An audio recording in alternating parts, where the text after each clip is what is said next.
12 dreams for the Red Queen under crown of stone. 8 voracious beasts born from 8 restless nights. 4 nails piercing the flesh of the sinner. 1 prayer for the summoned, called by this song. 'Tis perhaps the countdown to oblivion for the once proud city of London.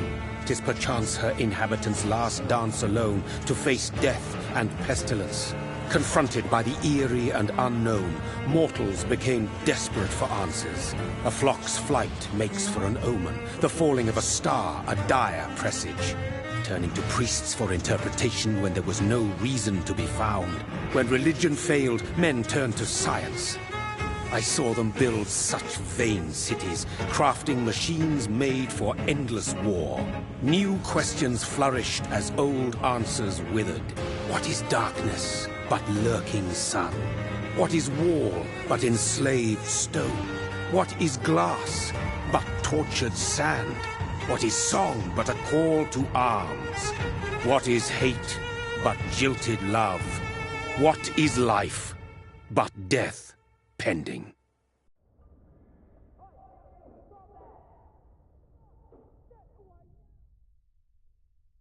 Death. Since the apple was plucked from the sacred tree, mortality was believed to be God's punishment. A righteous snare to keep mankind from ascending to the stars. They were all so wrong. Death is not a wicked thing, nor some holy retribution. A true punishment would be to never know its sweet kiss. Awaken from the harshness and be born once more.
Thirsty. So thirsty.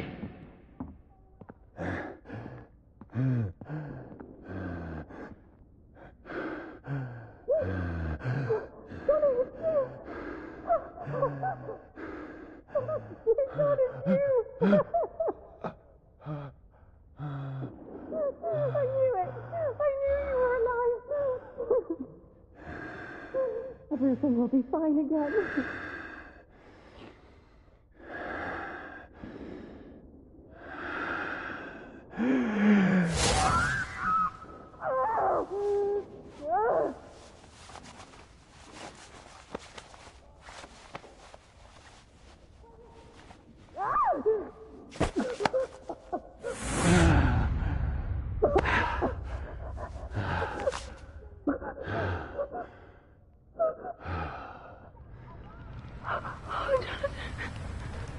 My sweet brother. What have you done? Mary! Oh, no! Mary!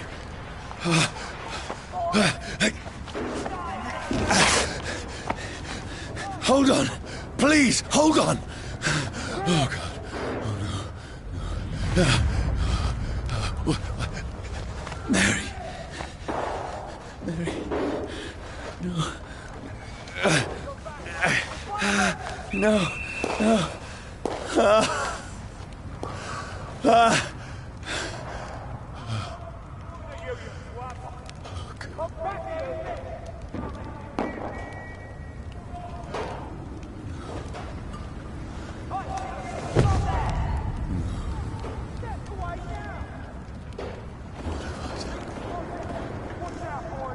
This horror. It's a nightmare.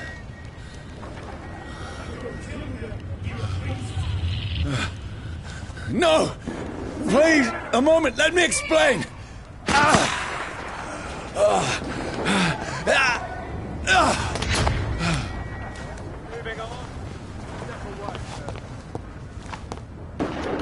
These patrols are after me. No! No! Don't shoot! This is a nightmare. Over there! There's one of them vermin!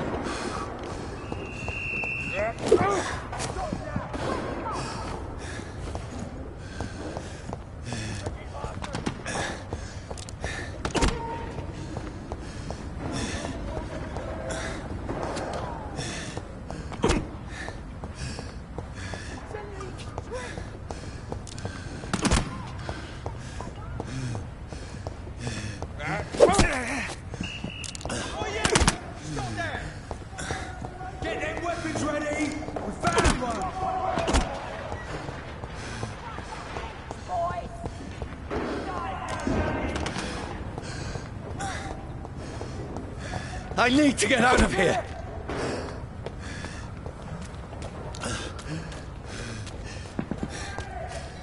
This can't be happening. Over there! There's one of those. There's one of them. No! Please! Stop! I mean you no harm! An end to you!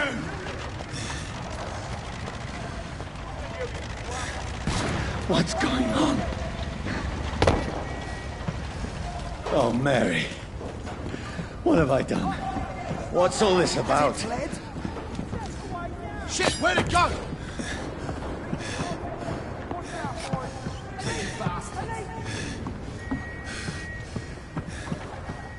Now, I can defend myself. Where'd it go? Where'd it go? Kill that thing! Who are you? Stay back! Sorry, but you left me no choice. Don't let it out to your sight!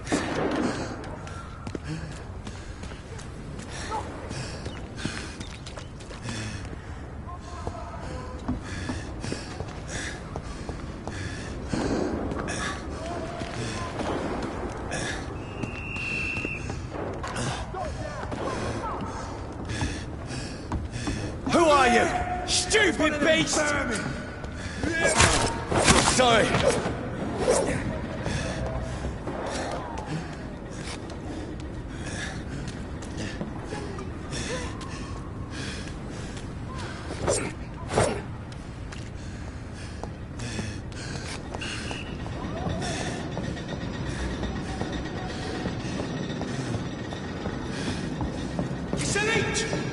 No, please, stop! Who are you? There's one of What do you want?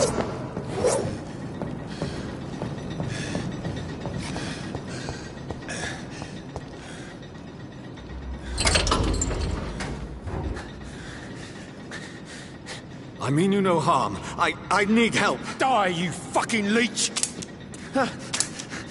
Please, listen to me. I can't make any sense of this. Shut up, beast! Who are you? What is this all about? What in God's name? I'll do the rest of the job. Just leave me.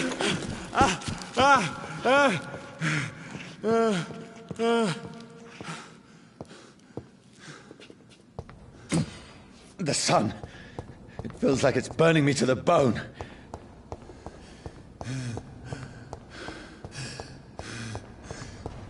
I need to find somewhere to hide. Let me go!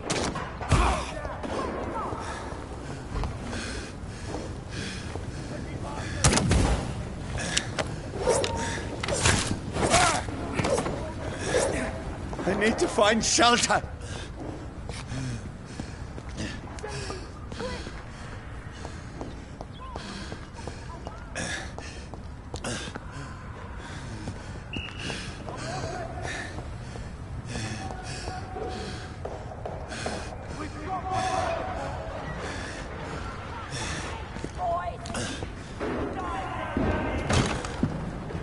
Is anybody there? What is this place?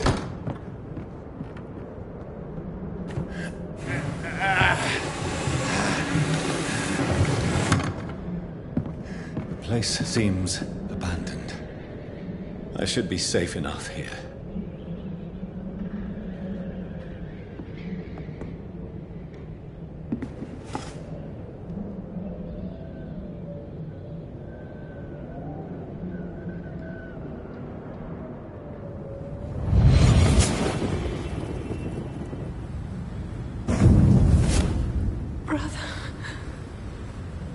What have you done? Mary! Mary! Mary, I'm sorry. Whoever did this to us, I will find them.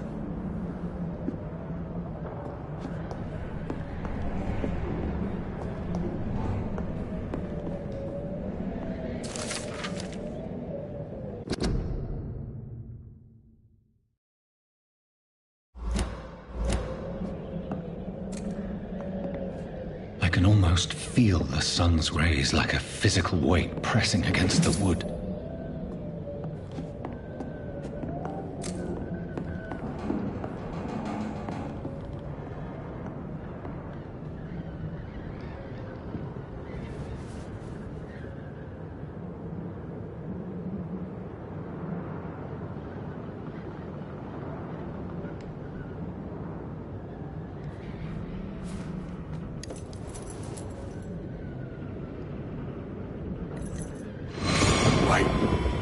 This one's dressed up fancy. Let's run through his pockets. Picking the dead's pockets? Are you serious? I've still a rent to pay. He's got no more responsibilities. What's this? Gold watch. Beautiful it is. We fancy it and share the takings. I suppose we are undertakers. Now, give him an Eve.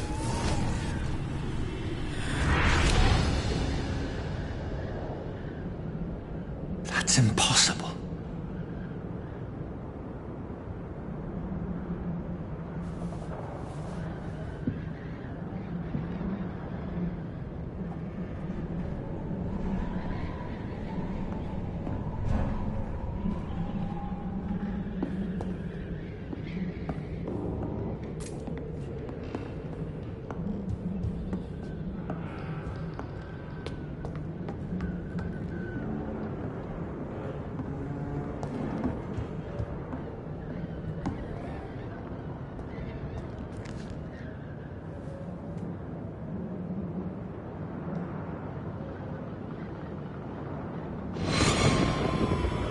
Dreams for the Red Queen that sleeps under crown of stone, that she might linger longer, her eyes as white as gold. Who goes there? A prayer for the summoned by warrior song.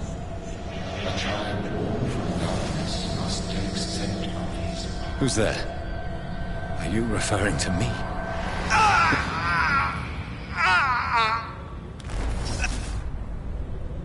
No! No! I still have so much to accomplish.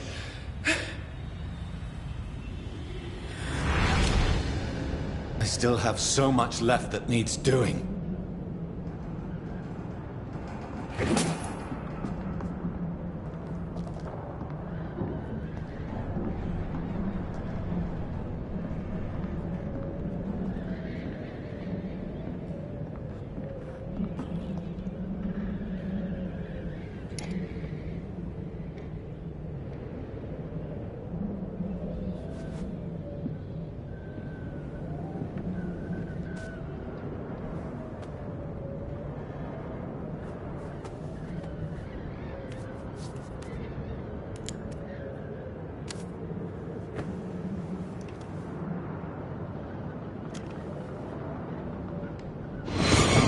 Johnny, this one's lost.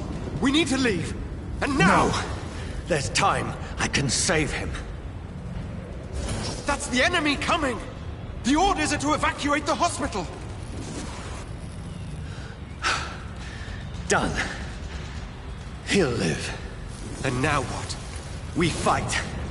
Killing is a hell of a lot easier than healing.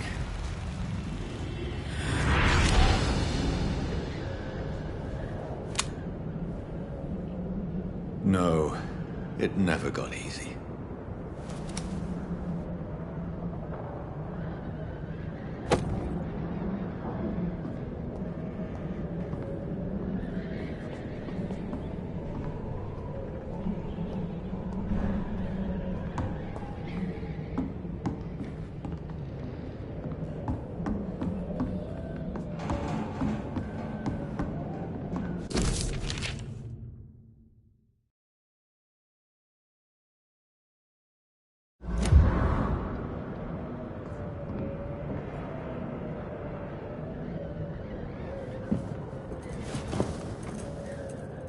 This makes no sense.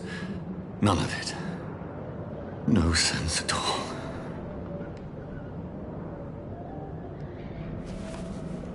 It's a nightmare. That's it.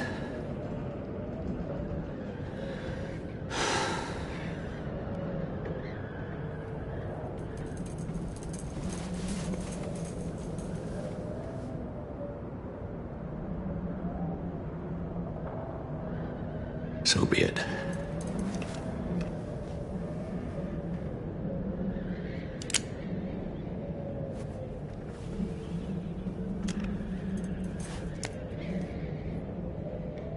Rational thinking only.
This is absolute madness.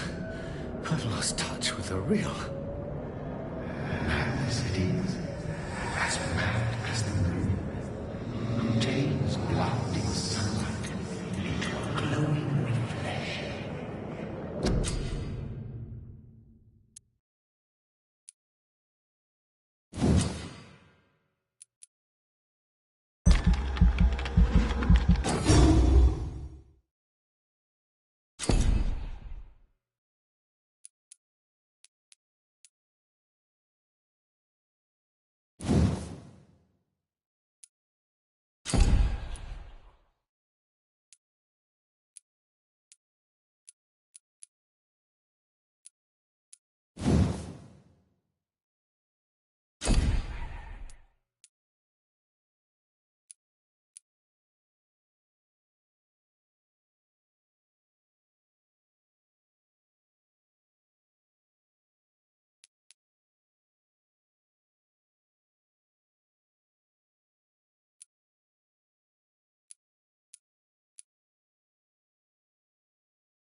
If I'm not mad, then...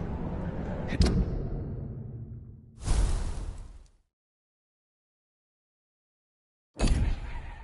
must belong to the one who made me what I am. I must find him to understand what I have become.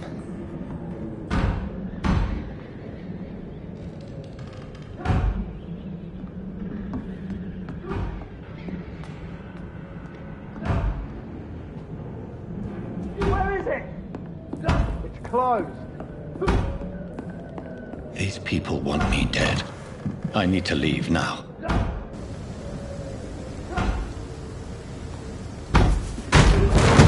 Here's the leech. Here! Come on, you!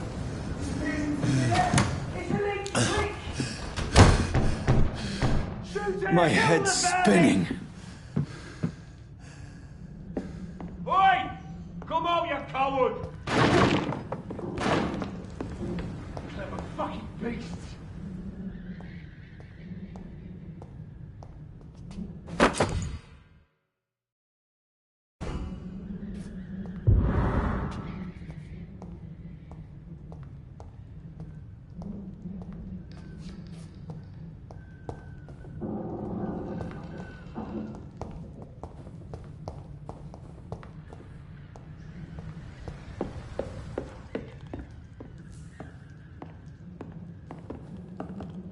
It's locked, all right.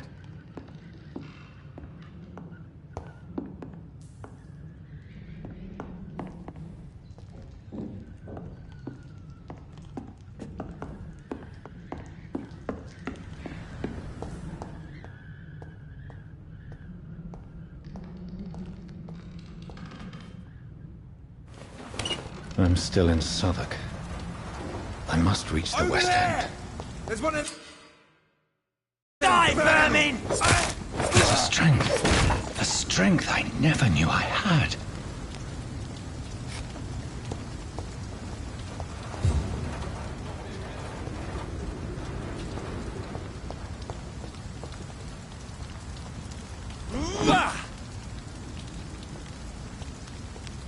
Oh, this one stinks already. Crush the leech, boys! This shouldn't be possible. He's dead! Die, vermin! Every fiber of my being is afire.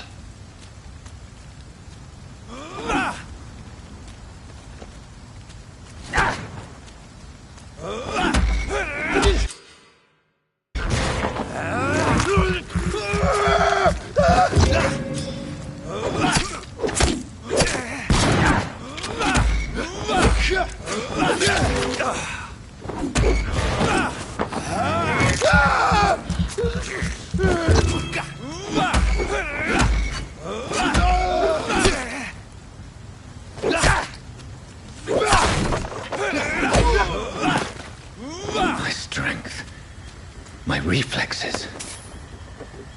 I'm not human anymore.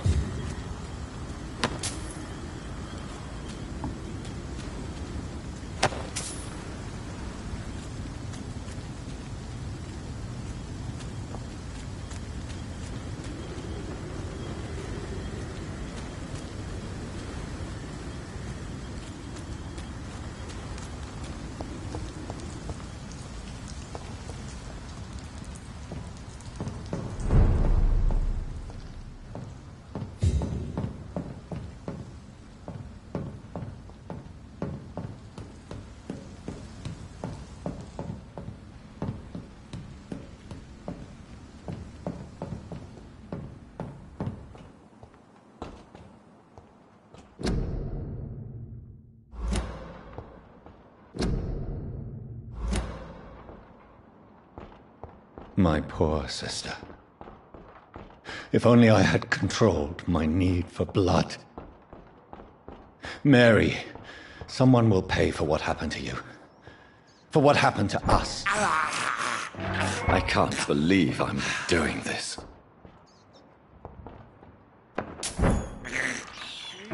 This is despicable.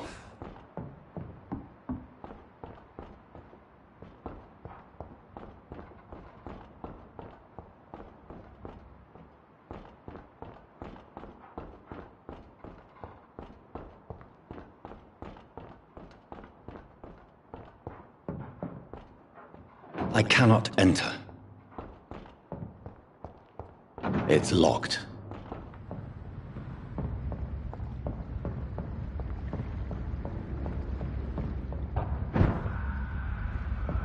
The dizziness from the jump. I can now control it.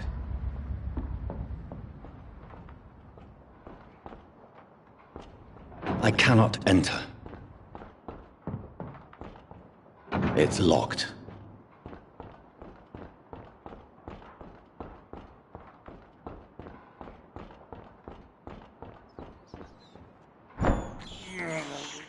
I can't believe I'm doing this.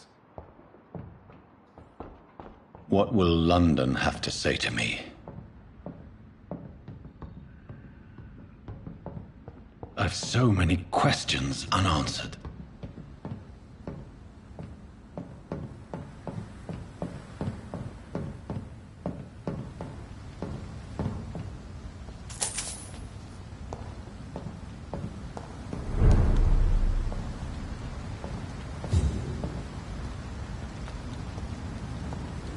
Another corpse. Have the very streets of London become a mausoleum?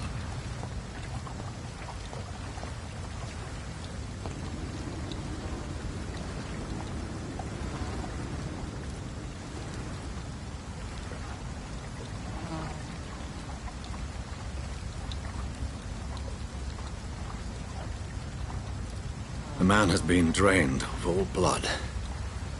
But I can still smell the scent of it.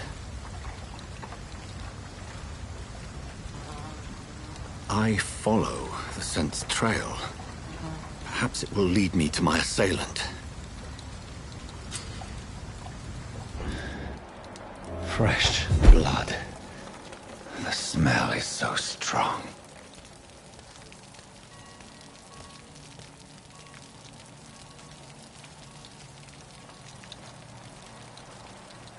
Where has everyone gone?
At last, a little life. To the turquoise turtle.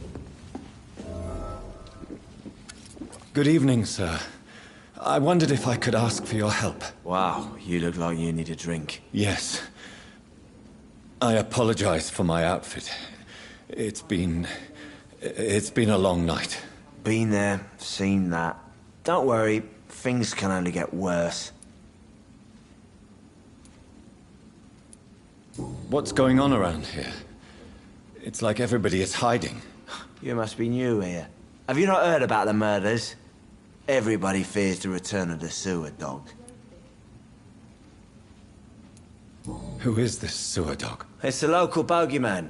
convenient answer for every crime that happened for decades. You murdered someone, blamed a sewer dog, eh?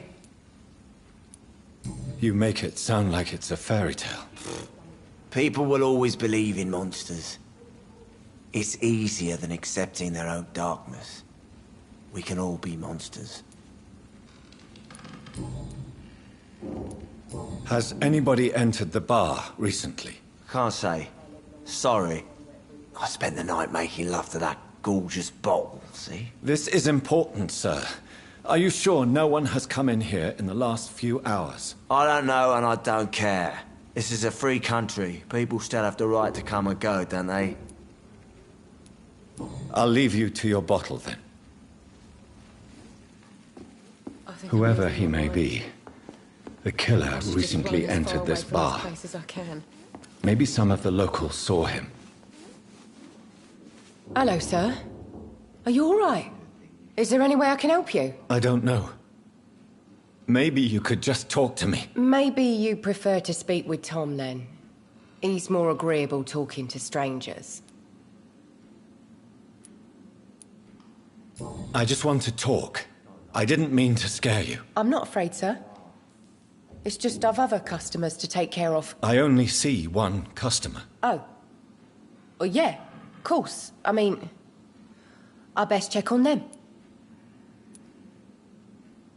What's going on around here?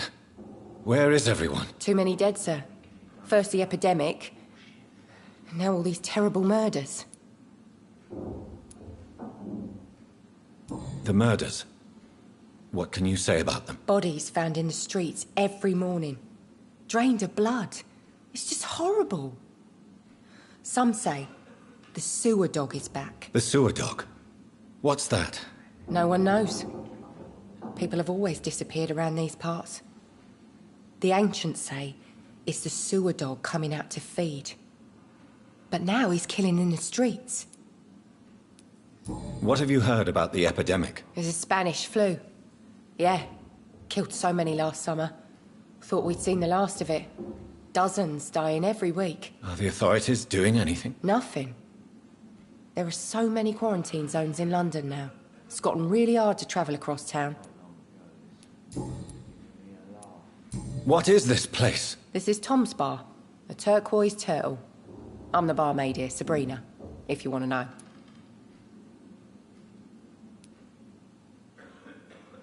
Are you always open this late at night? No, it's only since the epidemic started. Tom thought that people may need a safe place to stay. You don't seem to have much business. Where is everybody? Well, most people are sleeping right now. And those that are awake tend to avoid going out. What with the murders and all. I'll leave then. Thank you.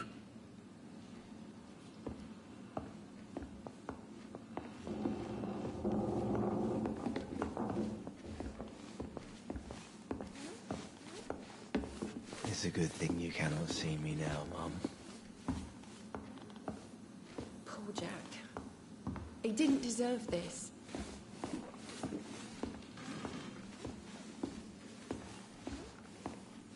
Not long ago, this sort of mess would have given me a laugh. My God, sir, you look like Jonah's whale just spat you out of hell. Can I get you a drink? No, thank you. I'm not thirsty. Well, grab a chair and get some rest. This is going to be another long night. Why is it going to be a long night? You must be new around here. Don't you know about the murders? Tell me more about these murders. Every morning for the last few weeks, bodies have been found. And those poor sods didn't die of flu. Do the police have any leads on a suspect? Even before the outbreak, coppers never came round here. We're on our own. People die in these parts all the time, and no one cares. Where am I? Where is this place? You're at my bar, sir, the Turquoise Turtle. The last ray of light in this dangerous part of town. Aren't you scared? Scared of what?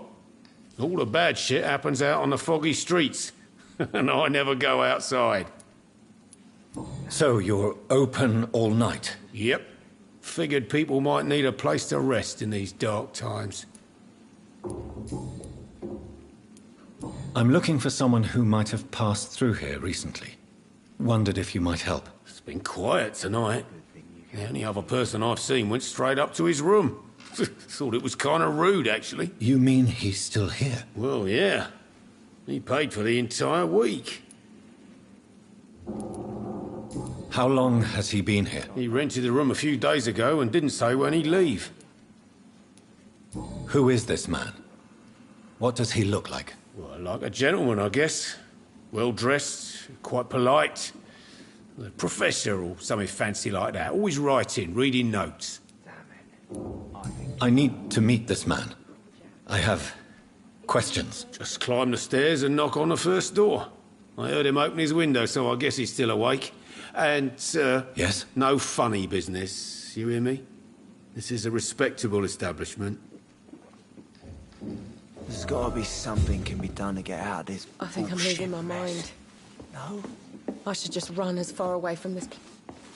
Hello, sir. Are you all right? Is there any way I can help you? I don't know. Maybe you could just talk to me. Maybe you prefer to speak with Tom, then. He's more agreeable talking to strangers. I'll leave then. Thank you.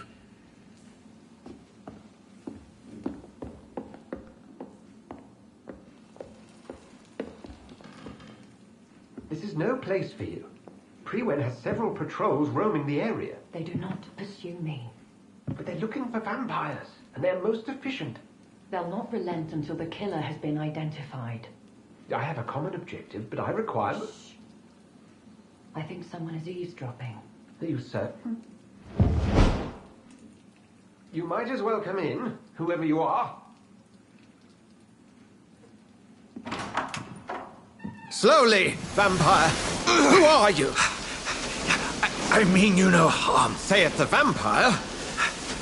Present yourself. I need a word with anyone.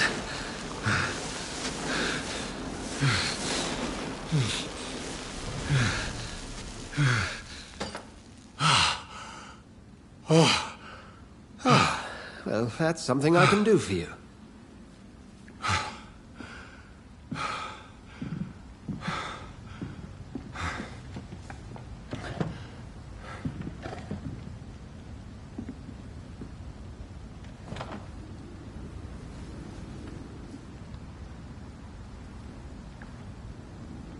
And who might you be?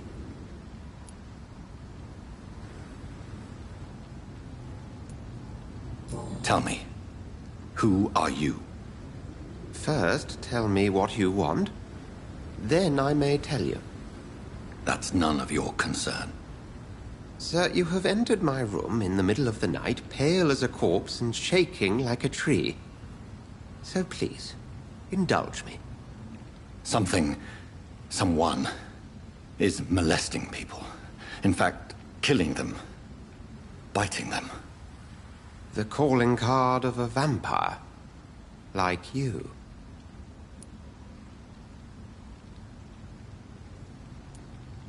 I've been hunted down in the streets and attacked. I'm a victim here, too. I believe you. Then if you are not a vampire, who or what are you? Dr. Edgar Swansea of the Brotherhood of St. Paul. I'm performing an independent investigation here in an attempt to understand precisely what is going on. What have you uncovered concerning the murders? It started a few nights ago. Rumors of violent murders. The docs have always been, shall we say, somewhat unsavory. But this is different. How different? A vampire is at work here. Famished. Reckless. It must be brought to ground, and quickly.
I heard another voice, that of a woman.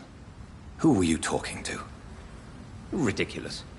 I've no idea what you're talking about. Something tells me not to trust you. Then the feeling is mutual.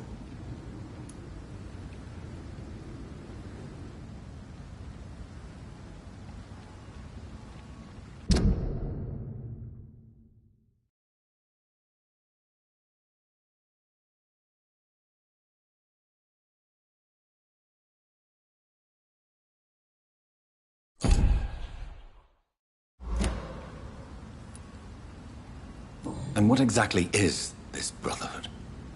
Sir, if the name is not familiar to you, then we shall discuss it another time.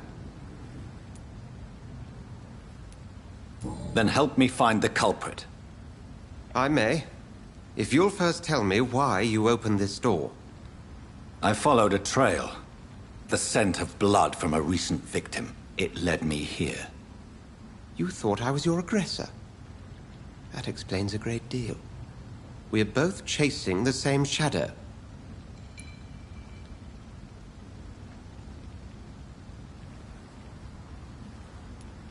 A shadow, indeed. Yet I heard his voice in my head. There was a moment I believed I was mad. You should let me handle this affair. You've no idea what you're up against. No. I will find the monster. He is mine. How will you do any better than I? But then let me ask you this. What are your intentions if you find the killer?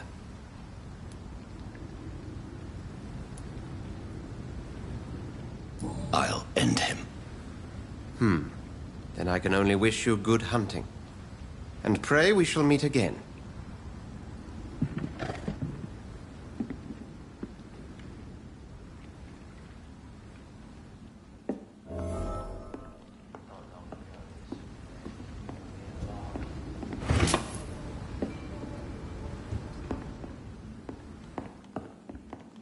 Can I have some privacy, please?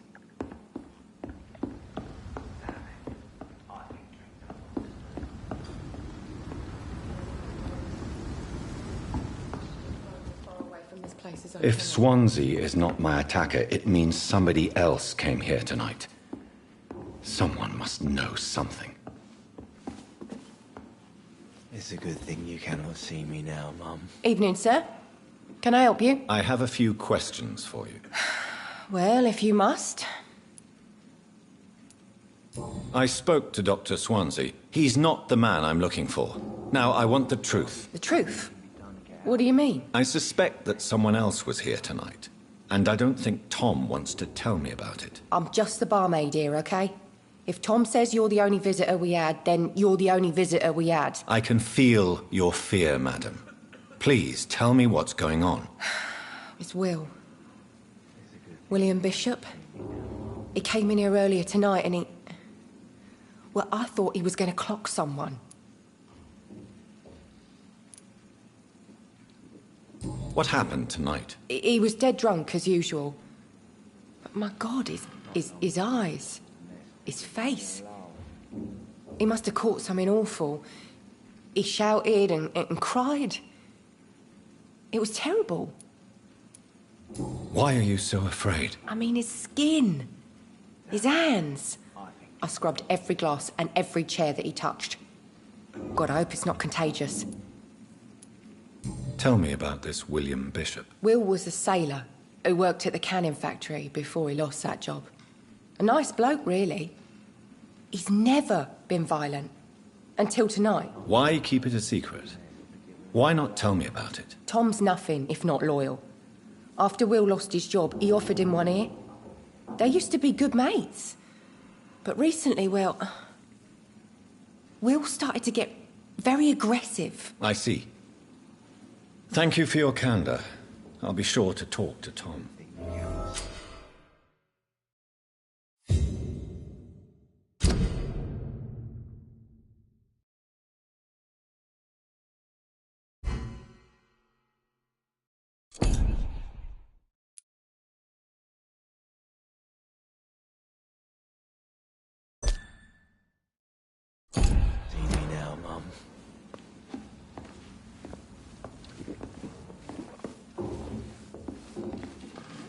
Welcome back. Did you find what you were after? I can't say I have. Are you sure no one else came into your bar before I arrived? Hey, I told you, you were the only other stranger I've had. There's gotta be something can be done here. Tom, talk to me about the visit from your old friend, William. Yes, Will came by tonight, but he's not my friend anymore.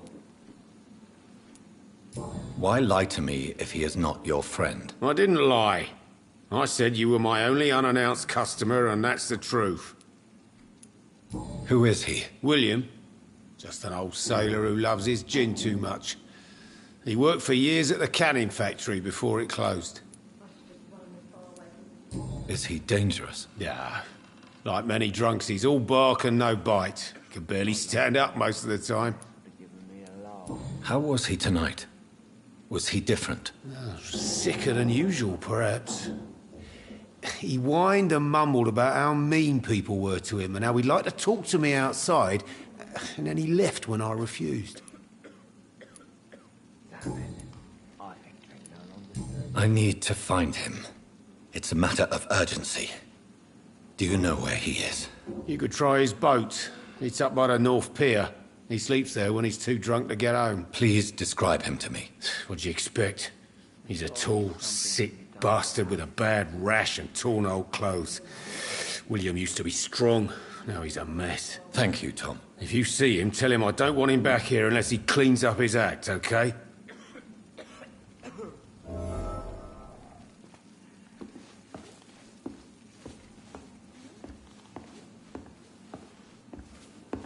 Not long ago.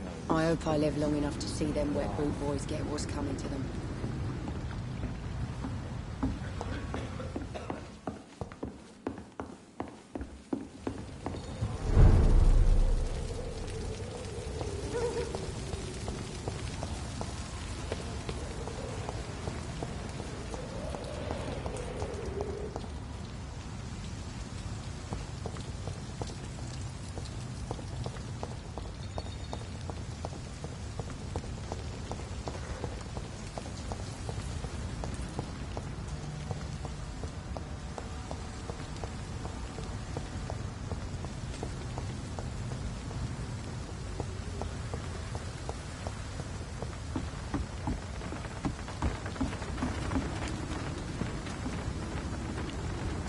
The body is still warm. This man has just been drained of blood.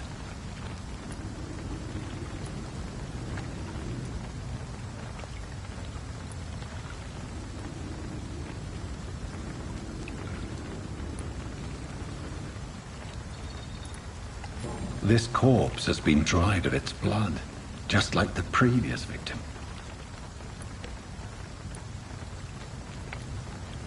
This man was armed. He tried to defend himself. What's this? Some sort of note.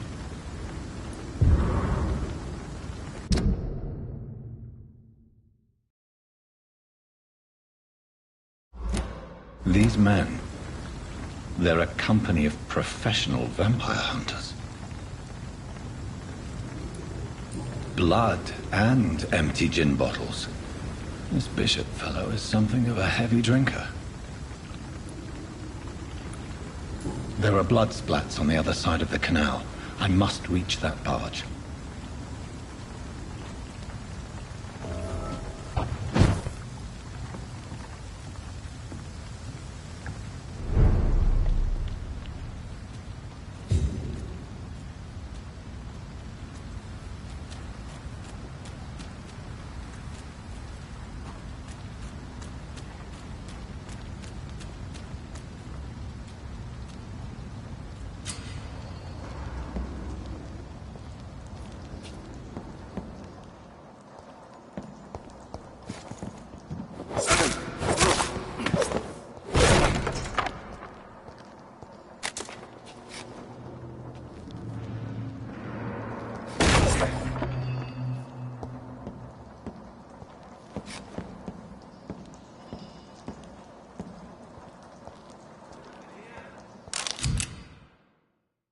Ammunition crate.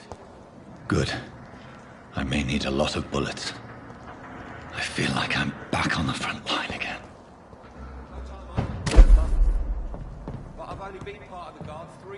another day.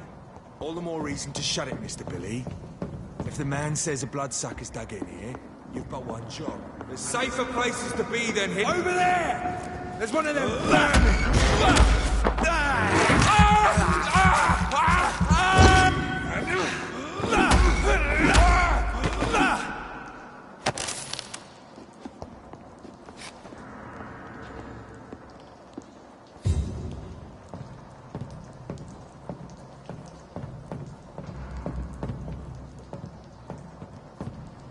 I cannot enter.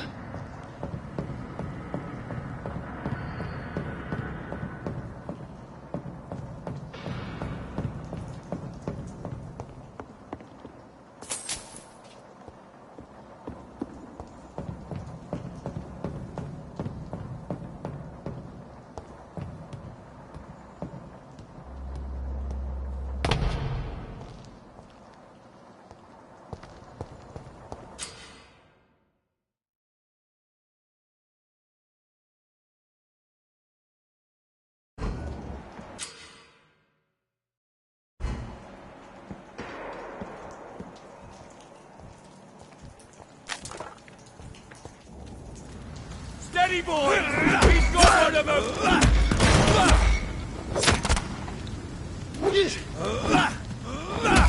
Steady, boys! Got one of them!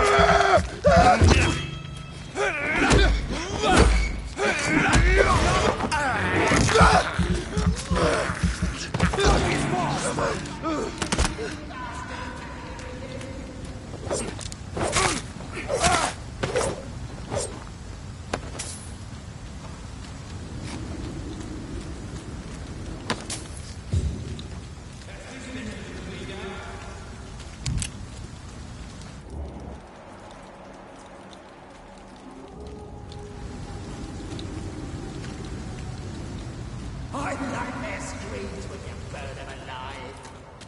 Easy does it, boys! We'll deal with this. Over there! There's one of them vermin!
Fresh blood.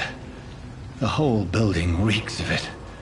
The scent is so strong it makes me dizzy. I'll not betray your trust.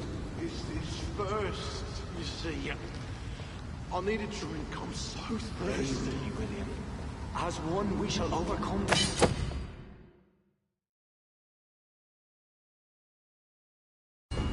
We've done it before.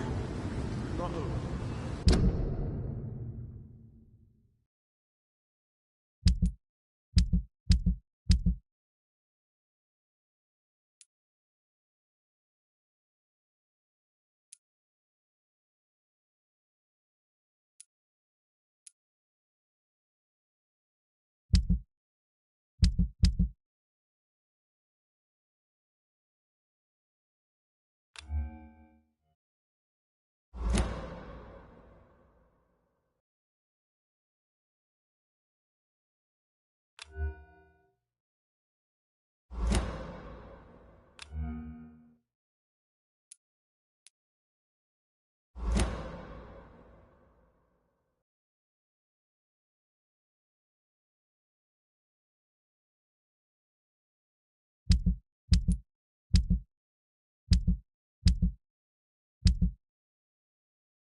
The drink outside tonight already and it did not quench my thirst. I must have more. Oh dear God, not again. William, please stop.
There's safer places to be than here.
As one, we shall overcome this.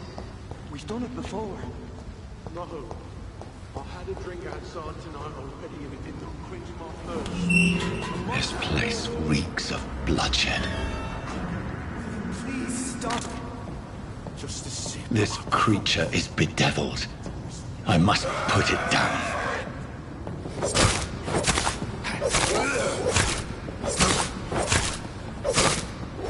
The Lord is my shepherd.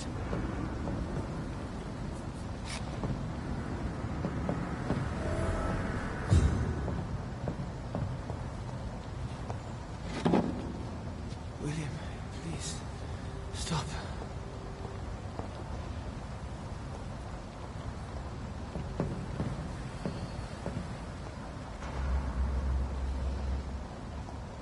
Let me go.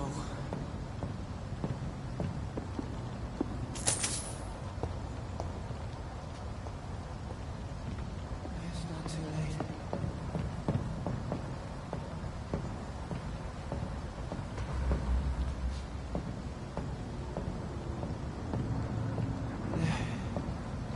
I forgive you. The Lord is my shepherd.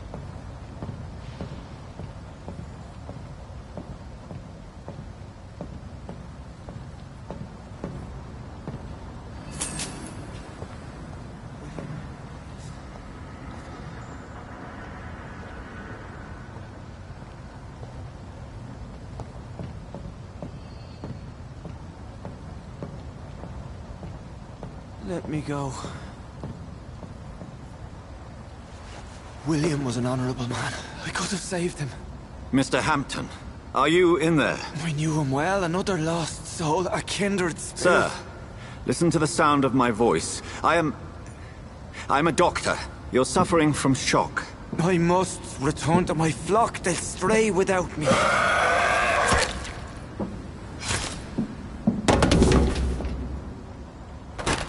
Remember, certain skulls are every bit as resistant as we are. Who are you? What do you mean by scowl? You truly are a newborn. I should have realized. Wait. You are the woman from the bar. Are you... like me? Can you help me? I believe, sir, I already have.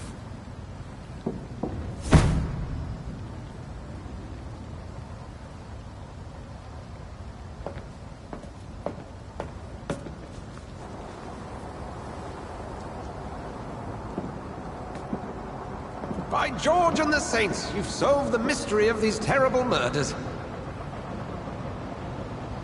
Patience, good fellows, I've come to offer help. Just give me a moment to secure my boat. We can leave this awful place. William was not the evil man they claimed. He was just taken by the thirst. He needed this drink. This man requires medical attention. We'll see he gets to the nearest hospital. No, please, I must tend to my fold. My flock needs me. There, sir. Go with the good Dr. Swansea. He's resourceful, and I'm sure he'll take good care of you. You'd best come as well. The sun is soon to rise, and you'll need a place to rest.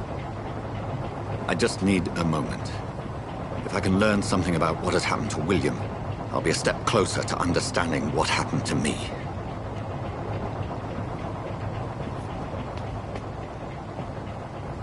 This poor creature can't be my maker. Could it be some subspecies of vampire? I must find a place to analyze the blood.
Where are we headed?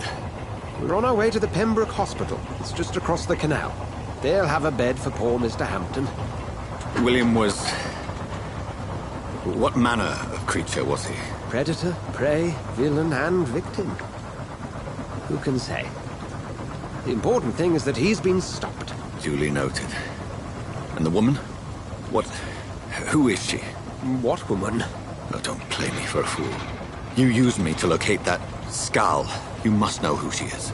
And I thought you a gentleman. You shouldn't talk about a lady behind her back, but I will tell you she values her privacy. Were London as peaceful as she appears from the middle of the canal? If only that were the reality of the situation. To be honest, I've always tried to avoid this part of town. Pembroke Hospital is the last bastion between the rest of London and the epidemic. The flu has decimated the East End and the war still rages. Welcome to the front lines of a plague. This is where you work, Dr. Swansea? I am the administrator of Pembroke Hospital. I thought you were here in service of your mysterious order, the Brotherhood of... Of St. Paul's Stole, yes. But first and foremost, I'm a man of science. A physician, like yourself, Dr. Reed. How do you know who I am? No need for modesty. You are Dr. Jonathan Reed, a surgeon of some caliber and renown, if I'm not mistaken. You are correct, sir. I knew it! I had my suspicions. But when you took the blood sample from the corpse of poor William, I was certain. Dr. Reed. Marvelous. Have we met? I attended 3 of your seminars before the war. I have the utmost admiration for your research. And what a turn of fate. England's most esteemed blood specialist returns to London a vampire. That word, again, from a so-called man of science. I understand. Traditionally, the role of science is to refute myth, but when myth walks among us, the Brotherhood of St. Paul has dedicated its purpose to their study. There's so much for you to learn. Of that, you are right. Well, then let me be blunt. Join my staff at Pembroke Hospital. As a physician. I suspect you'll not find a better post of employment to contemplate your predicament. This is sudden. I was returning home to see my sickly mother. But alas, that was before contracting this... affliction. Dr. Reed, take a moment to consider. The post would be for the night shift, providing a good explanation for your absence during daylight hours. You'll be adequately reimbursed, and have a place to hide. I even had the forethought to bring some clean clothes. So, what do you say? It seems I have little choice, but yours is a generous offer, so I thank you. Brilliant! Oh, Jonathan, this is one for the book, and the beginning of a beautiful friendship.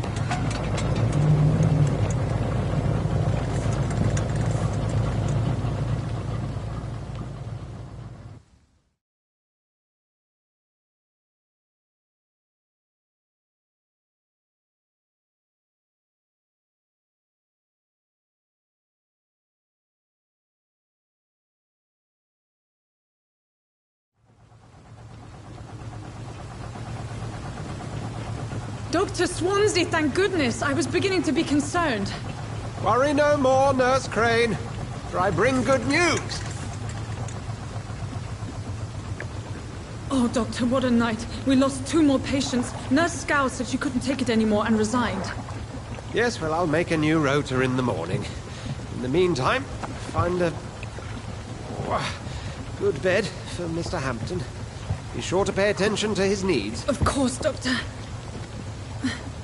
Oh, and Dorothy? Yes, Doctor? Dr. Reed here has just returned from the front. He served King Country and will be joining us here at Pembroke. We're very lucky to have gained a surgeon of his talent, and one so experienced in blood transfusions. That is good news indeed, Doctor. Oh, yes.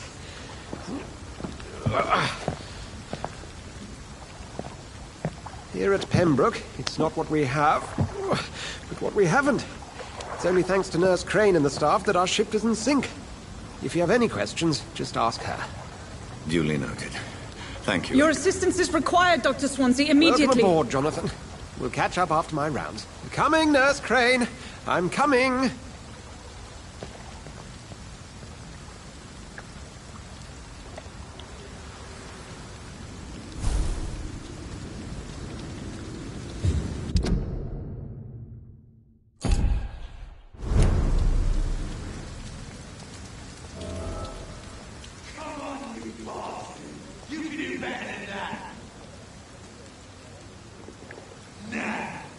It's my turn!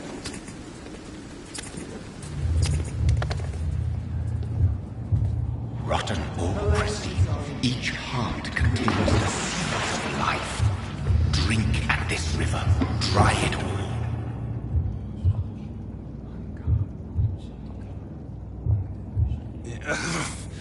Oh, come on, you bastard! I won't bite. Sir, please. You've lost too much blood. Calm yourself. You think I didn't notice? Stop your staring and get me to an hospital, you arse!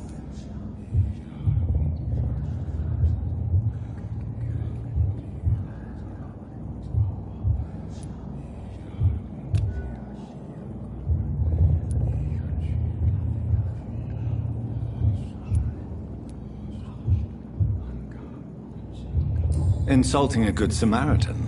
Not exactly the way to get rescued. All right, sorry. I am in pain here. Me guts are spilling out onto the street and you're yabbering on. Yes. That's a very nasty wound you've got there. Take my word, I am a doctor. Dr. Jonathan Reed. Name's Clay Cox. I'd appreciate you helping me to a better place, Doc. Follow me, Mr. Cox. Let me assist you to that better place.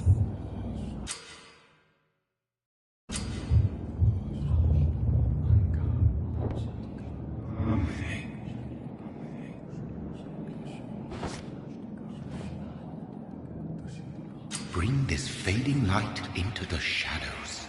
Dance with him the dance of life and death.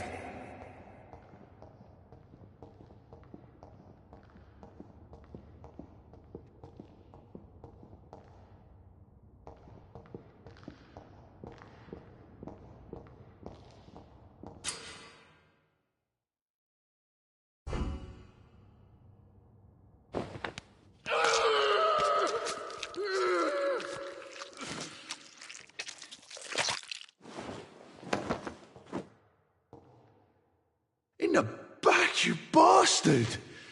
Didn't have the guts to fight me. Fuck you. I'll kill you. I'll kill you.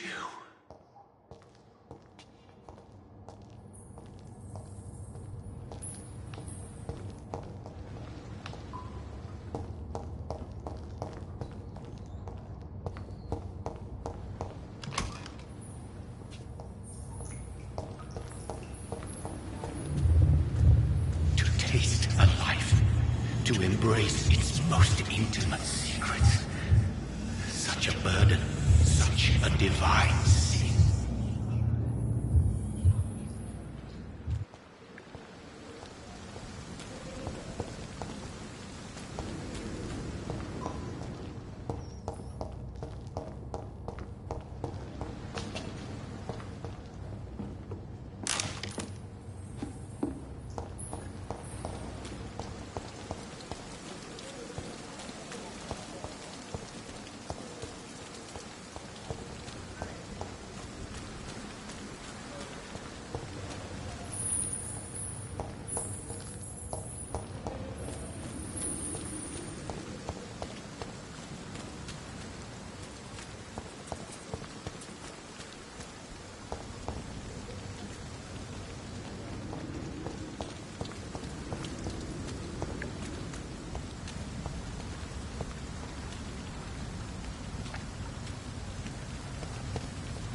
have all seen, one could believe.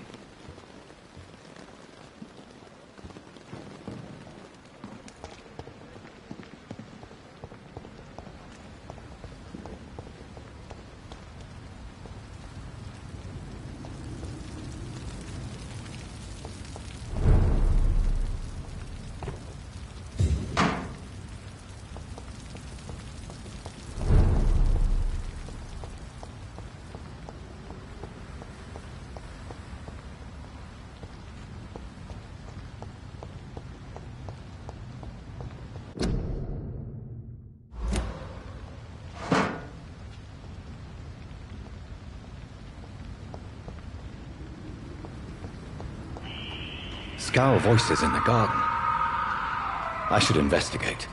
If they were to find somebody...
Doctor, where have you been? I've little time to play hide-and-seek with new staff members, no matter how illustrious they may be. I apologize, nurse. I needed some time to myself. This has been the longest and strangest night of my life. You delivered poor Mr. Hampton from a terrible fate. The means to that end should be of little concern, Doctor. Thank you, nurse. What can I do for you? Dr. Swansea insisted we provide you a quiet office. You'll find it on the second floor with your name on the door. Thank you. Nurse Crane, isn't it? Yes, Dorothy Crane. Welcome to Pembroke Hospital, Dr. Reed. Your office has been prepared. I would like to ask a few questions first. And Mr. Hampton, the patient we brought in, how does he fare? I gave him a sedative to help him sleep. Poor thing was in quite a state of shock. What kind of man is Dr. Swansea? Well, you accepted the job from him. I thought you would have known about your employer. Apologies, I've only just met him the once. This is sudden. I've only just returned to England. Dr. Swansea is a brilliant surgeon and the most compassionate physician. It's right to assume Dr. Swansea knows far more about me than I do about him. You'll get to know him soon enough, and better than me. The administrator has better things to do than mix with us.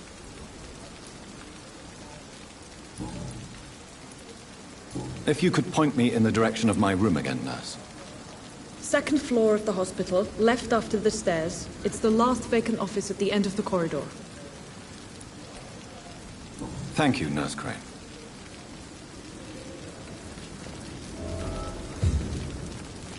I thought last summer's epidemic was difficult.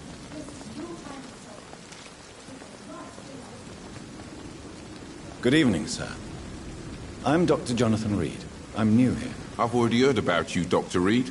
I'm Milton Hooks, the ambulance driver for this shithole of a hospital. That's quite a blunt introduction, Mr. Hooks. You can call me Milton.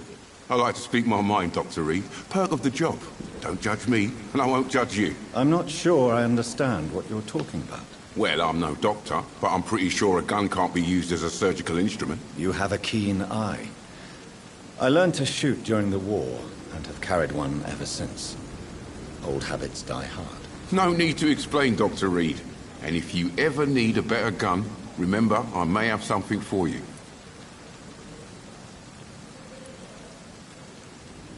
Do you need any medical help, Milton? I'm fine, Doc. Physically, at least. But I would give everything to be in a better place right now.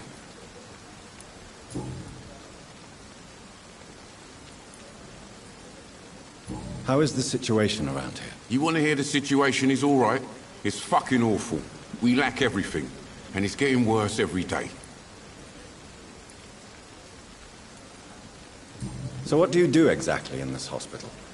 Apart from smuggling guns, I mean. I've been an ambulance driver since... too long, I guess.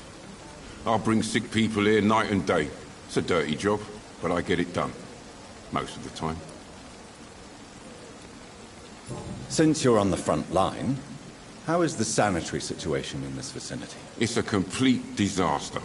It's even getting dangerous to enter some streets or buildings. Even the locals attack you. It sounds like things have been a bit rough recently. What's happened? Yesterday I got attacked by the patient I was bringing in. I escaped through the hospital's garden, but I lost my wallet when I was running. You left an infected patient outside the hospital? That's incredibly dangerous. Go there yourself if you want, but be careful, Doctor. I'd rather not bring your dead body back.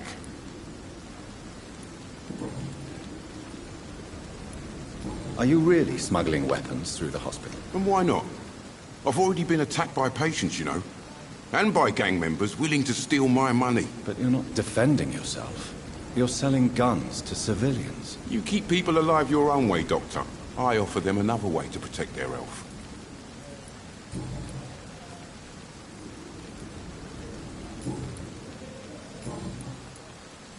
I have some good news, Milton. What?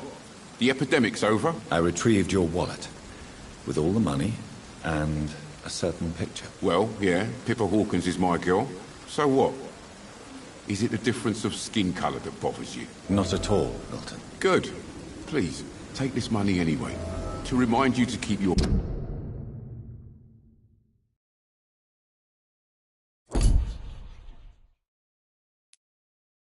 mouth shut. Not everybody is as broad-minded as you, Dr. Reed.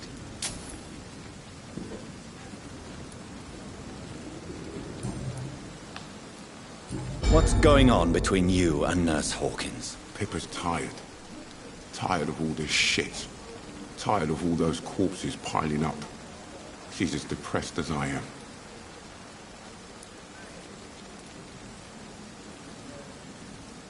During the war, I witnessed a few couples, just like you, come together in difficult circumstances. It can be very damaging. Maybe you're right. But we support each other. And that's all that matters. You do realize you could both get fired. Hospital staff are not meant to have intimate relationships with one another. Come on, Dr. Reed. Do you know how many rules are broken in this hospital every day just to keep it running? There's nothing wrong with what we're doing.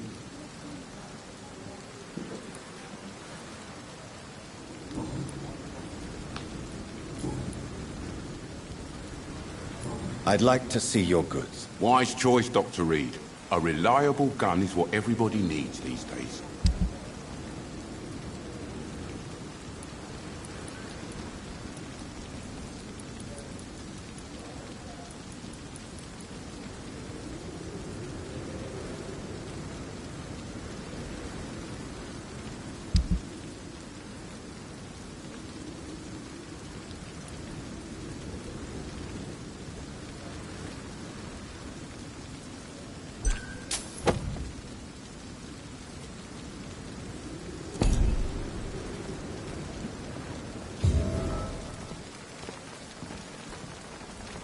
Another night with the glorious battalion of Pembroke.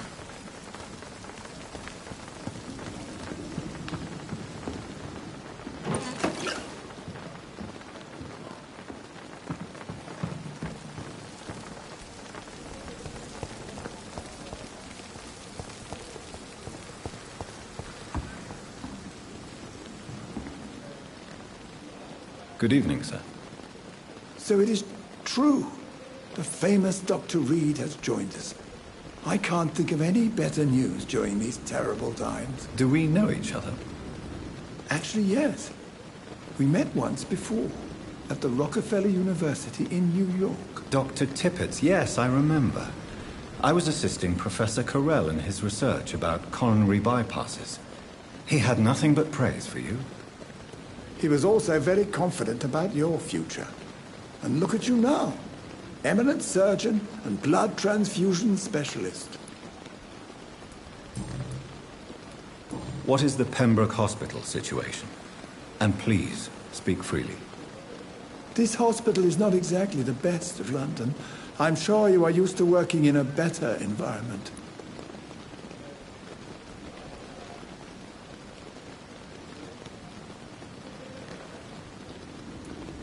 It's more than enough. In any case, the personnel of a hospital are much more important to me than the building. Don't be misled by appearances, Dr. Reed. This hospital does not lack talented people. It just lacks hope. What can you tell me about the staff in the hospital? Some are really good, and others are not so good. But during this troubled period, there is no time for slander. I prefer to focus on the positive character traits. Tell me more about cherished people, then. Nurse Brannigan is a pearl. She is the most helpful and dedicated nurse I've ever worked with. A clever and cheerful woman. You really seem to admire her skills. I'll go even further. If she was a man, she would be a damn fine practitioner. Any opinion about the management?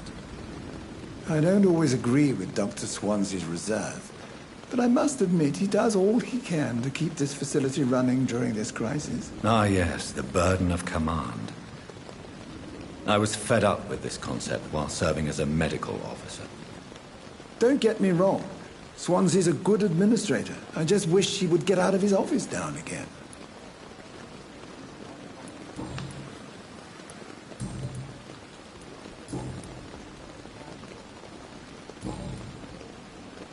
Goodbye, Dr. Tippett.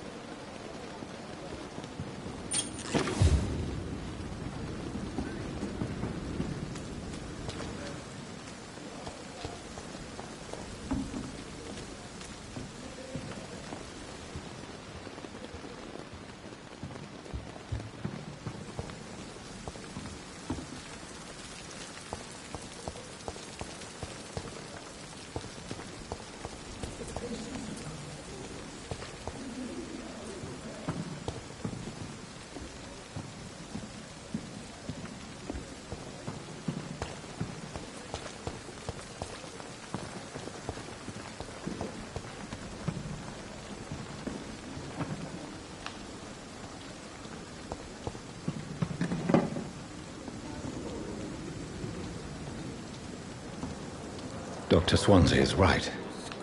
This place seems perfect to conduct my research.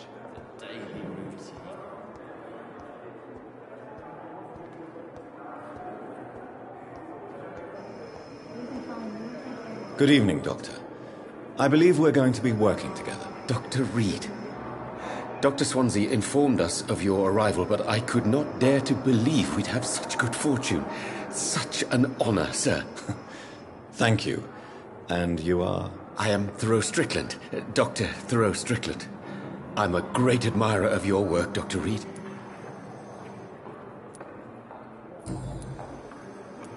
Please, could you tell me something about yourself? I'm a great admirer of your work concerning blood transfusion, Dr. Reed.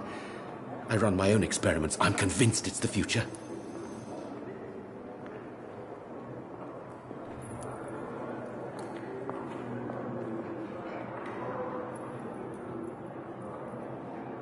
What made you choose to be a doctor? I'm not ashamed to admit you and your work have inspired me.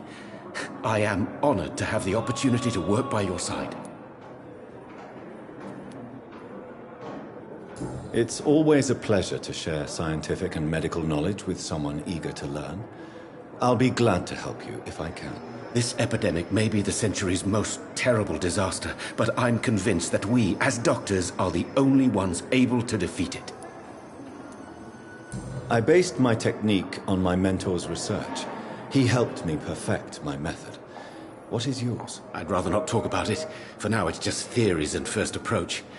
My process is purely experimental and unsuccessful. As long as you're cautious and methodical, you may remain empty-handed, but you won't fail. You're not the first one to warn me, but I am convinced knowledge is the main weapon against the ravages of this epidemic. What can you tell me about the Pembroke? Well, it has always been an honor to work with Dr. Swansea.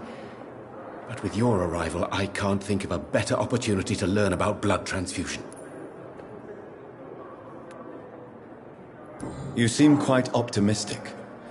It's a rare and precious attitude in these difficult times. I'm convinced that this epidemic is a test of endurance and dedication for us men of science. Questions remain about our capacity to resolve the situation. True.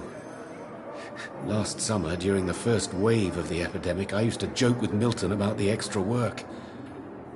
We're not smiling now. Do you need help with anything in particular? Well, yes, maybe. I'm waiting for a batch of products I ordered for my personal research, yet my supplier seems to have vanished. Do you want me to play the errand boy for you? Oh no, Dr. Reed. But if you went personally to his shop, what with your reputation and all, he wouldn't dare to refuse the products I need. I see. Well, give me the address, for I may pass by if I have time.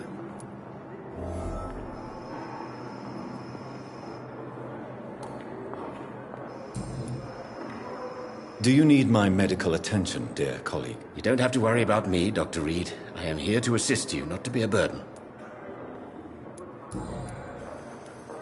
Tell me more about your willingness to experiment with new medical techniques. Harvey Fiddick is a patient suffering from a severe injury that could cripple him if not treated correctly. I'm convinced your blood transfusion technique could help him. What is it you really want? To save him, or to prove your point? Fair question.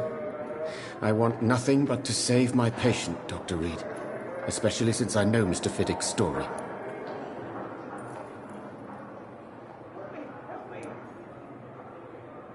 This personal involvement could also appear to be a lack of impartiality.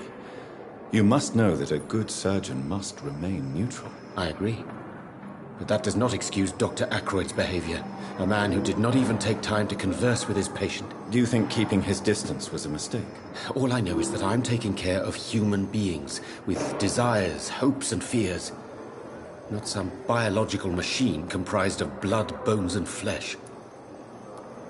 Tell me Mr. Fiddick's story. Our first diagnosis was compromised because Mr. Fiddick lied to us about the real origin of his injury. He first claimed it was an accident. But why would he hide such crucial information from us? Because he is a proud father, ashamed of putting his children at risk because of his own negligence.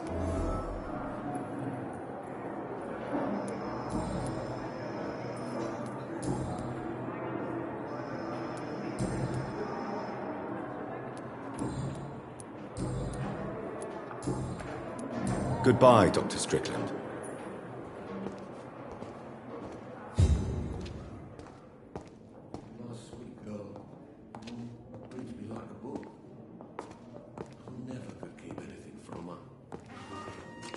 What can I do for you, Doctor?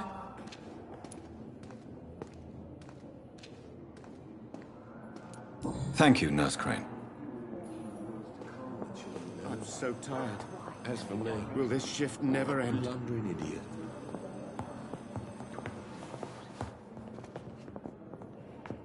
Good evening, sir. I'm Dr. Reed. I believe we're going to be colleagues. Reed? Yes, I've been informed about your arrival. I'm Waverly Ackroyd. Welcome aboard, I suppose. Does my arrival inconvenience you in some way, Dr. Ackroyd? Let us just say that I don't particularly share Dr. Swansea's enthusiasm for hiring you. What we need here are reliable professionals, not overrated dabblers.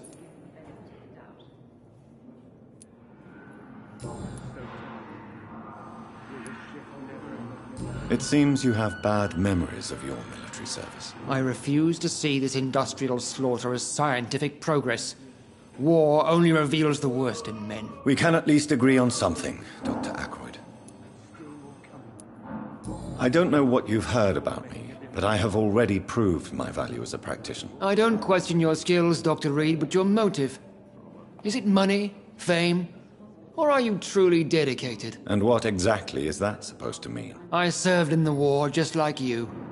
But unlike you, I did not use the wounded to play the modern sorcerer. Be careful what you insinuate, Dr. Ackroyd. I only want you to admit you used those men to improve your theories.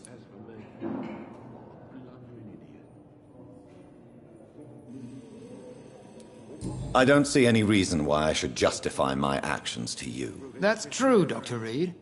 The only judge has to be yourself. The question is, are you judging yourself hard enough?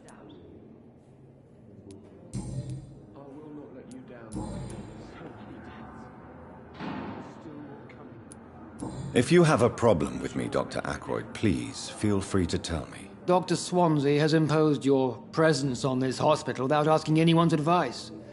The benefit of his position. But I don't agree with it. I know we've never met before, but I believe this hospital could use all the help it can get. You will agree with that, I'm sure. Oh, but I have heard about you, Dr. Reed. Of course you can't say the same about me, since I have not wasted my time courting the press.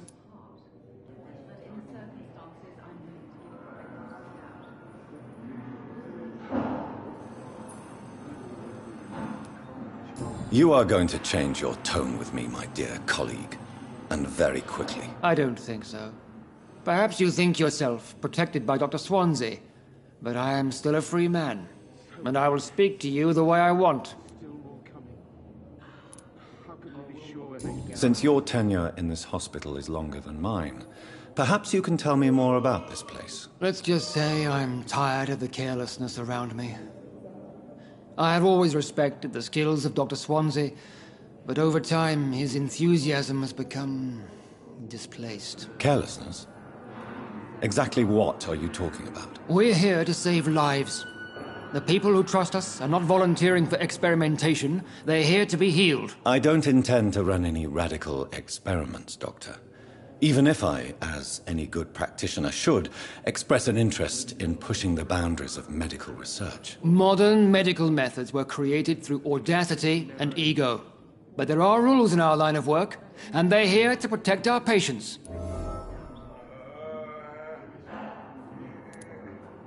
Tell me, Waverly, what do you think of Dr. Strickland's enthusiasm for his experimental research? Strickland is playing with his patients' lives for pride and glory. Now that, sir, is unethical. Are you thinking about something in particular? Harvey Fiddick needs delicate surgery. I believe we should stick to the usual procedure, but my young colleague obviously disagrees. And are you not afraid that your rivalry with Strickland may be blinding you? Rivalry? I guess you could call it that. But I will never be childish enough to let my personal feelings affect my judgment. Why do you wish to lead this surgery? I strongly believe that Mr. Fiddick should not be butchered to test an unproven procedure.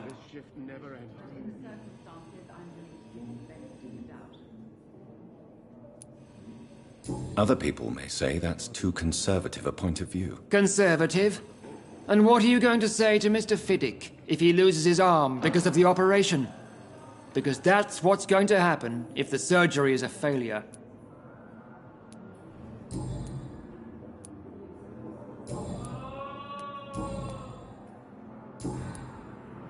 Thank you for your time. We'll talk later. Good evening, Dr. Strickland. And good evening to you, Dr. Reed. Can I be of any help?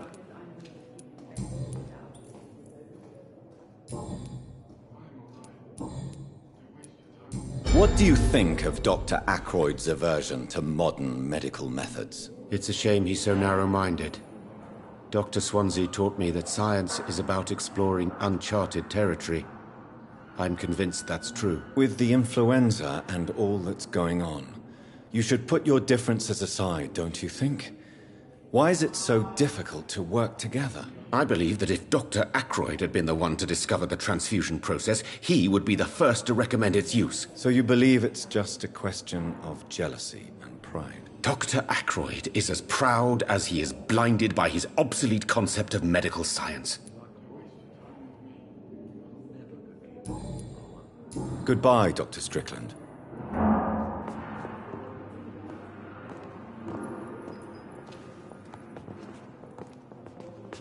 Good evening, sir. I'm Dr. Reed. May I help you? I don't know if a third opinion is needed. Your colleagues are already arguing about my condition. I see.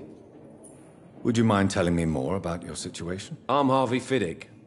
All I want is to get me bloody arm fixed properly. Tell me about yourself, Mr. Fiddick. I'm just a regular guy waiting to get his arm fixed, so I can return to work and to my family. I was more curious about what you were doing before being hospitalized. I'm a carpenter, and a good one too. But that means I need both arms to feed my family, Dr. Reed. Tell me about the doctors who are arguing about your case. Strickland and Ackroyd. They both want the best for me, but there's a lot of pride there. Doctors are no different from carpenters, it seems. What do you mean? I often had professional arguments with rivals on a building site. Difference is, I disagreed about wood and nails, not flesh and bones. Are you satisfied with your treatment here? Well, it's clear that I've chosen a bad time to be injured. Forgive my bluntness, but you seem overwhelmed by cases of the flu. I won't lie to you about it. I'm afraid we are. Are you sure you don't want to operate yourself, Dr. Reed? I have the feeling you're very capable. And your colleagues seem to think so too. In other circumstances, you would be right. But for now, I don't think I can take on the responsibility. My apologies.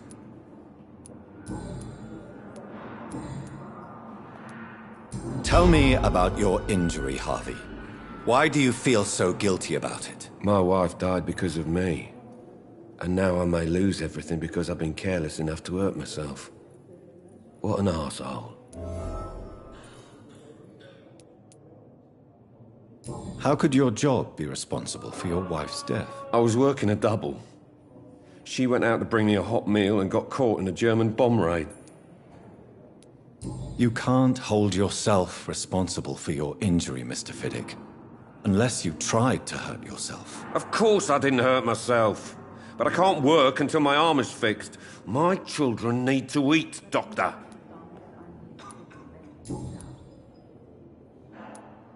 Tell me more about the death of your wife, Harvey. 1915.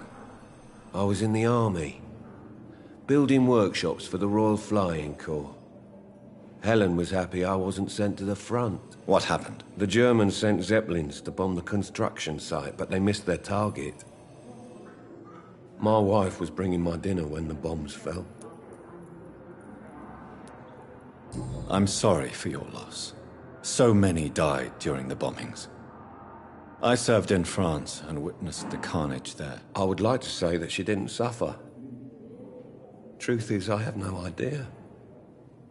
I just know that I'm all that me kids have. Poor little bleeders.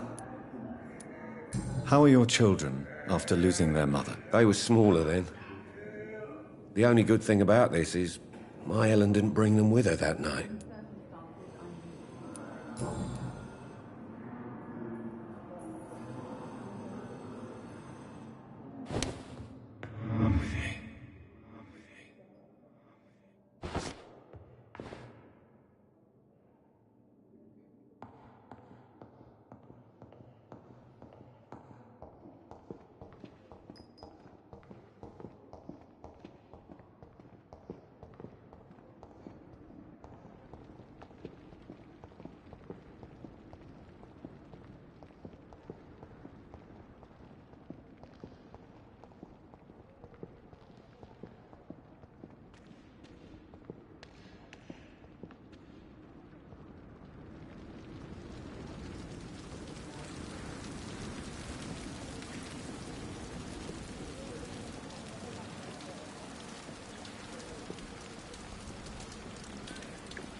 All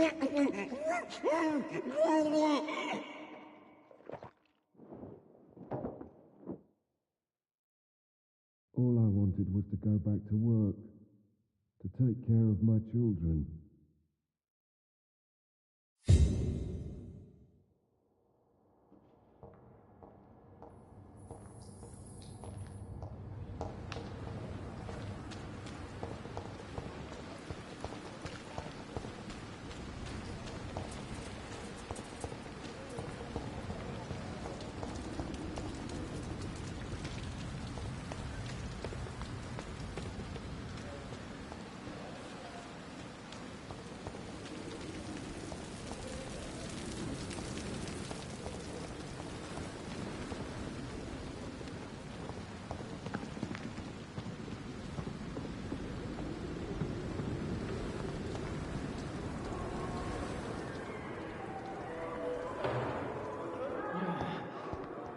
Damn. The pain. It's there again.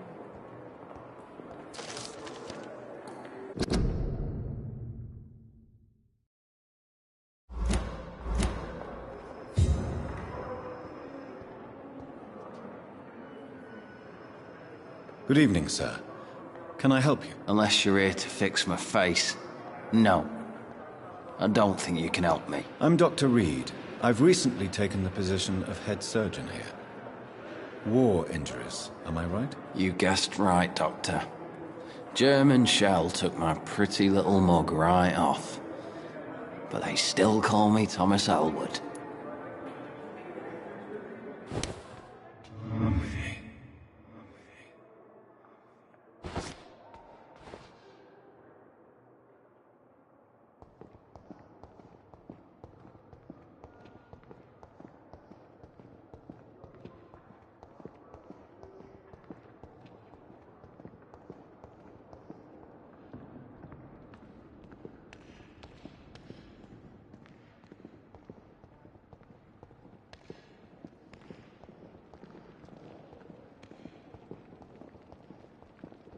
Perhaps I should have considered the offer from that Cadigan fellow.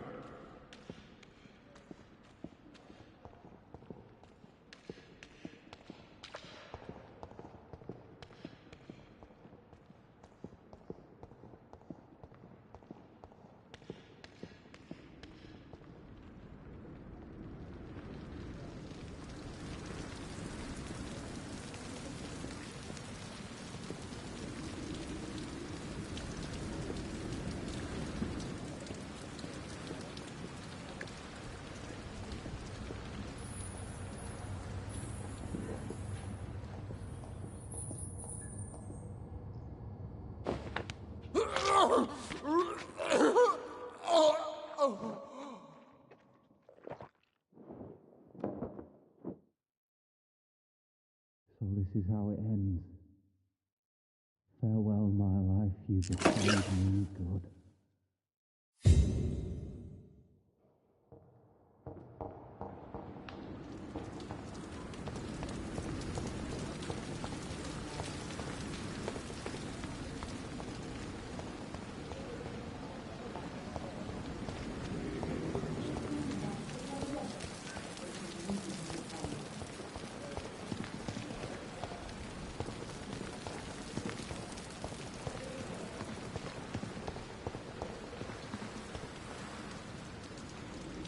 Good evening, nurse. Good evening, Doctor.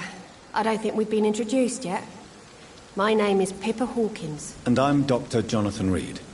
Dr. Swansea has recently offered me a position in this hospital. Well, it's a euphemism that your help will be appreciated, Doctor.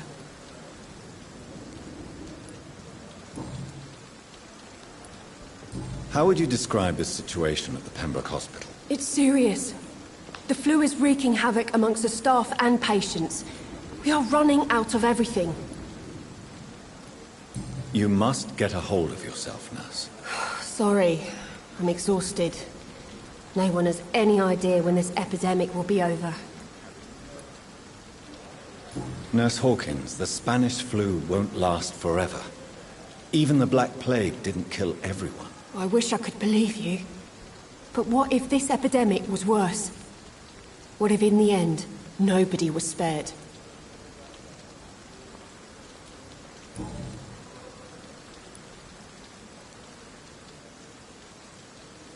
How long have you been a nurse? Well, long enough to see that the epidemic is winning. And no matter how qualified you are, don't tell me you'll change that. You're right. When dealing with such a terrible disease, one must remain humble. But that doesn't mean we shouldn't try our best.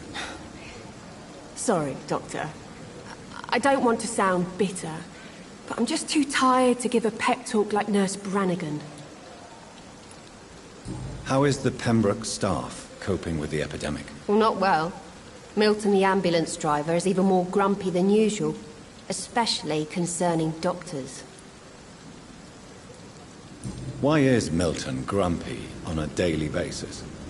Is it just an act? Milton's not the kind of man who's bothered about a bad reputation, whether he deserved it or not. Why does Milton dislike doctors? I don't know. Just ask him. But be warned, Milton is not the chatty type. Pepper, I know you're very close to Milton Hooks. Yes, Milton Hooks is my man. If you want to report me for that, just feel free, Doctor. I have no intention of reporting you, Nurse Hawkins. But are you aware of the risks? The rules say I won't be allowed to work as a nurse anymore. But here at the Pembroke, we break rules all the time. Is he worth the risk? Hey, I'm no perfect woman, and Milton is not the finest bloke. But we do our best to get by. That's all any of us can hope for nowadays.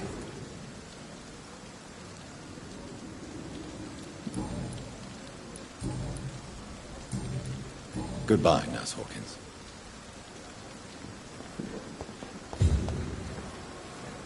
Good evening, Milton. Good evening, Doctor. Still trying to save lives?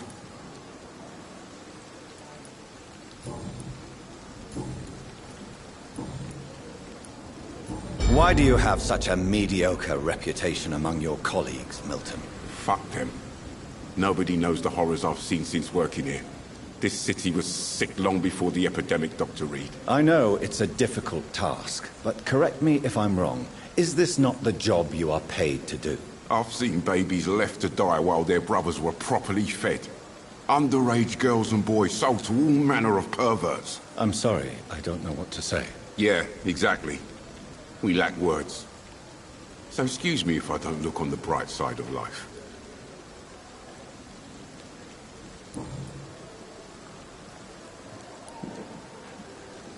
I'd like to see your goods. Wise choice, Dr. Reed. A reliable gun is what everybody needs these days.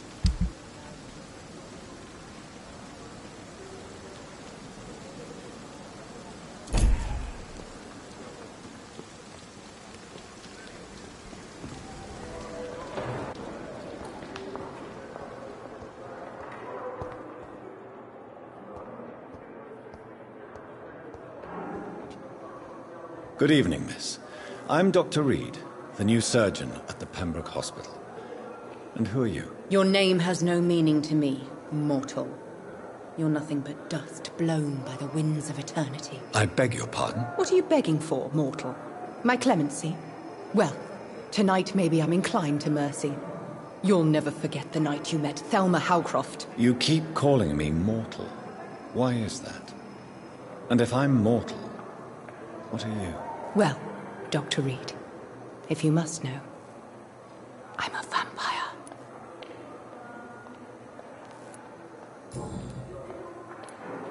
And why do you believe you're a vampire? I don't need to believe anything. It is what I am. It is what I feel within this hollow shell of flesh. Please, describe to me how you feel. What is it like to be a vampire? I can hear my body crumble from the inside as my flesh cracks and fades. I sense the last pulse of postulant blood within my drying veins. I need new blood. I see. Have you ever heard of Cotard syndrome, Miss Howcroft? Never. It's a mental illness discovered by a French neurologist named Jules Cotard. The affected patients are delusional. They believe that they are putrefying, that they are dead, a ghost or a ghoul. Or in your case, a vampire. Delusional, you say? Oh, sad and petty mortal. You can't even begin to understand the concept of immortality. And you think it is I who am delusional. I'm assuming you must be a patient here. Am I right, Miss Howcroft? It's only a cover. To hide from my enemies. I can leave whenever I want. As a woman, a spirit, fog, or bat. Who are these enemies you mentioned? Can you describe them? I cannot say for sure. But I sense their eyes on me from nearby. I feel them watching me every time I visit the garden near the morgue. The staff here are not your enemy. They're here to help you, to care for you. I'm not speaking of the doctors in white. I'm speaking of the men and women who hunt me. For I am a vampire! I see. Don't worry. These people will not find you here. I'll personally make sure they leave you alone. Thank you, mortal. But do not interfere with them, for you are no match for those that hunt me.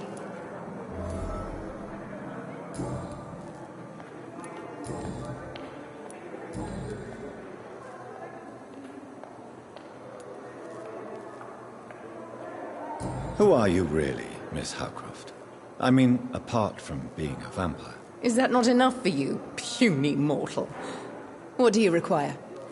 Proof of my powers? I'm curious to know who you were before becoming a vampire. It was such a long time ago, I don't remember. Centuries of unholy life can have strange effects on one's minds, you see? Tell me, Thelma, why do you feel so attached to Mr. Elwood? Why him? I'm not sure, Doctor. I think we have a bond of some sort. We've both suffered so much. He's the only mortal I find interesting. Do you plan to make him a vampire too? Of course not. How could I inflict my curse on anybody else? I'm not that cruel, Doctor. Would you say you and Mr. Elwood are romantically involved? No. No, Thomas is a delicate soul. Even though he disguises it. But I am not the woman he needs. No, for I am a vampire, Doctor.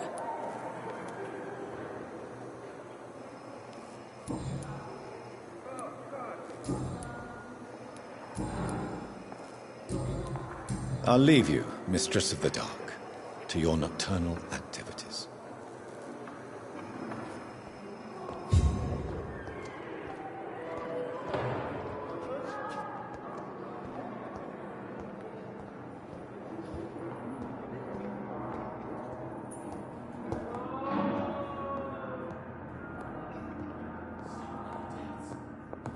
Still more coming. How can we be sure we're making a difference? Don't waste your time with me.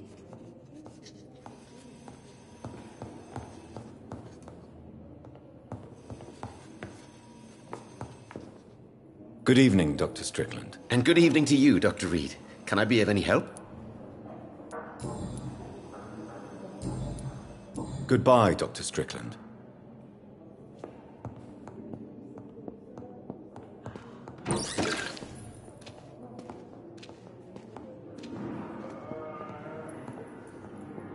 Blaming me will not further your agenda, sir.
Good evening, Miss Howcroft. How are you tonight? I need blood, Doctor. Warm, rich, vibrant blood.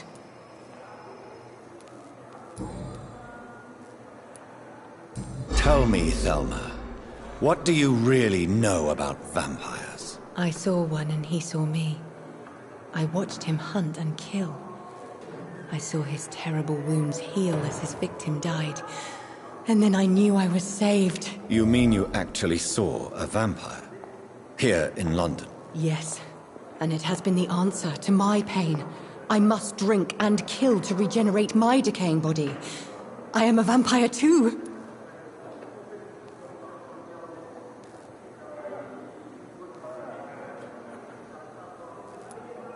You have no idea what problems your claim could cause if heard by the wrong people, Miss Howcroft. You must stop this nonsense, now. Why fear the truth? Strange things live in the dark, Dr. Reed. Strange and ancient beings that were here before this island even had a name.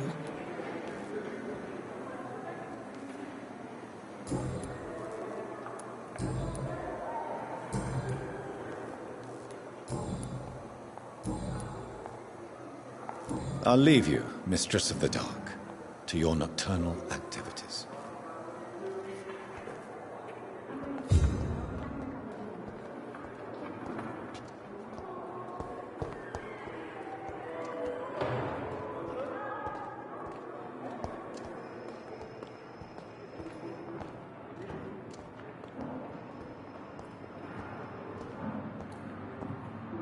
Good evening, Mr. Hampton.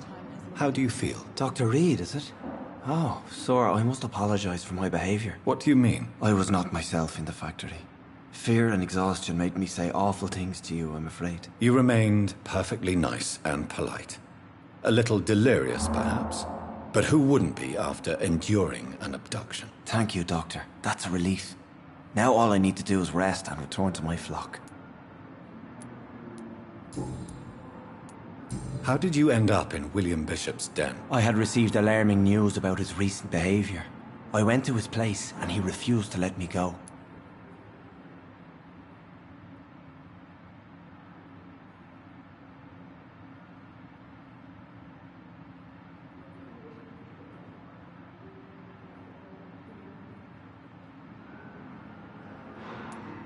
Why did he abduct you? William was an alcoholic. His addiction suddenly changed to blood. I don't know why. Just like a patient I met here. This Miss Hawcroft. You dared to enter this awful place alone. You're a hero, Mr. Hampton. Or a fool. I'm just a man trying to help his friends, Dr. Reed. William Bishop was a conflicted soul, searching for light. What is the general situation in the East End docks? The situation has always been tough, with a lot of tensions between the gangs and the dockers' trade union. The Wet Boot Boys are very nervous since they lost their leader. Who leads the gang now? Since Clay Cox went missing, it's his wife Edwina who runs the show, with the assistance of her minion, Booth Digby. Has the gang been threatening you? Ah, no. I've had this nickname for so long, you know, the sad saint of the East End. No one dares to bug a saint, not even criminals. Do you know Tom Watts, the bartender from the Turtle? I met him before I found you in the canning factory. Tom? Yes, of course. Always the helping hand, good old Tom. Without men like him, corruption and despair would have wiped out the East End long ago. People are still in despair. How could it be otherwise? The authorities have left us all to rot in this contagious nightmare. No drugs, no advice, nothing. It's a damn shame. Who should I avoid in this part of town, then? Any particularly evil figures? Not really. Most men and women are just doing their best. And it's not my habit to speak ill of people I know, Doctor.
What do you do for a living, Mr. Hampton? I can't help but notice the cross around your neck. I manage a night asylum for the poor and homeless of the docks, and I try to guide the lost and hesitant on the right path to our Lord. Are you a priest, Mr. Hampton? A deacon, maybe? Not at all, Doctor. I'm just a man of faith willing to preach the good word. Why didn't you use your cross against William Bishop? To repel him somehow? That's a very strange question, Doctor. A cross is no magical token, if that's what you were trying to say. Not mine, anyway. Have you made friends since you arrived? Not really, but I recognize Miss Harriet Jones. I knew her when she lived by the docks. That poor woman had such a miserable life. You never came to see her here at Pembroke? Receiving visits when sick can be an important part of the healing process, you know. We're not just bodies. You're preaching to the converted now, Doctor. To be truly honest, I thought she was dead. She left the docks many months ago. How do you feel, Mr. Hampton? Medically speaking, I mean. I feel exhausted. Beyond exhaustion, actually.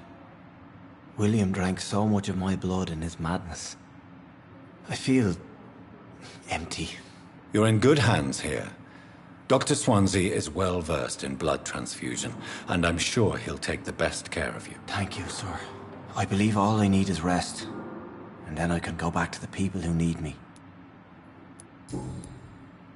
Goodbye, Mr. Hampton. We'll talk again later.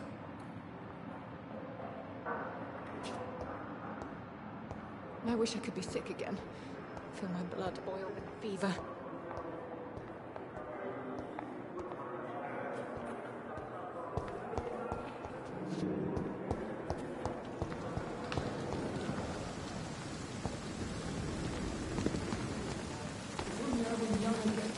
Just a dozen years or so. Good evening, nurse.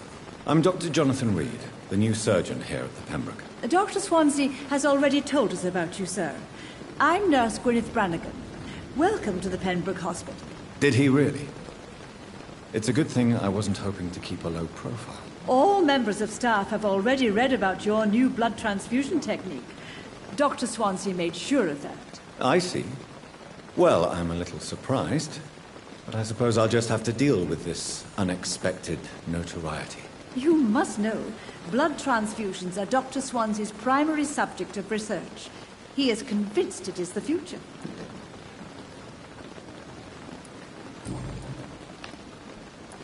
How are things here? Not good, to say the least. We're struggling against an invisible enemy, more lethal than any bullet from a gun. It's hard, Doctor. An invisible enemy? Quite a poetic term for a disease, especially from a nurse. Sorry, Doctor. These last few weeks have been exhausting. We could all do with a good night's sleep. Do you think this hospital can survive the epidemic? We are all volunteers here, and we're trying to hold fast, but how do we beat an invisible killer? Some nurses have already resigned. I'm not familiar with all the staff yet. Perhaps you could help me. Brilliant professionals, most of them. Dr. Swansea has a gift for recruiting talent. Most of them? Is there a problem I should know about, nurse? It would be inappropriate for me to speak ill of a colleague. Is there anyone that stands out? Well, I have never met someone as dedicated as Dr. Tippett's. He should be a standard for us all here. If only he were younger. Why should his age be a problem? I guess it's fair to say he's always pushing himself to the limits. He just doesn't know when to stop and get some rest. Nurse Brannigan, if you do know something, please tell me. Anything you say will be held in confidence. No. I may disagree with some conduct, but in the end, everybody is doing their best.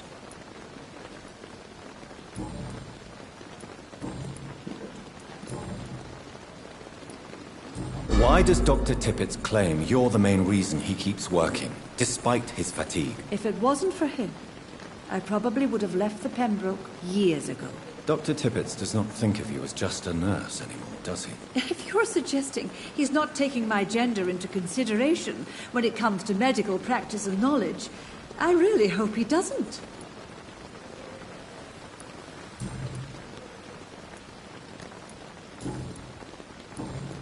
Goodbye, nurse.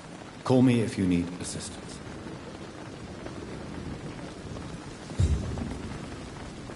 Good evening, Dr. Tibbets. Dr. Reed, any good news to share? You're exhausting yourself, Corcoran. Maybe you should think about preserving your strength. No. We must keep on healing all those poor souls. We are the last rampart before chaos. Once more unto the breach. Nurse Brannigan is worried about you, Doctor. She should not have told you that. I will have a word with her. You don't have to blame her for her honesty. I'm not that kind of man, my dear Jonathan. Actually, Nurse Brannigan's opinion is the only one I may listen to.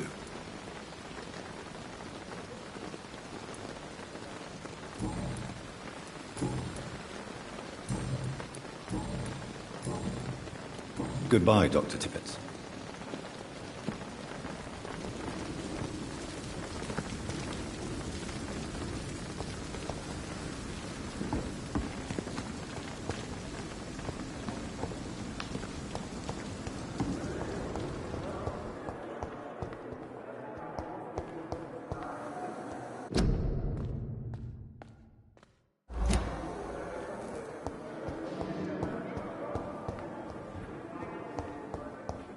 It's locked.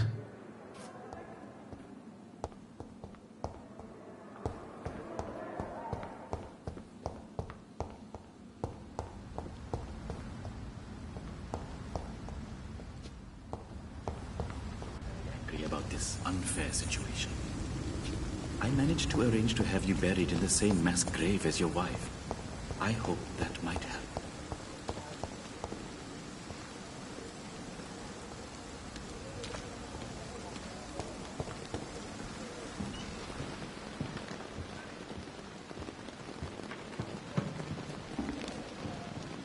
It's locked.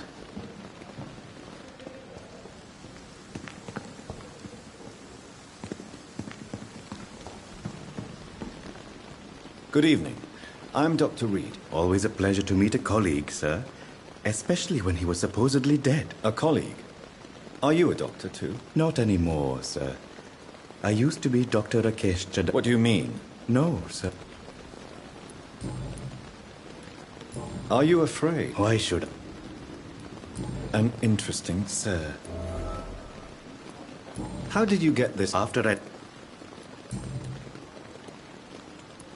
Have we met before? I don't... When we... Funny. Do you work here? Yes. Why do you... Because... Why close... It was...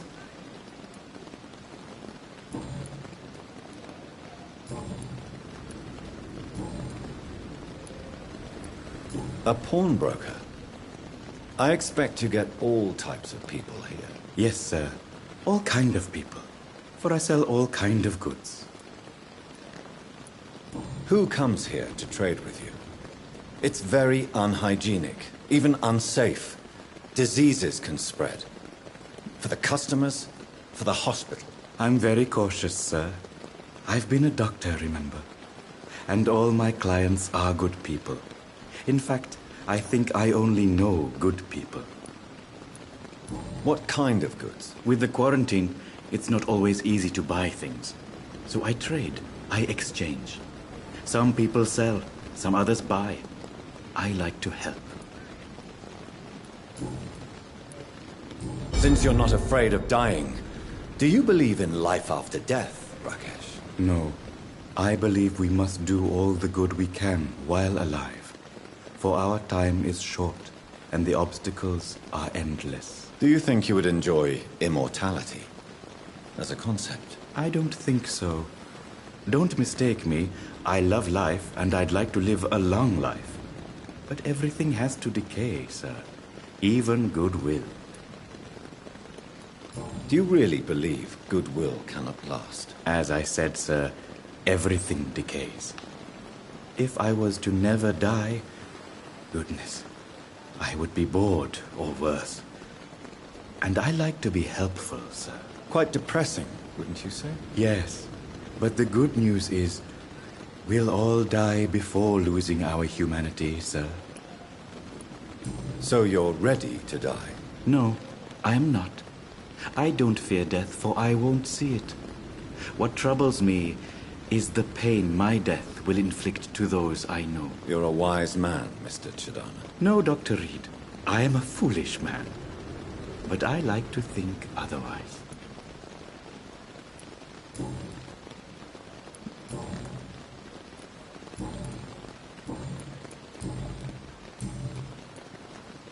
Please show me what you have to sell. Of course. It's just trinkets and curios, really. But I'm sure they can be useful.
If only there were more of us, with less resignation and more determination.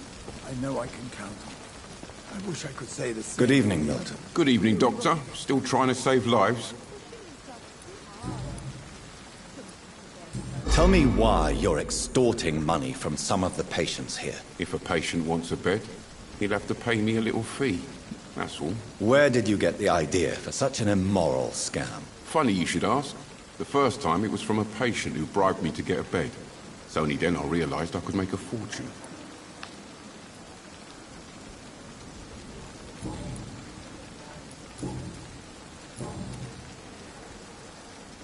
Goodbye, Milton.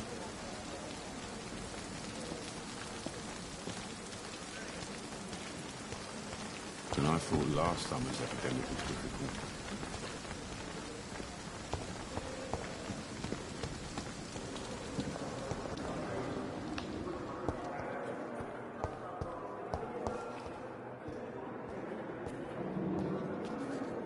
Good evening, Nurse Hawkins. Good evening, Dr. Reed.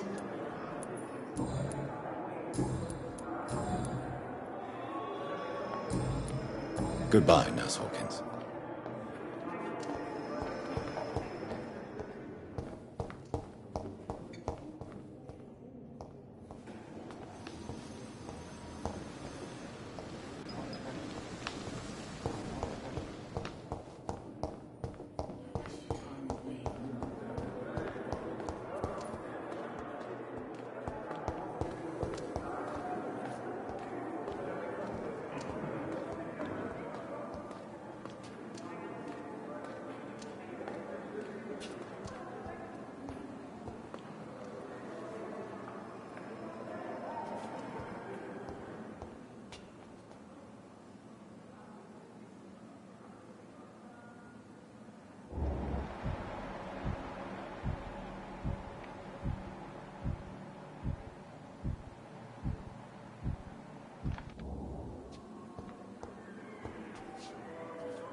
Good evening, Nurse Hawkins. Good evening, Dr. Reed. Pepper. Are you sure you want to leave this hospital? To become a nurse was a little girl's dream. But in the end, I don't feel that useful. I want more.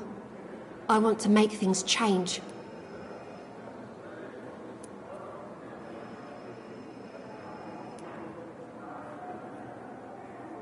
But you're doing something important here. For all the patients who need your help. We save lives, sure. Each time we send a cured patient home, it's a relief beyond words. But since the epidemic, I feel so powerless. What steps are you prepared to take to feel more useful? I don't know yet. My sister believes that the real fight is in the streets nowadays. Maybe she's right. Maybe this is what I must do. And what about Milton Hooks? Does he share your point of view? For Milton, any change means more comfort and more peace. I disagree. If you feel that saving lives is not useful enough, perhaps it means that you've lost faith. On the contrary, my faith has never been stronger. Maybe we are all just too proud to face up to the fact that science cannot compete with God.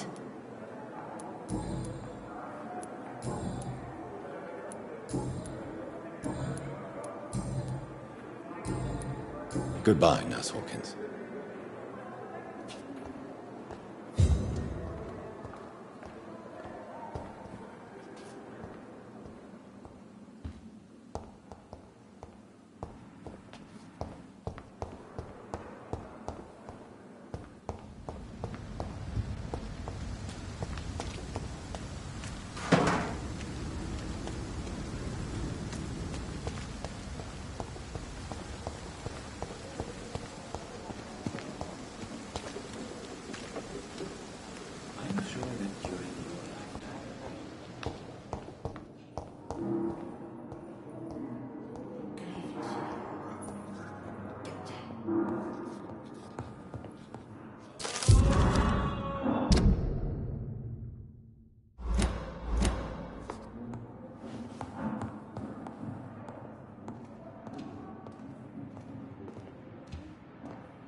Good evening, madam. Can I help you? It's my son who needs you, sir. I'm Dr. Jonathan Reed. How can I help your son? I'm Beatrice Goswick, mother of Mortimer Goswick. Could you check on him, please, Dr. Reed? I've heard much of your talents as a physician.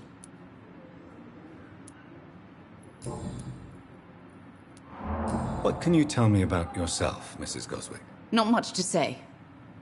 Just take care of my Mortimer and I'll cover all the expenses. That's all that matters. Are you really that rich? Most of the patients here are of a more humble origin, if I may say so. Yes, thanks to my husband. May he rest in peace. I can cover any needed medical expenses. May I ask if you have an occupation, Mrs. Goswick? I'm a teacher by profession. I teach young women who are more ambitious about their futures than their families.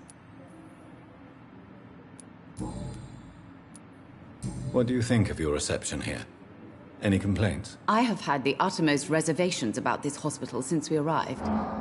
But we had no other choice, considering the state of emergency. Is there something in particular that's bothering you? Some of the staff were not especially welcoming. I suspect they're not accustomed to dealing with patients of such social standing. Tell me more about your arrival at the Pembroke Hospital. What gave you such a bad first impression? The ambulance driver was quite rude, for a start. And that nurse, Miss Hawkins, seems to have quite a dubious attitude. What do you mean? She managed to secure a bed for my son despite the epidemic. It was a relief, but it wasn't cheap. She charged you for a bed? Yes, and I paid without question, considering the urgency of the situation. I share your concern, Mrs. Goswick. Be sure that I'll talk to the people involved. I don't expect compensation, Dr. Reed. But I'm aware such behavior would not be tolerated in other hospitals.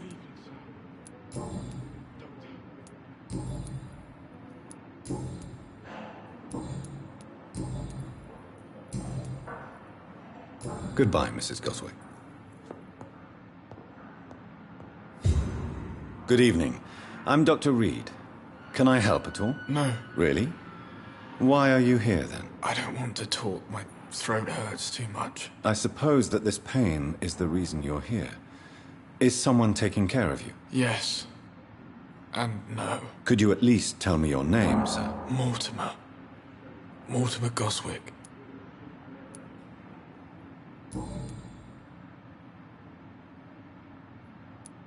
Why did your mother have you hospitalized here? She seems convinced this is a bad hospital. My mother just wants the best for me. She won't rest while I'm here. She'd go all the way to hell and back to help me. Pembroke Hospital may look unorthodox, but rest assured you're in good hands here. It's not me you have to convince, Dr. Reed. It's my mother. Is your mother bothering you? As your doctor, I can ask her to leave you alone if you would prefer. That's tempting, Doctor. But you have no idea what my mother is capable of. She would tie herself to my bed if you asked her to leave. How painful is your throat, Mr. Goswick? So painful I'd rather not talk at all, Doctor. I'm sure you realize a doctor and his patient have to communicate, sir. Would it help if I gave you some paper and a pen? Not really. I see. Then maybe it's not just your throat that hurts, Mr. Goswick. Perhaps your sore throat is just the consequence of something more hurtful. Yes, maybe. But I don't want to talk or even write about it now.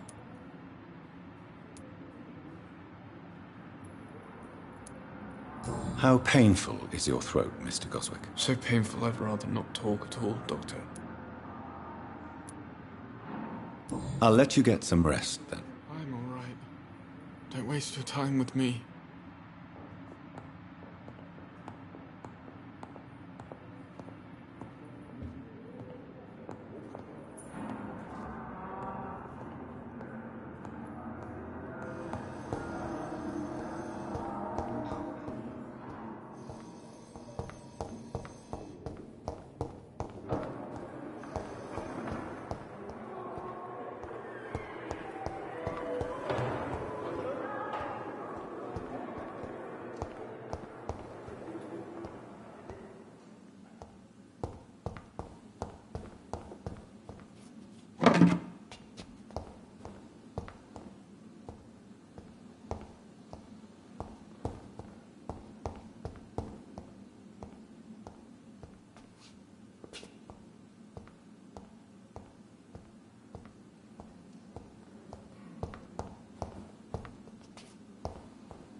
Not now!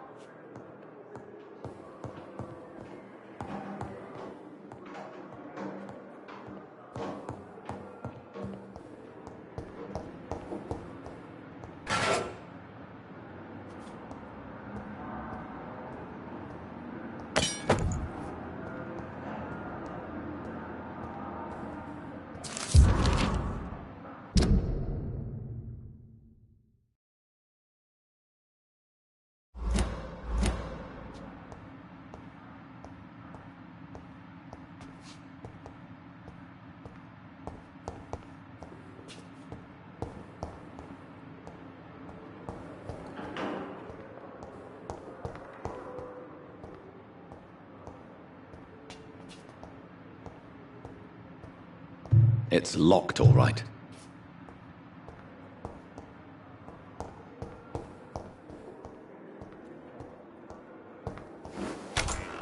This must be the place.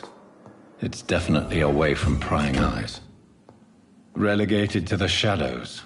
A kingdom of my own. At least I won't be sleeping in a coffin.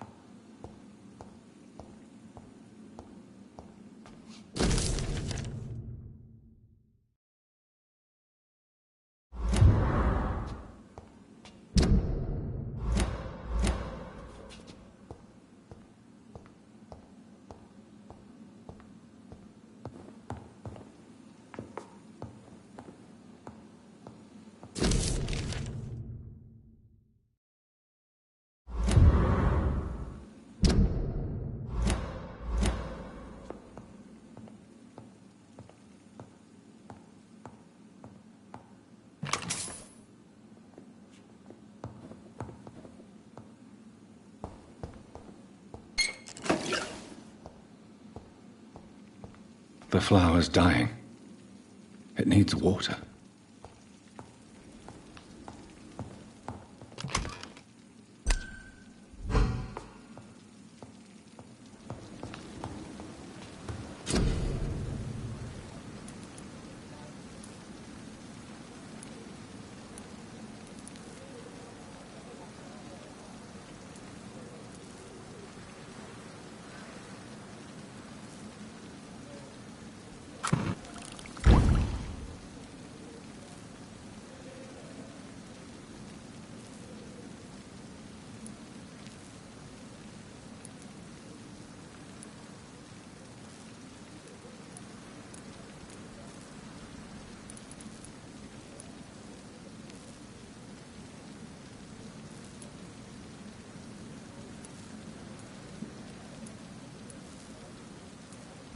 William Bishop's blood is much more unstable than human blood and shows extensive mutation.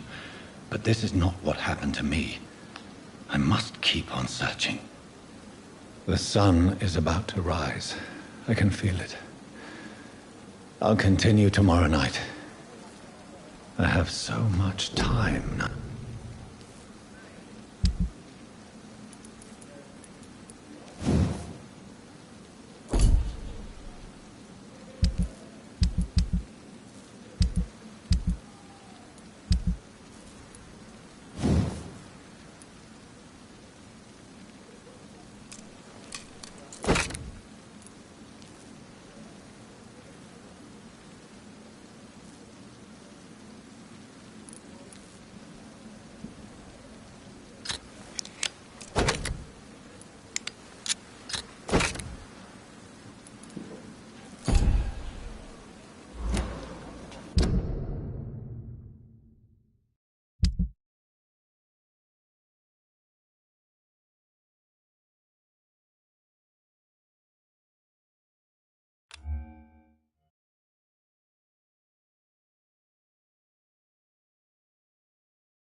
If I'm to stay here until my research is complete, I'd better learn to hide my true nature from the mortals. But what about my thirst for blood?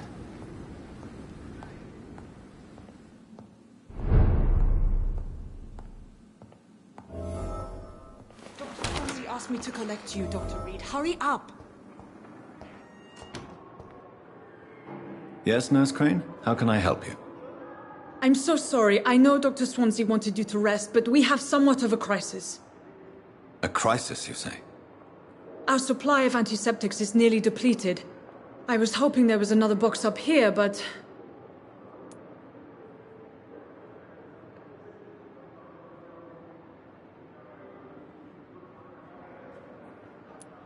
Sorry, there's nothing here. Some of the patients won't last the night without them. Honestly, sir, I'm beside myself. I may have a solution. In France, during the war, drugs shortage was a daily problem, and we had to use our wits to overcome the shortages. However do you mean? If combined correctly, certain household chemical products can be used in a pinch instead. Now, where's the hospital storeroom? The storeroom? Fat chance. This is the Pembroke, and space is luxury we don't have. Everything used to be stored in the old morgue. Perhaps I should look there first. Where is this morgue? It's the large building behind the hospital. You'll need to go in the back door because it's been sealed off for sanitary reasons. Take this key. It opens a small back entrance at the end of a narrow street. The abandoned morgue behind the hospital. A small door at the end of a narrow street. On my way then. Thank you, nurse.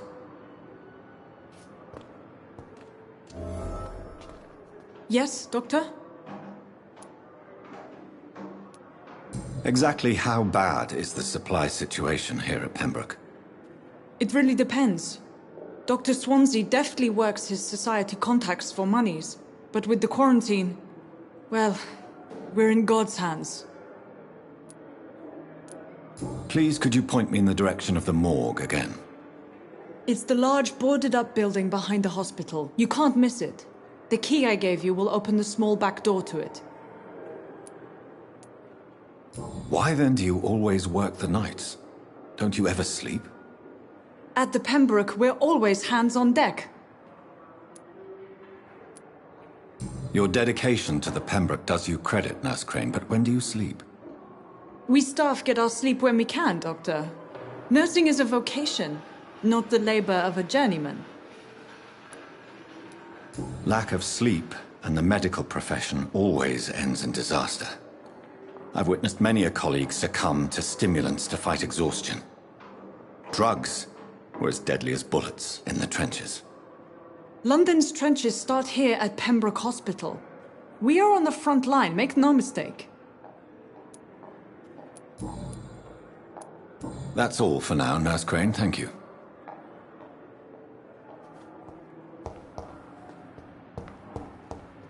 It's locked, all right.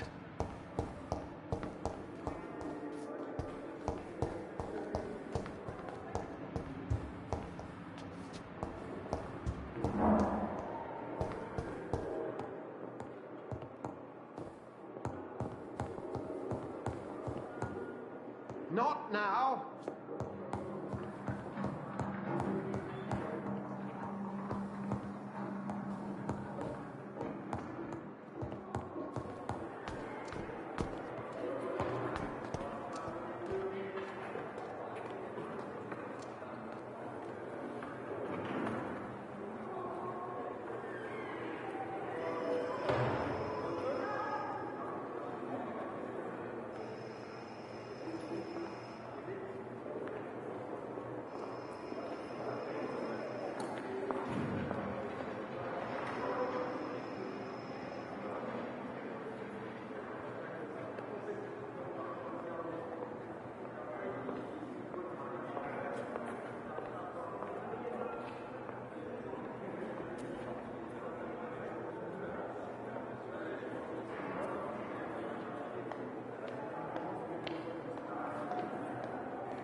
giant enormous disguise as a hospital. Nice Pembroke nowadays. Yes, Doctor? That's all for now, Nurse Crane, thank you.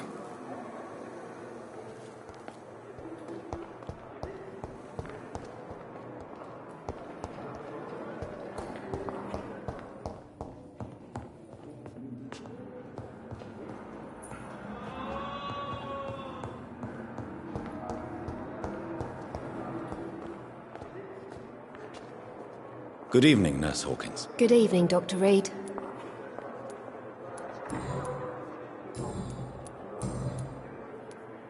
Milton cheats patients out of their money at this hospital, Pippa.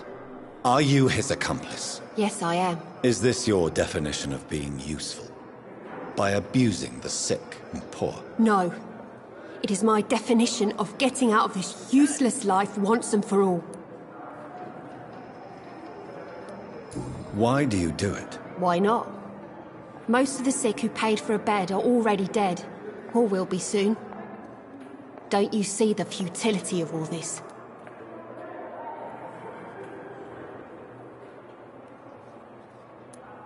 How can you be affected by the misery around you, and be so heartless at the same time?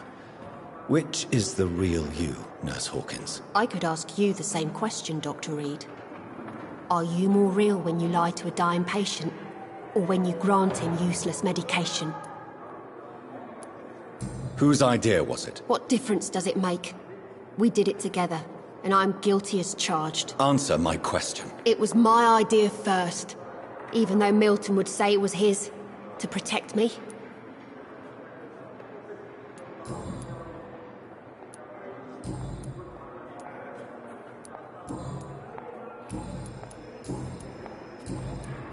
Goodbye, Nurse Hawkins.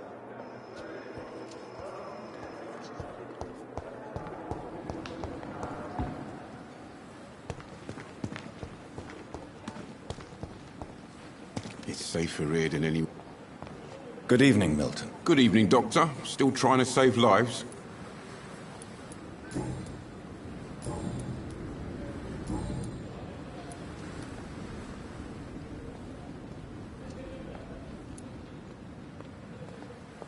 Do you know that Nurse Hawkins is thinking of leaving the hospital? That's not a surprise. We've talked about it already. Does it not bother you? Sometimes I think she may be right. We should run away while we can. Question is, where can we go? Where is it safe?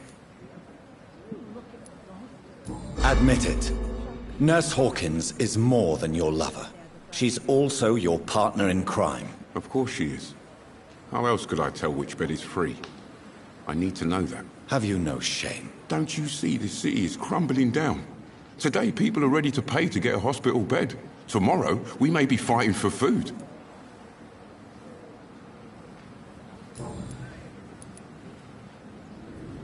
I'd like to see your goods. Wise choice, Dr. Reed. A reliable gun is what everybody needs these days.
behavior is similar to the infected William Bishop.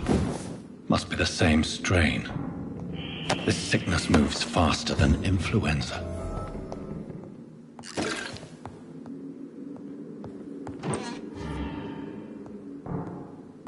This key will surely grant me access to the basement.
Balls of Mars, fortifiers. As popular as they are ineffective. But they do contain iron tartrate, and that might prove itself useful.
These skulls feed from corpses and the husks of animals. They're not after blood.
Mr. Connor's injuries don't match the report.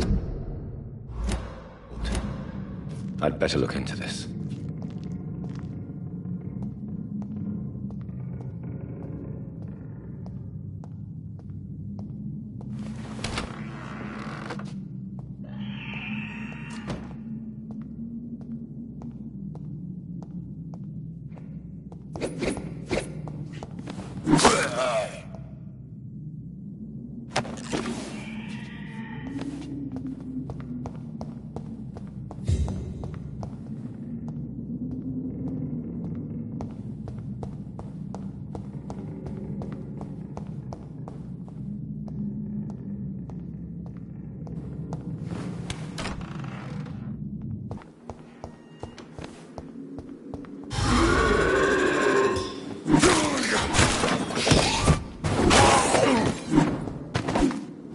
These scowls can be so ferocious. I'm not sure I can defeat them without becoming stronger. To drink blood is so tempting.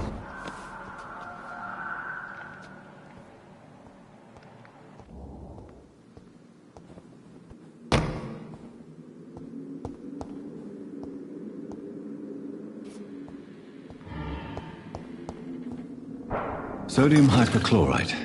Dangerous to administer, but efficient in the proper dosage.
dodged death so many times.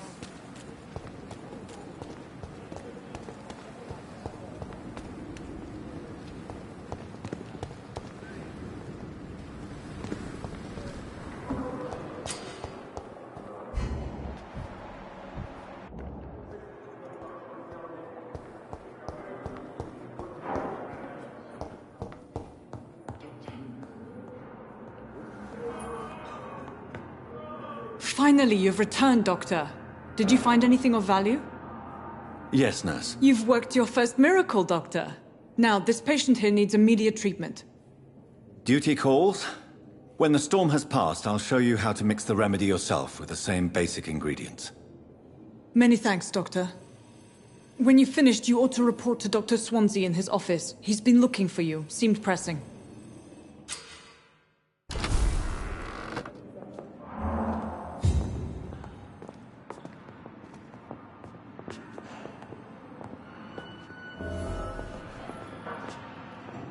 This I'm hospital all right. seems to be falling apart. Don't waste your time with me. But in the circumstances, I'm willing to give you the benefit of the doubt.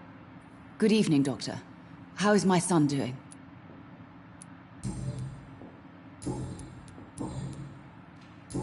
Good evening. Goodbye, Mrs. Goswick. Doctor. Good evening, Doctor. How is my son doing? Goodbye, Mrs. Goswick. This hospital seems to be falling apart. Good evening, But Mr. in the Goswick. circumstances, How I'm are you? willing to I'm give you the okay. benefit of the doubt. Do you need any help? I'm afraid I may, sir. I don't mean to be a burden. You are not a burden, sir. Healing you is my responsibility. And you have my gratitude for that.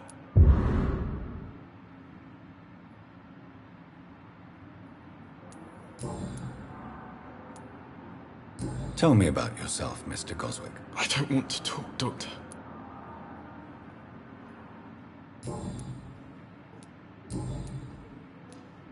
How painful is your throat, Mr. Goswick? So painful I'd rather not talk at all, Doctor. But in the circumstances, I'm willing to give you the I have to go now, sir. But don't hesitate to contact me if you need any help. I'm all right. Don't waste your time with me. How can we be sure we're making a difference?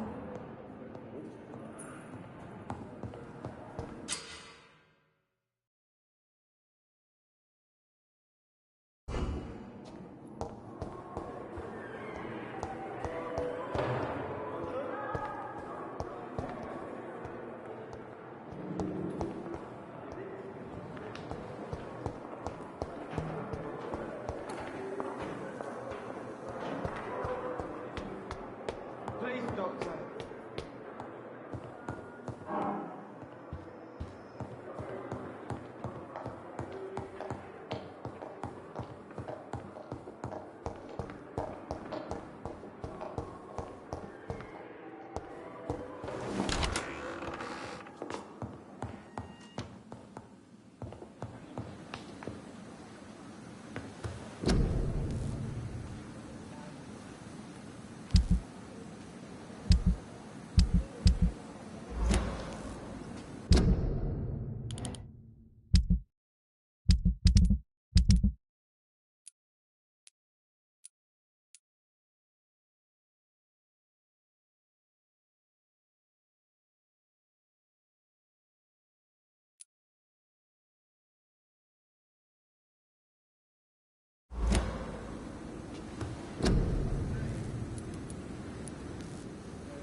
Good evening, Dr. Strickland. Have you seen any suspicious activity in the vicinity, Dr. Reed? No more than usual. This is no laughing matter, Dr. Reed. A patient of mine has been murdered. Mr. Fiddick is dead. I should have been more cautious. Do you need my medical attention, dear colleague? I would have been confused if anyone other than you had asked that question, Dr. Reed. But your help is welcomed. There is no shame in helping each other. We're colleagues, after all. Many doctors I have known are too cynical to think that way.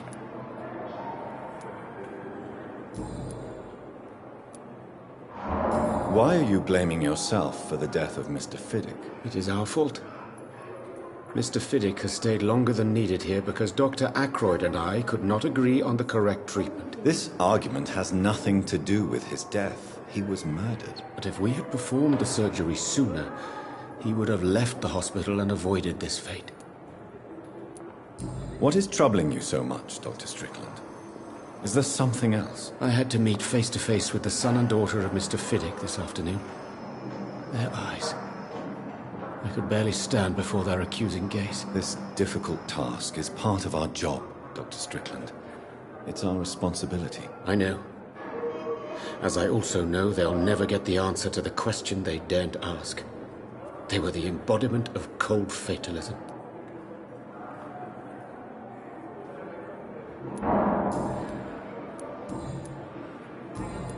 Goodbye, Dr. Strickland.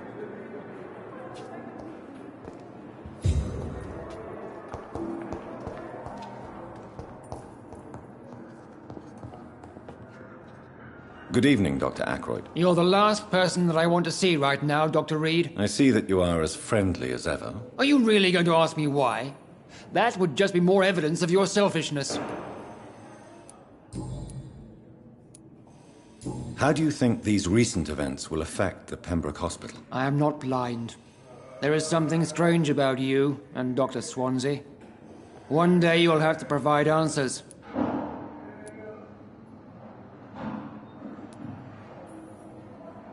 You are troubled by the death of your patient. I understand. It is something that haunts everybody in our profession. Harvey Fiddick died inside these walls, under our watch. We failed him, all of us. Don't you think the epidemic is enough to deal with, without wasting time on insults and suspicions? Yes, the epidemic. Convenient, isn't it? Just like the war, really. Hundreds are already dying, so who cares about one more?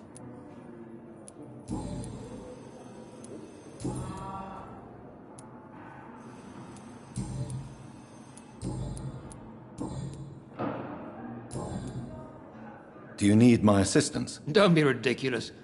I'm capable of dealing with this myself. I've just not taken the time to do so. Then you are lucky that I have taken the time to do so. Consider it a gesture of solidarity between professionals. I wish this hospital could have received as much attention from you, Dr. Reed. We do not see you in surgery very often.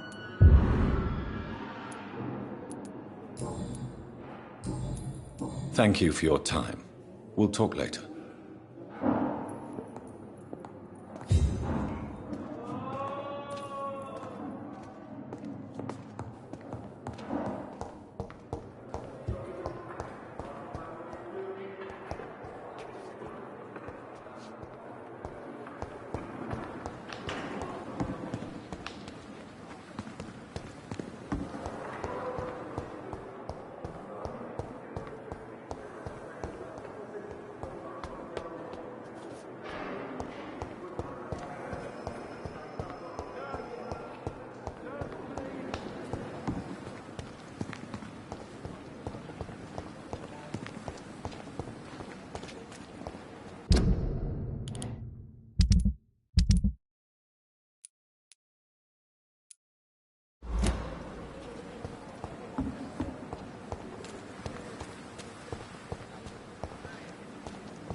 Please, sir. I need help bad. What's going on? I'm Blight, sir. Newton Blight. I've lost my mate. can't find him anywhere. I'm Dr. Jonathan Reed from the Pembroke Hospital. Please, calm down and give me more details. Oswald and myself were both infantry, sir. We were en route for the hospital, but... well, we had a disagreement. And Oswald ran off towards the canal. How long have you been searching for him? I can't go there. Too many rats by the water. Fucking rats. Can't stand them since the war, sir. Can't stand them at all. Don't be ashamed, Mr. Blight. Many soldiers who survived the trenches suffer from musophobia. I'll see what I can do for your friend. What can you tell me about yourself? I'm Oswald's best friend. We served in the same regiment, sir. We've taken care of each other since we came back from the front. What can you tell me about your friend? His name is Oswald Thatcher. We survived the war together. Oswald is... nervous and quite fragile since we came back from the war. This is a dangerous part of town. What are you doing here? We were looking for the Pembroke Hospital. We both need help. Treatment, I mean. To get some sleep. Just need to feel better, sir. Where was your friend the last time you saw him? He went down by the canal. He didn't want to go to the hospital. I think he went to the sewers on purpose. So I couldn't go after him. Do you need medical attention, sir? No thanks, sir. Unless you're able to get rid of every rat in London. I have all the information I need for now. If I find anything out about your friend, I'll let you know as soon as I can. Thank you, Dr. Reed.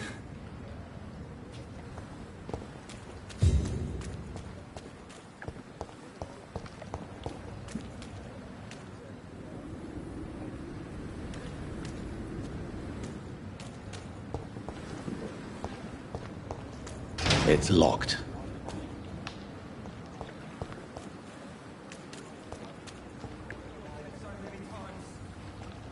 Oswald, you can't just die like this. I cannot enter.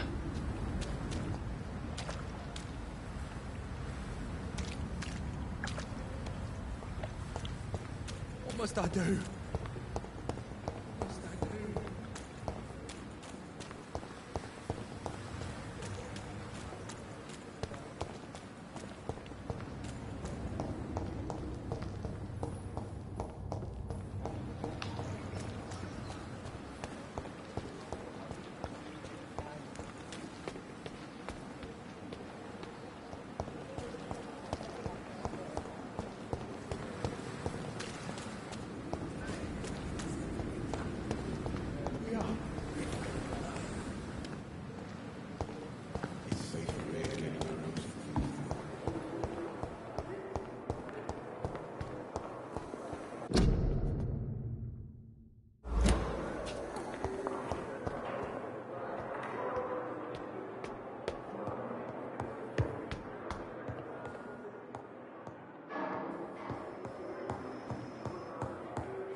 Please, Jonathan, come in. Fascinating, is it not? In the last decade, so many mysteries have been brought to light with our microscopes. The human body, biology's penultimate frontier. The more we explore its boundaries, the less we're able to trace a clear line between life and death. You, my friend, have a foot in both countries. The view must be vertiginous. It's at least as vertiginous as chatting about vampires with you, I would say. This must be all so new to you. This area of town, the hospital, a brand new life. How stimulating it must be. I wish I could share your enthusiasm, Dr. Swansea. But my condition defies scientific categorization. Undead? Unalive? Immortality defies logic. I cannot express my thrill at this serendipitous turn of events. The world's most eminent specialist in blood transfusions, a vampire. One might say a gift from heaven. It may seem strange, but your words have brought me some comfort here. Forgive me. I've been an admirer of your work for a long time, and now you are so much more than a brilliant physician. And please, call me Edgar.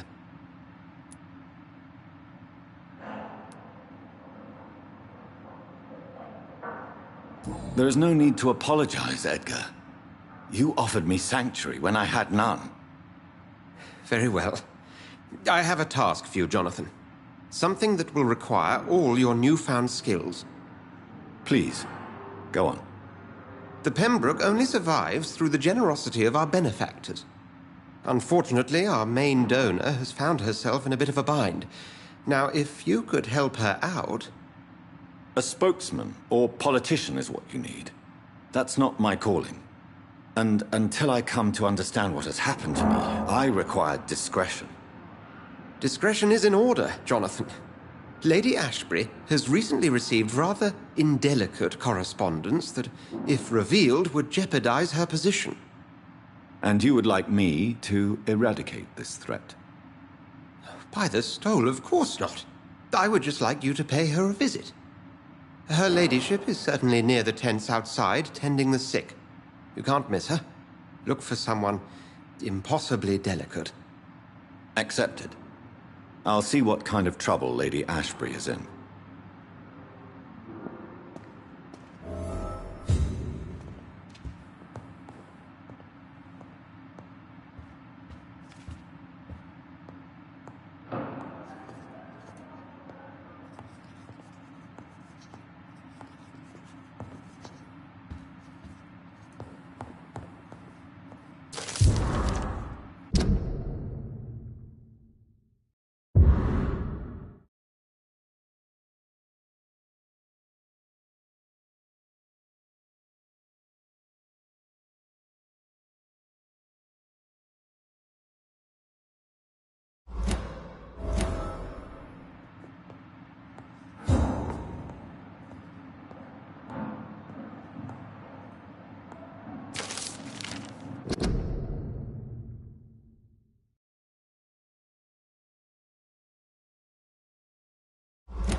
Do you need something, Jonathan?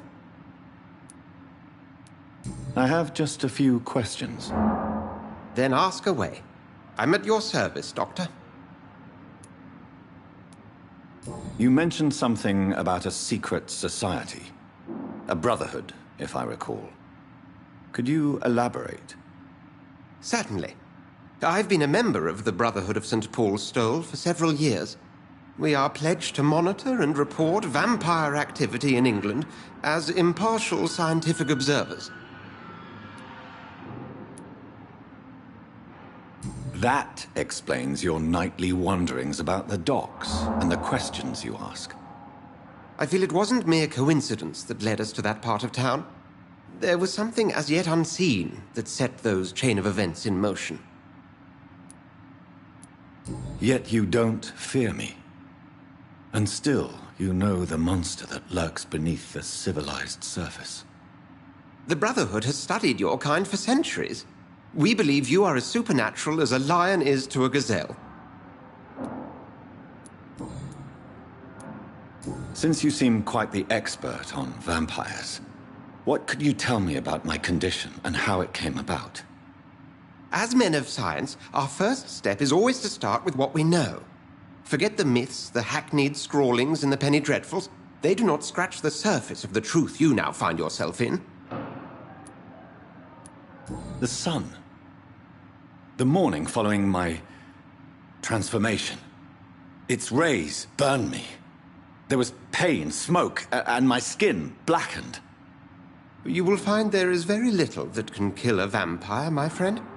You have been offered relative immortality.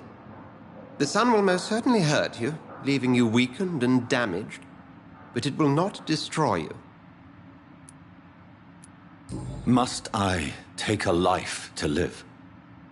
You are a vampire. You feed, and blood is the sole sustenance that can sustain your immortal frame. and only a living creature contains the nourishment you require.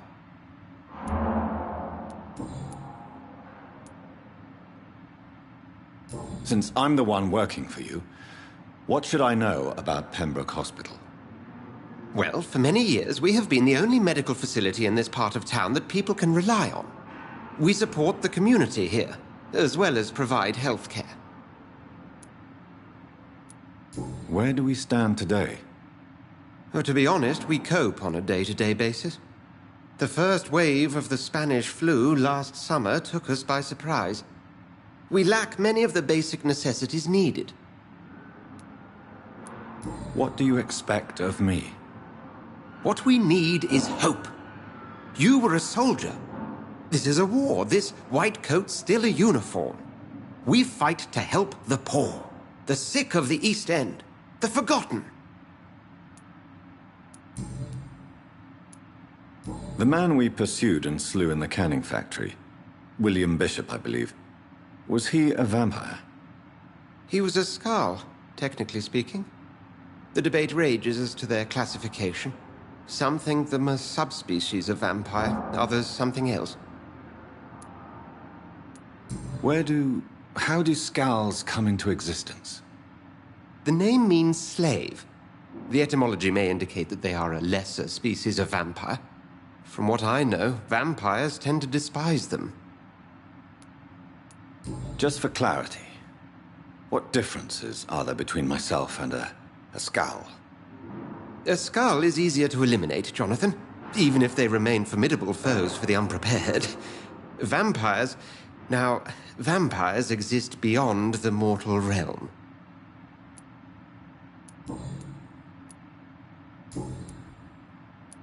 We'll see each other again soon, Edgar.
Dr. Reed, may I help you?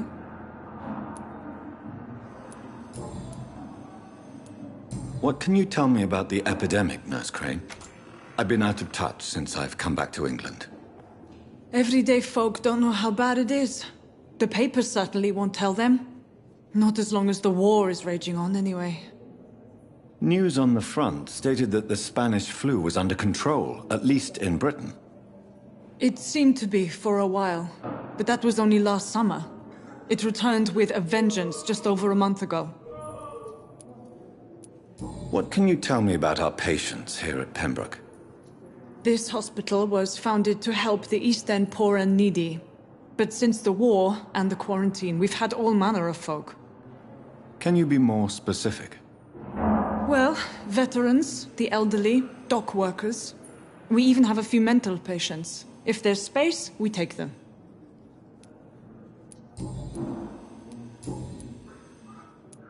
For how long have you been working here, Nurse Crane? I first volunteered at the Pembroke in 1911, a few months after Dr. Swansea was appointed. And before you arrived here? If you must know, this was my first job. Well, Dr. Swansea certainly has confidence in your abilities. Are you in charge of the nursing staff? Not in an official capacity, but the Pembroke doesn't always work above board, so to speak. What about medical protocols? Dr. Reed, we don't have the money and resources here at the Pembroke like they do in the West End. We do what we can. How is the duty roster organized? Everybody works until they can't. If there's time, they'll eat a meal and shed a silent tear.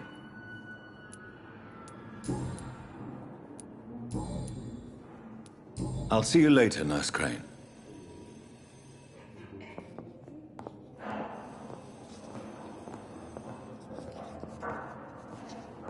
So many deaths.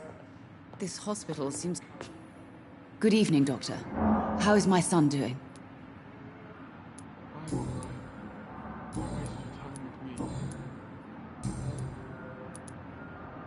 Have you heard rumors of blackmail going on in this hospital? Dr. Reed, are you trying to take advantage of me? Of course not, Mrs. Goswick. I'm just curious. Well, go be curious somewhere else, please. Do you require medical attention as well, Mrs. Goswick? I have other concerns right now, Doctor. But I'm fine, thank you. Goodbye, Mrs. Goswick. Good evening, Mr. Goswick. How are you? I'm okay.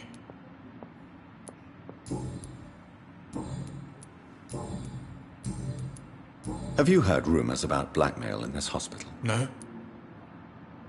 I have to go now, sir. But don't hesitate to contact me if you need any help. I'm all right. Don't waste your time with me.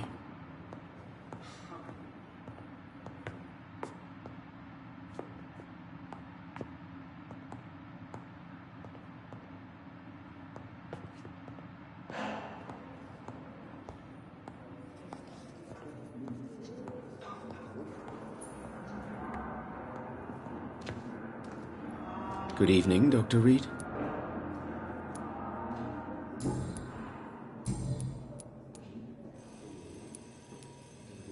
Have you heard any talk of blackmail going on in the hospital? If you're running some official inquiry, you had better question the patients. They know more than the staff, especially old Miss Jones. Goodbye, Dr. Strickland.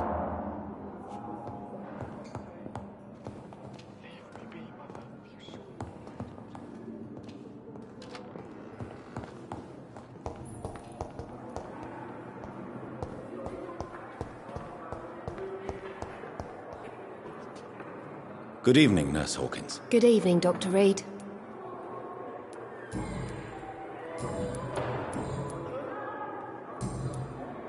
Do you need medical help yourself, nurse? I'm fine, really. I just need to sleep.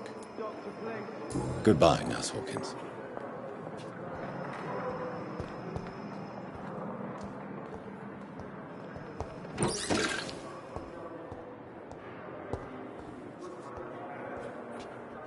I wonder why the Goswicks came here in the first place.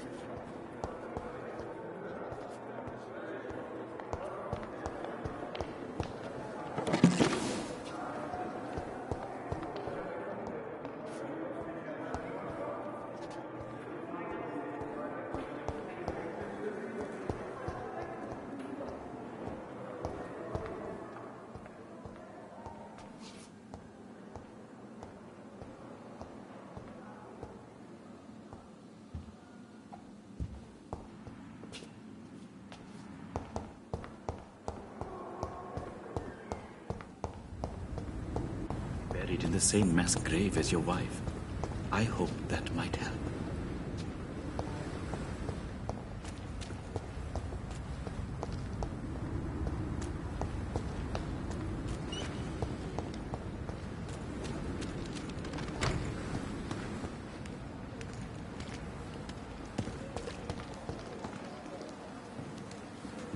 It never ceased. Good evening, Dr. Reed. Such a pleasure to see you again. Tell me the truth about your appointment as a medic during the war, Rakesh. The regiment administration appointed me by mistake. I had to learn the job on the spot, sir. Very hard, sir, but I rose to the challenge. Do you realize how many soldiers died because of that decision? You should have refused. Yes, sir. I swear I did, sir. But no one listened. When the first wounded arrived, I had to do what I could. It is an unbelievable story, Mr. Chidana. It was a time beyond belief, Dr. Reed. But I'm happy not to deal with the wounded. I prefer caring for the dead now. You can't impersonate a doctor. You can't improvise a medical education. People could die at your hands. You're absolutely right, sir. But as a field surgeon, it was more like being a butcher. Do you believe you have really helped these people? My ratings were within the averages of the regiment. I saved lives, Dr. Reed. Does that not say enough about triage and war surgery? Do you need medical attention? I'm feeling all right, Doctor. But perhaps it is because I, too, am used to the smell of the dead.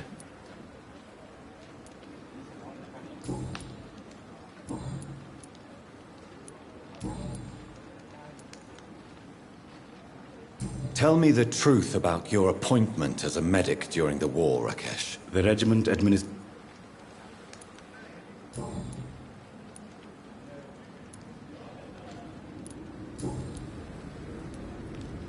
Have you heard of someone blackmailing people in the hospital? Pardon me, sir, but I have no idea what you're talking about. Goodbye, Mr. Chidana. Tomorrow, more bodies will arrive and then sadly depart. I'm managing a train terminal.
Burn it! One of them!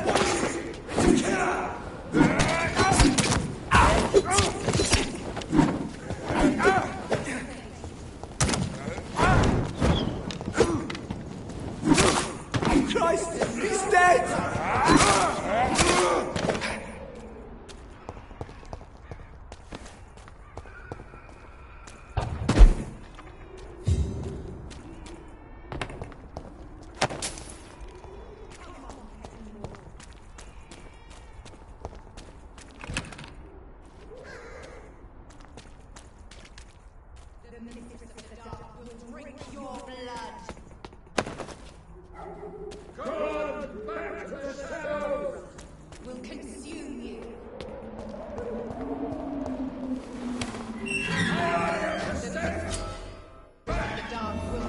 Your blood.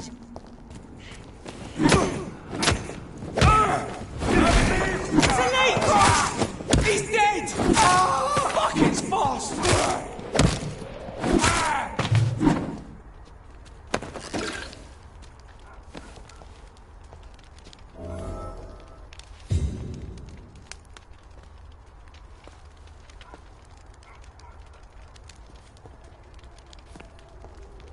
Are you all right, Miss Howcroft? They were tracking me, hunting me down.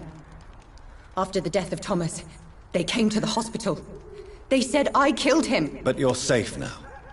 Those men won't bother you anymore, I promise. Did you hear them? They recognized me as a vampire. I knew it. I knew it.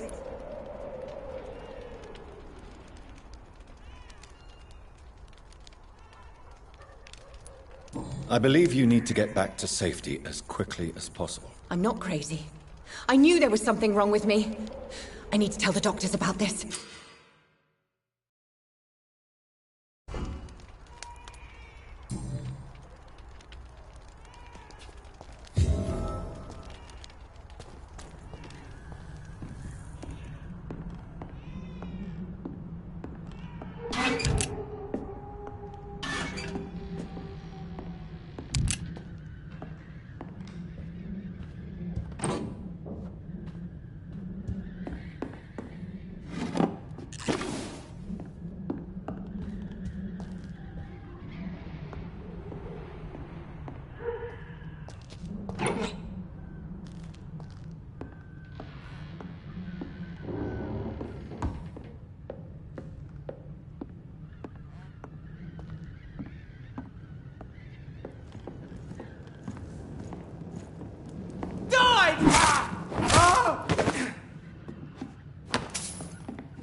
I'm not crazy.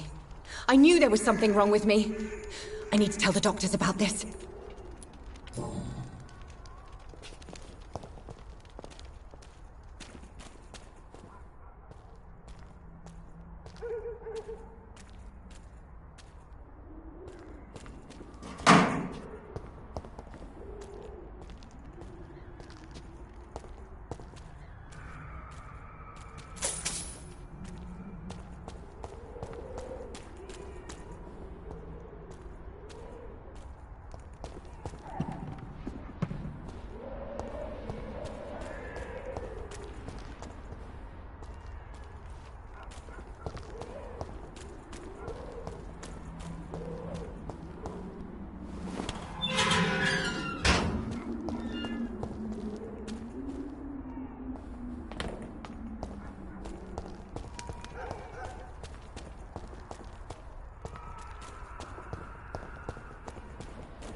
It's locked, all right.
What happened?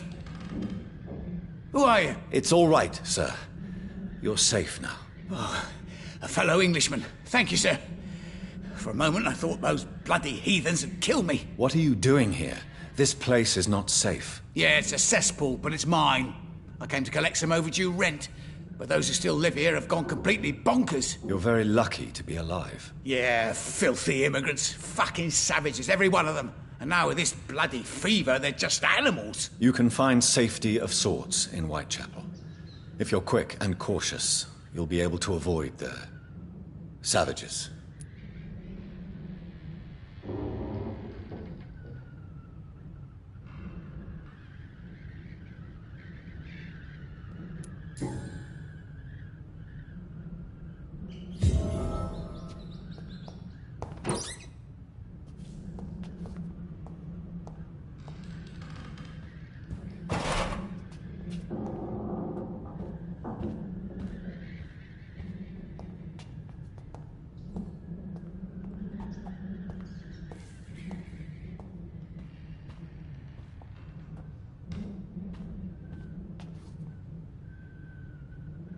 You had better return to Whitechapel without delay.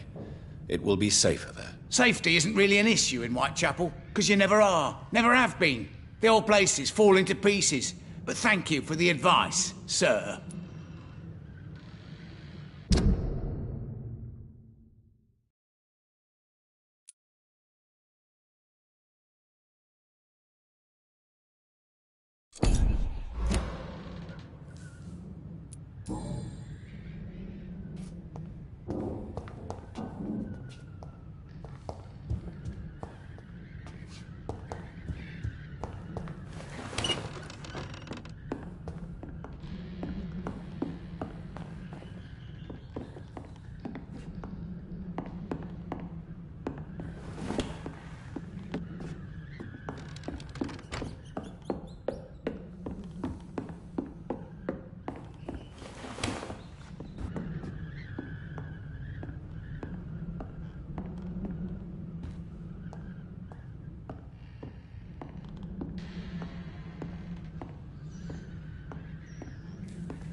No such stupid thing!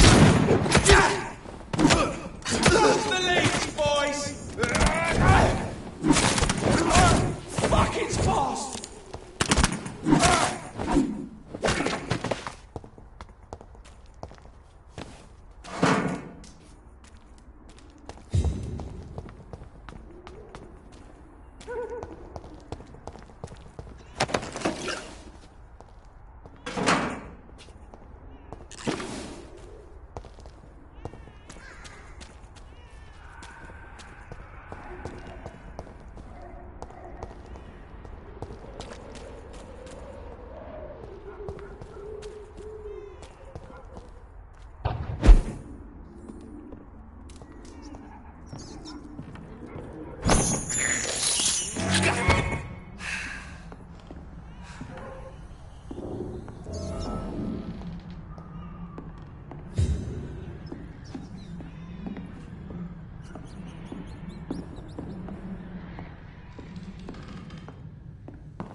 There's more and more of these bloody leeches every night. Aye, but the guards recruit more and more every year. Wait, it's one of them! Over there!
Fuck it all! Stop it now, Albert, stop it!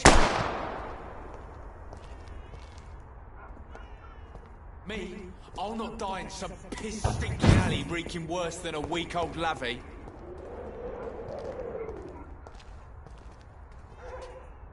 Are you all right? The bastard hit the wall next to me. I don't even know if he meant to miss. If you've been hurt, I can help you. I'm a doctor. Name's Albert. Remember it. Now bugger off.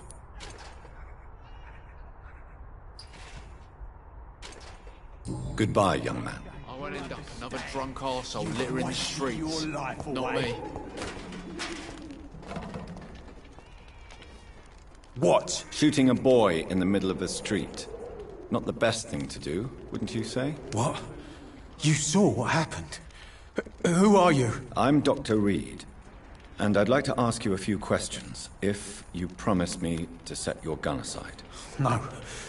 Look, I'm not a violent man. I'm Benjamin Palmer, doctor.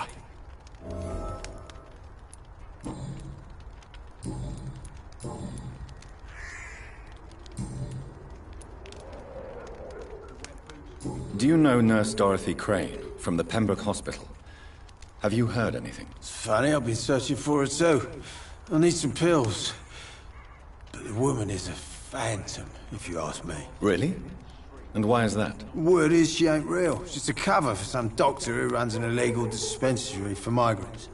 A gun, alcohol, and a bad temper make a terrible cocktail, sir. Goodbye for now.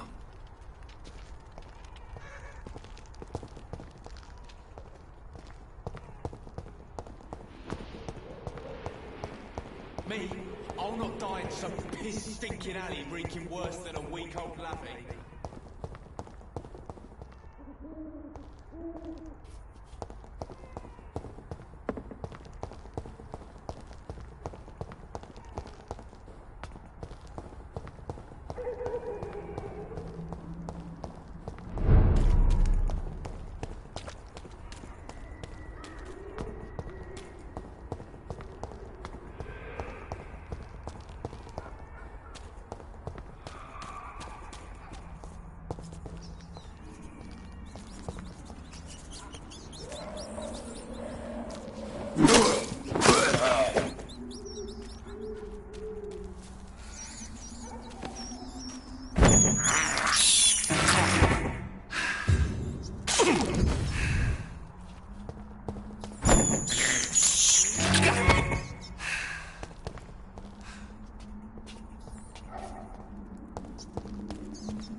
Perhaps I should have considered the offer.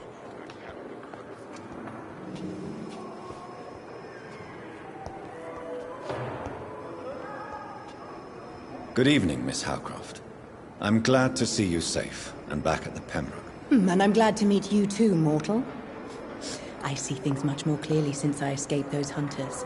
And that includes you, Jonathan.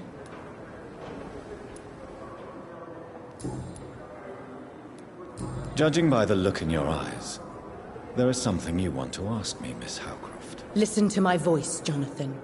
You can't refuse to answer my questions. Speak now. Tell me about you and that fancy red-headed lady. You mean Lady Ashbury? What about her? Don't resist me. Answer now, Doctor. What's really going on between you two?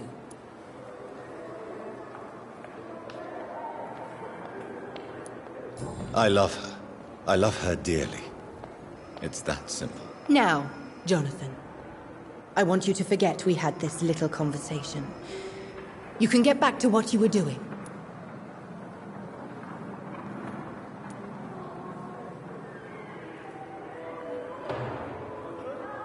And what exactly have you learned about me? You try to be a decent man, Dr. Reed. And you're trying to make a difference. That's more than most mortals I've ever met. That's quite a statement, Miss Howcroft. But there is more, isn't there? Your interest for my condition. Your subtle innuendos. Are we the same, Doctor?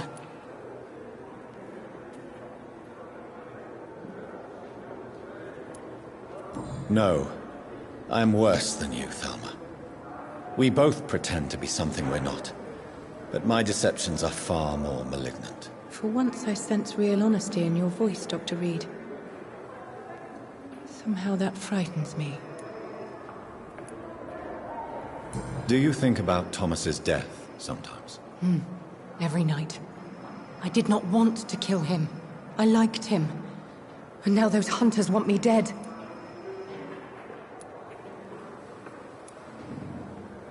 You're safe as long as you stay here. Those people who hunted you have learned their lesson. I can assure you. These walls will not protect me, Doctor. They will never forget the crime I've done.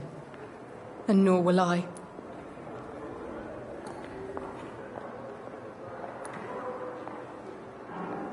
You are a patient here, Miss Howcroft. Someone with real needs who deserves peace and treatment. I will protect you. Don't be ridiculous, Doctor. How could a mortal carry all the pain of the world on his shoulders? I should be far more cautious.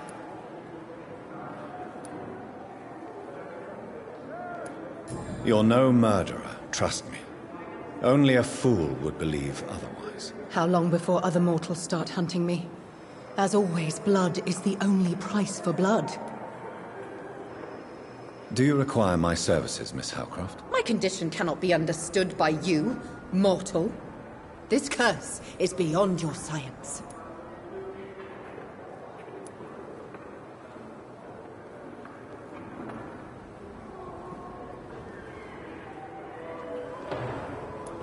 I will come and check on you later.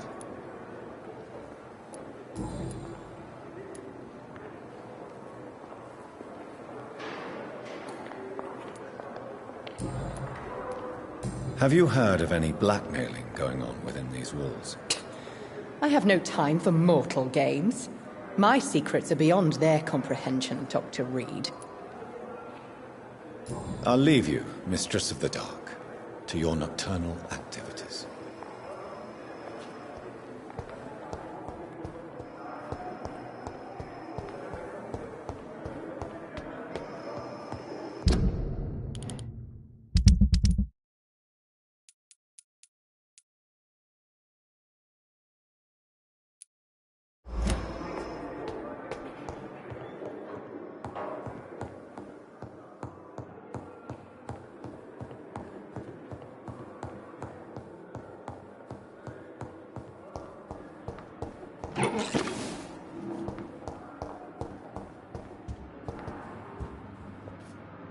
It's locked.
I wonder what your last thoughts would be, sir.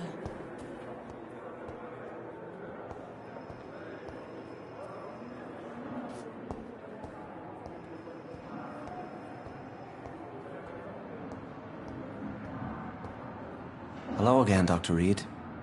I feel better already. Can I go soon?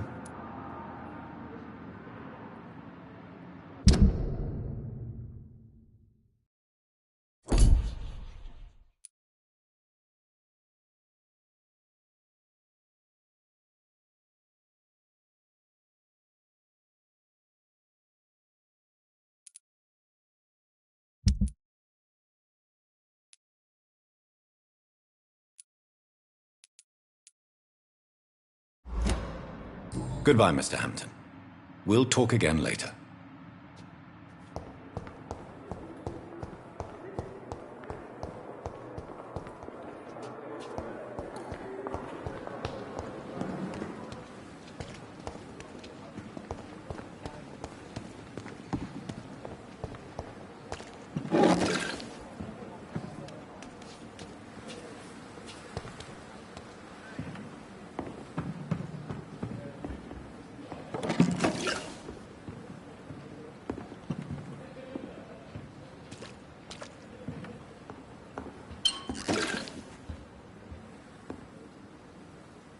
The flu took my dear wife, Emily. I take comfort knowing we'll soon be together again. Mr. Rainfield, that's no way to talk. You're in good hands here, and we'll be up again soon enough.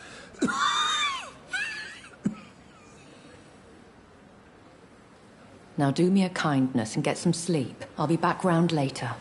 Your words are kind, the blessings of an angel. You're the sweet, sweet Lady of Mercy.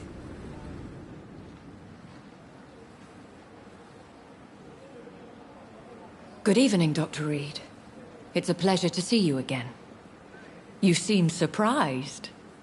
Dr. Swansea has brought me up to speed concerning your recent appointment to Pembroke Hospital. You're a the lady who saved me that night, before vanishing into thin air. I remember you from the pub with Dr. Swansea. Indeed. Allow me to introduce myself formally this time. My name is Lady Ashbury. I remember you well, in spite of the brevity of our encounter.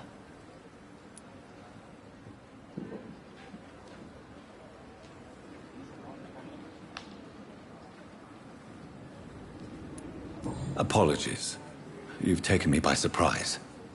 I'm very happy to see you. The pleasure is mine, Doctor. I hope you're more disposed to answer my questions now. You must have countless questions, but our rather urgent matter first. Swansea has explained. My cover, if you prefer, has been compromised. Have any of the patients given you trouble? These poor souls have so little left to live for. I do my best to ease their pain. The world would be a better place if it were cared for by women like you. You make me blush. I am simply a necessary evil. Pardon my boldness, Your Ladyship, but I have questions concerning this condition we share. As a newborn, your hunger for answers is rivaled only by your thirst for blood. But the questions need wait. I'm a scientist. My trade is in the deciphering of mysteries, and I need information to feed my mind. I will gladly answer every question you have, but first, prove yourself capable of resolving my predicament without eating the culprit. Dr. Swansea has commissioned me to be your agent in this matter. You could start by explaining what's amiss. These past insufferable weeks, I've been the victim of extortion. I've made a first payment, but the blackmailer grows greedy. I must refuse his most recent demands.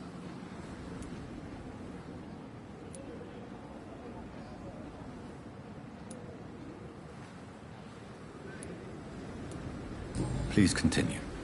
Every detail is essential. I'm your man. My embarrassment in this matter is eclipsed only by my shame at having put the hospital at risk. The threat from our anonymous scoundrel is clear. A list of dates. My visits coinciding with the dates of suspicious patient deaths due to massive blood loss.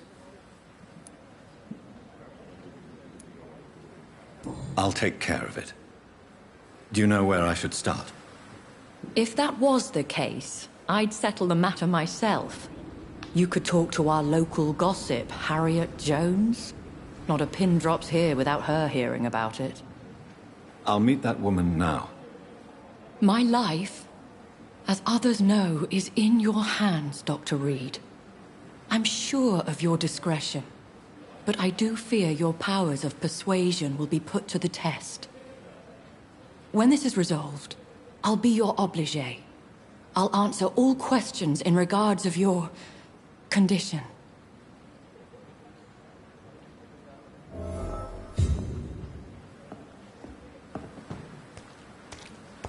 It's safer here than anywhere else in the East End.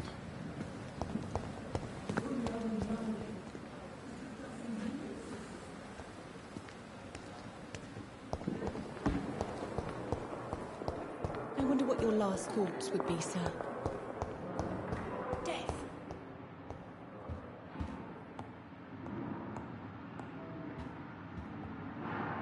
What? What? What is this? Who are you? Get out of my room. There's no need for alarm, madam. I'm Dr. Reed, the new surgeon. Preposterous. Dr. Reed, you say? I don't want some bumbling intern. Where's Dr. Swansea?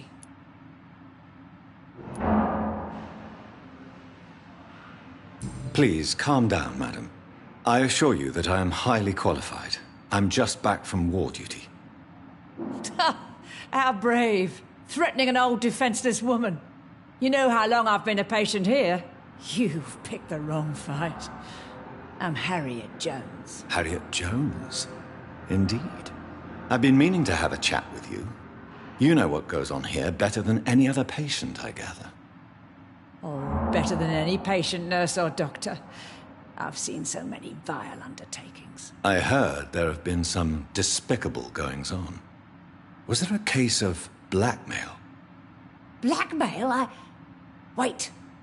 You're investigating something. This isn't a social call. One of those incompetent cunts slit a poor sod's vein. If I didn't know better, Miss Jones, I'd be inclined to say you enjoy this type of idle gossip. God's honest truth, Doctor. It's just the way it is here. Most of these bitches would let you freeze to death before getting you a blanket. You seem to know more about the goings-on here than anyone else. Beware, Miss Jones, in case suspicion should fall on you. That's it. Blame the old and infirm. I see those little bitches' greedy little eyes. Just waiting for me to pop off, they are. I assure you, madam, this is not an investigation into a possible medical error. Debauchery, then? Nurses Crane, Hawkins, Brannigans, whores, all of them. They can't keep their legs shut. I've seen them scratching slutty sores. Really? Well, if you have irrefutable proof, I'll not have the staff behaving in such a manner here. This is your business, Doctor, not mine. But I swear one of the nurses is cavorting with some man on hospital hours. Thank you for your time, Miss Jones. You've given me something to go on. See you on the next round.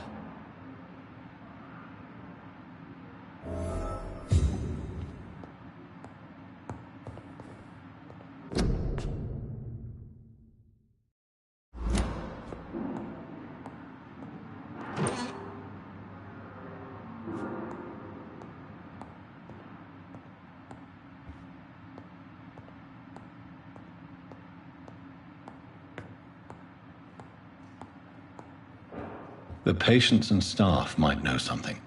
I'll start my investigation with them.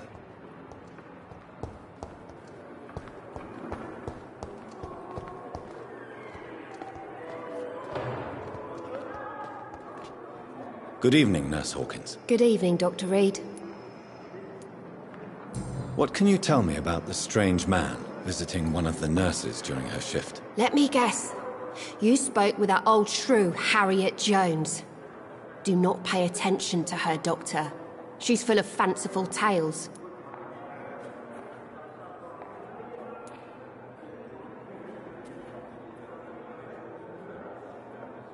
No matter how you feel about her, Miss Jones deserves our help. Who says I don't care for her?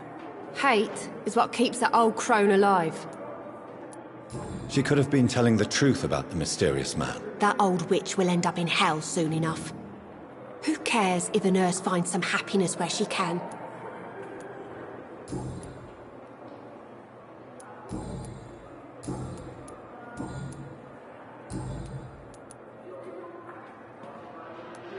Goodbye, Nurse Hawkins.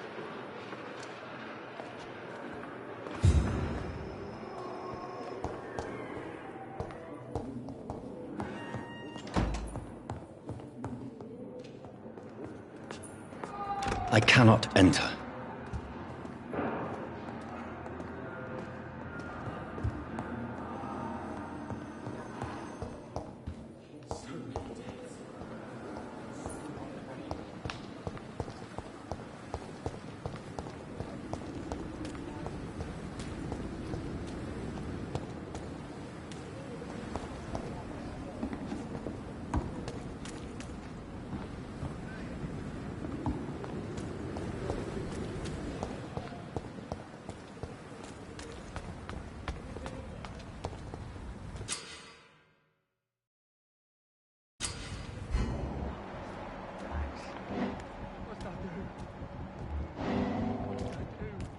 Don't worry, we're safe.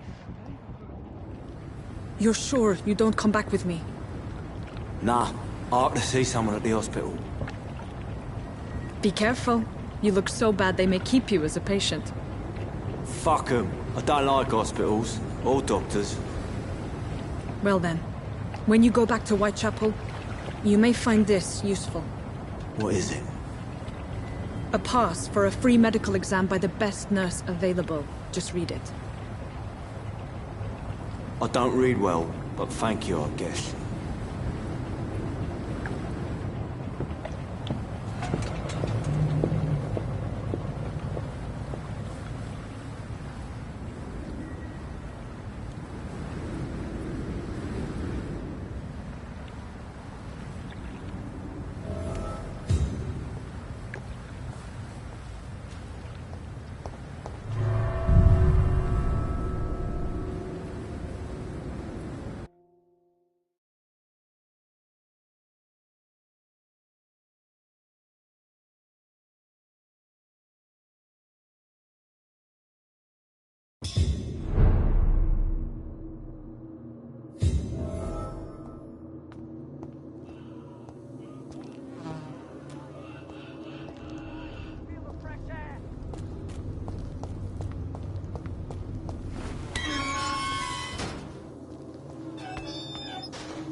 This man has been savagely attacked and dragged to the floor.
I can't breathe! I can't breathe!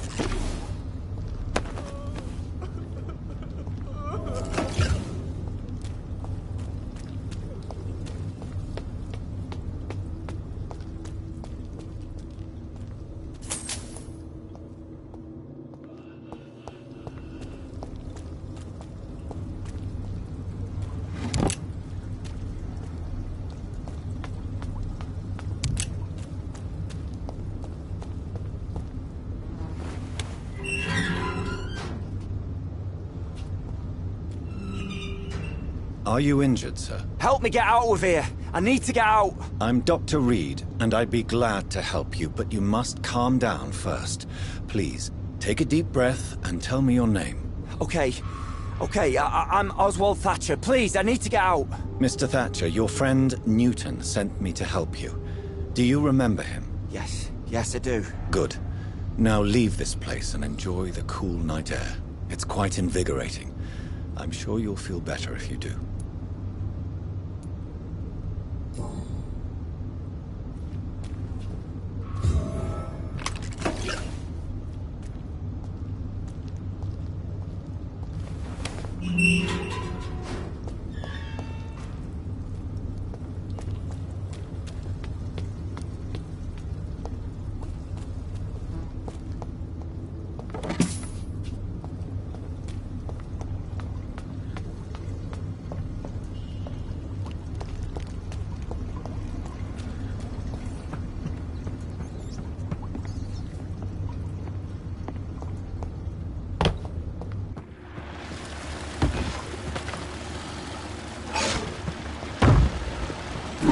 What sort of creature is this?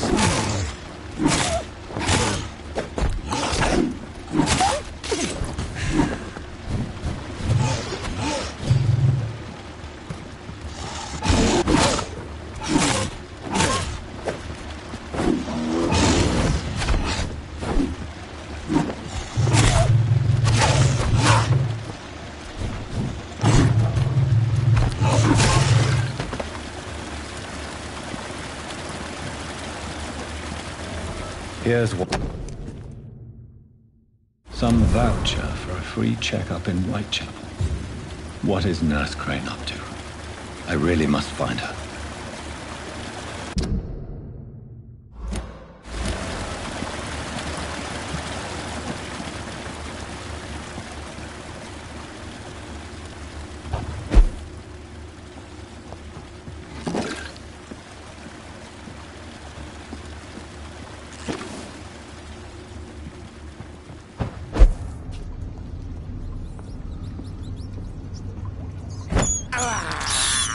I have this thirst for blood.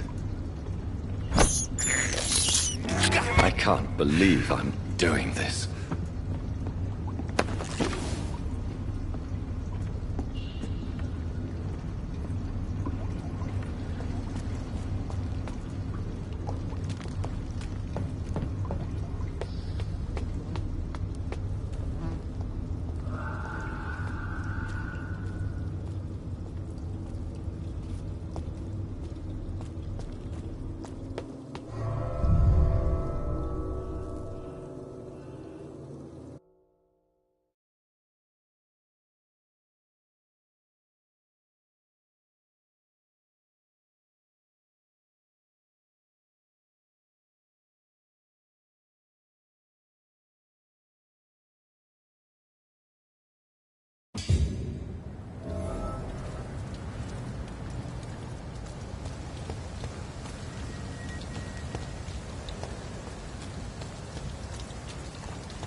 This is an impressive knife.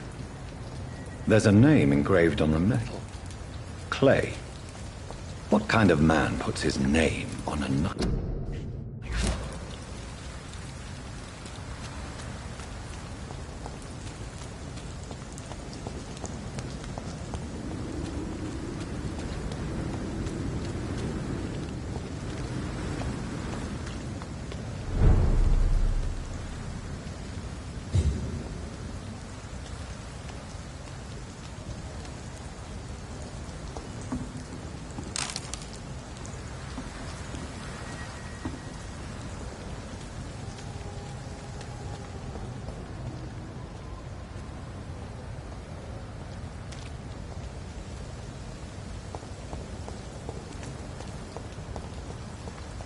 Did you hear me?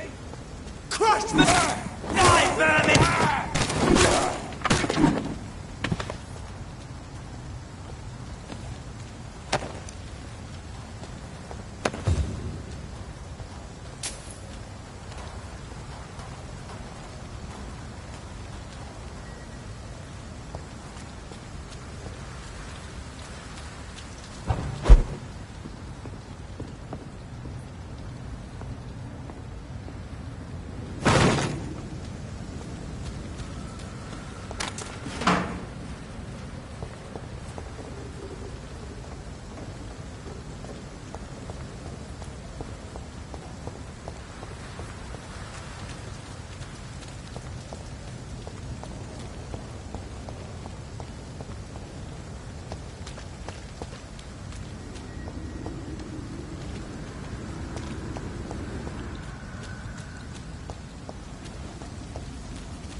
Good evening, Nurse Brannigan. Good evening, Doctor.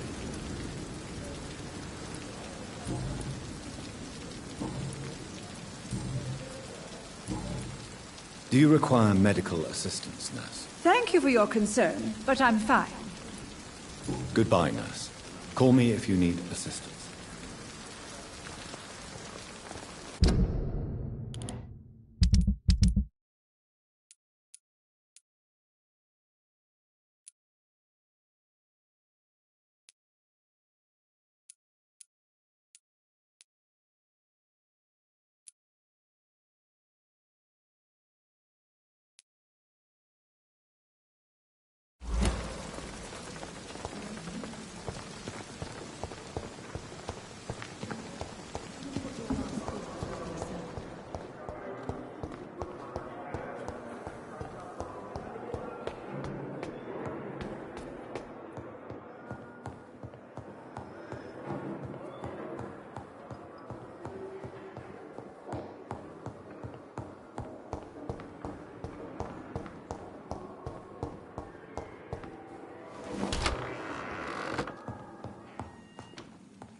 I have this thirst for blood.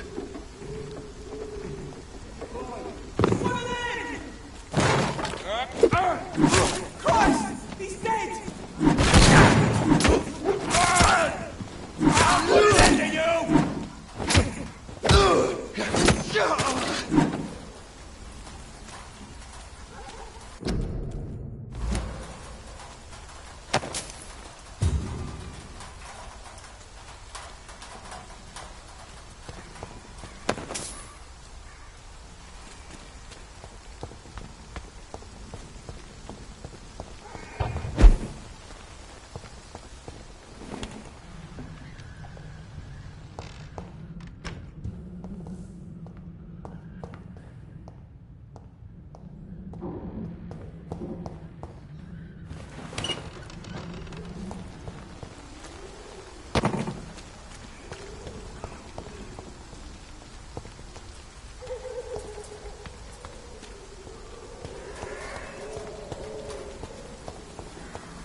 More and more and...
It's a leak!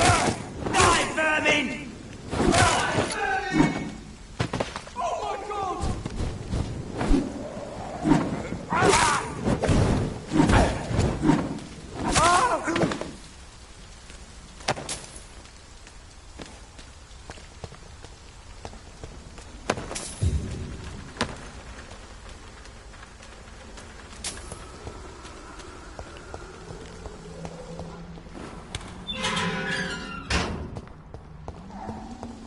Whitechapel. This neighborhood is linked somehow to the kind Lady Ashbury's blackmail. First, let's find this Petrescu fellow.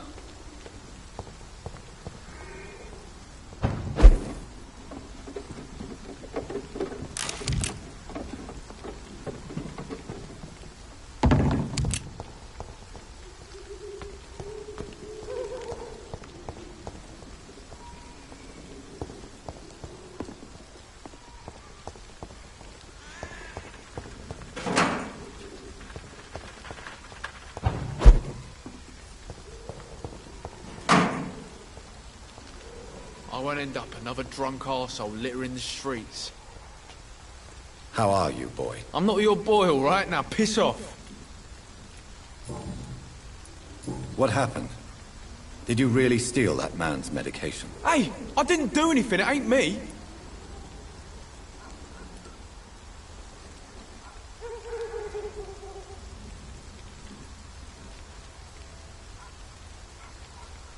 All right.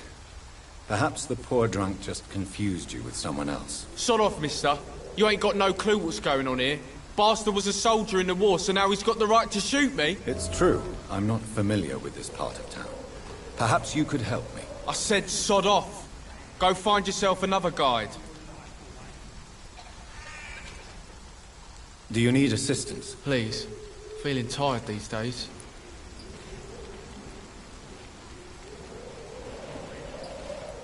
I will see you later.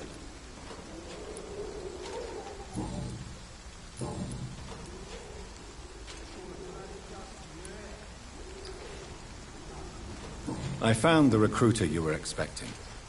He's dead, but he carried a note.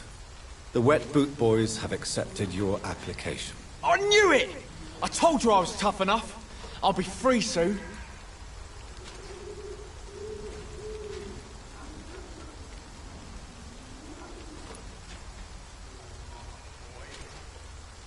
This note was found on a dead man, Albert. If that doesn't change your mind, then you must be ready to face the risks. You're all fancy words, none of which concern me. Go worry about someone else. I'm fine and I've a future here.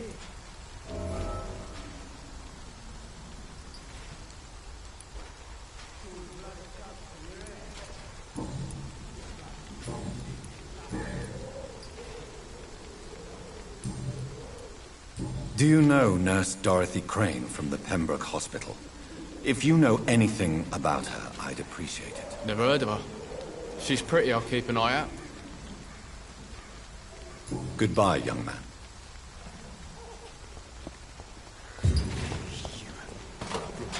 Bloody heart, boy. Good evening, Benjamin. Can I help you? I'm afraid not, Mr. Reed.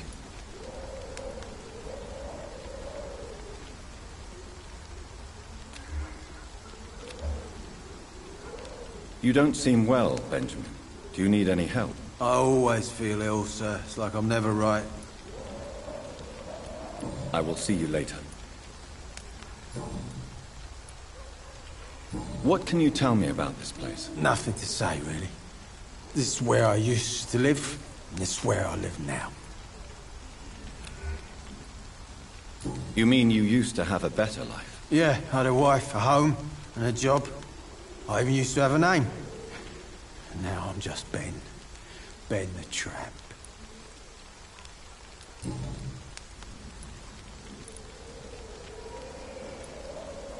What can you tell me about this place? Nothing to say, really. This is where I used to live, and this is where I live now.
You don't have anywhere to go?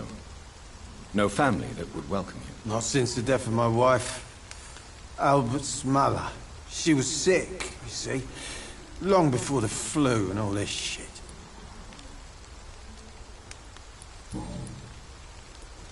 Perhaps you could focus for a moment and tell me your troubles. I'm sick, broke, and my son just stole my pills. Everything's coming up roses.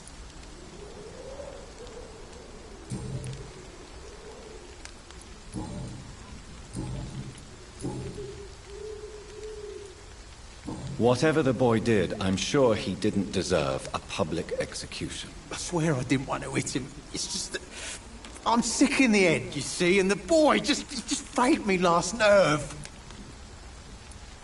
What is it, Benjamin? It was the war, wasn't it? Your nerves are shot, aren't they? I need some answers, Private. From one soldier to another. The doctors called me a liar. A coward. Put me in a straitjacket, locked me up. Finally, they sent me back to the front lines with a handful of tablets.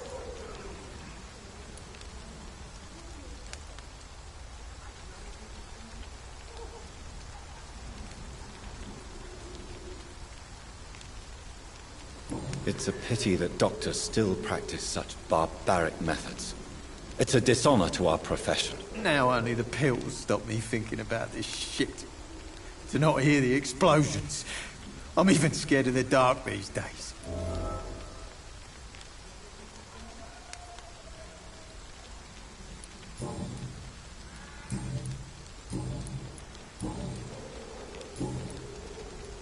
Do you know Nurse Dorothy Crane from the Pembroke Hospital? Have you heard anything? It's funny, I've been searching for her too. I need some pills. But the woman is a phantom, if you ask me. Really? And why is that? Word is she ain't real. She's a cover for some doctor who runs an illegal dispensary for migrants.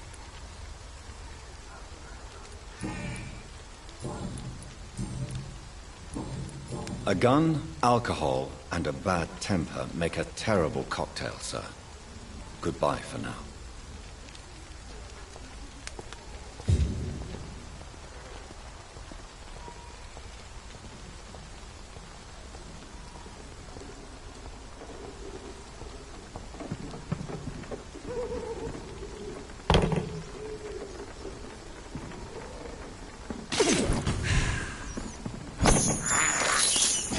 This is despicable.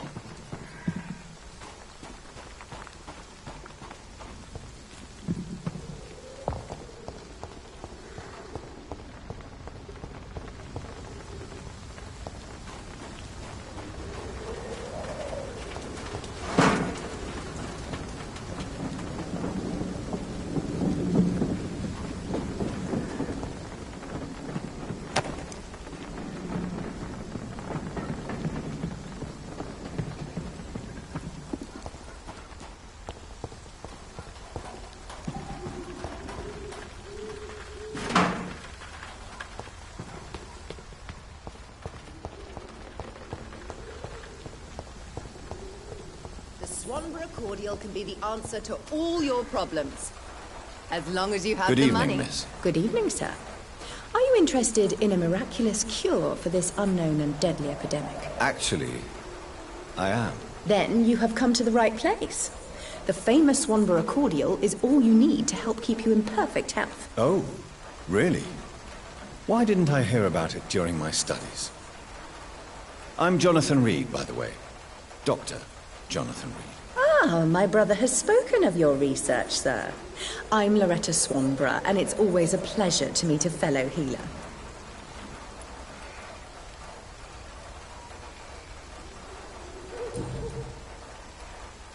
Tell me, who intrigues you most in Whitechapel? The region itself is something to see, but I would say Camellia the mute florist who gives away her flowers. What do you think of the locals? Most of them are afraid or desperate. They all come to me eventually for my remedy. Is there anyone I should avoid? Cadogan Bates, without a doubt. The bloody bastard remorselessly exploits poor migrants as soon as they get here.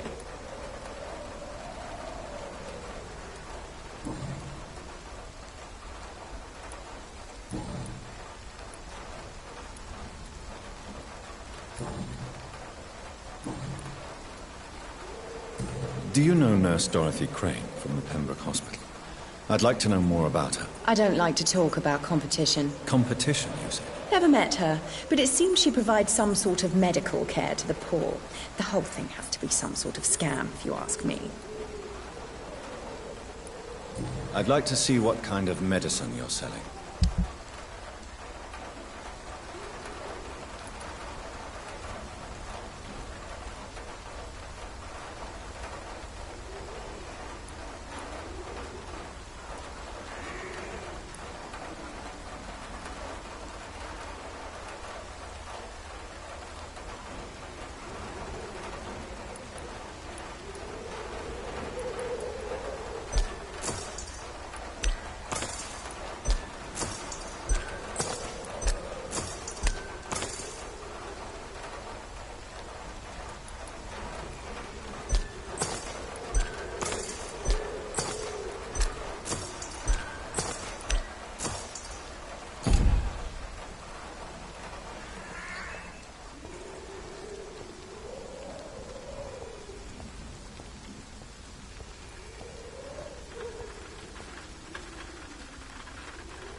Good evening, sir.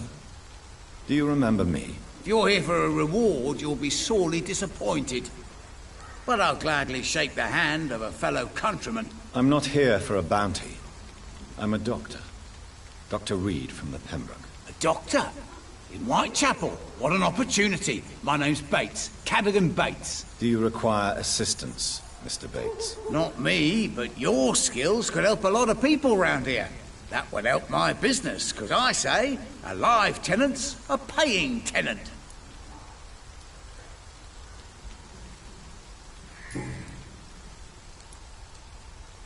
It's unusual to see someone so happy around here, especially considering the current situation. Why should I be sad now? There've always been wars, disease, tragedy. There always will be. That's an unusual way of seeing things in these trying times. I don't see why I should shed a tear for another man's woes. I'm healthy, and I intend to stay so. What is your business, exactly? I offer fair lodgings for a modest price to the poor and weary of Whitechapel. I see. And what about those who cannot pay? Well, deals can be done, if you know what I mean. Money's not the only currency. After all, I'm not immune to a pretty face.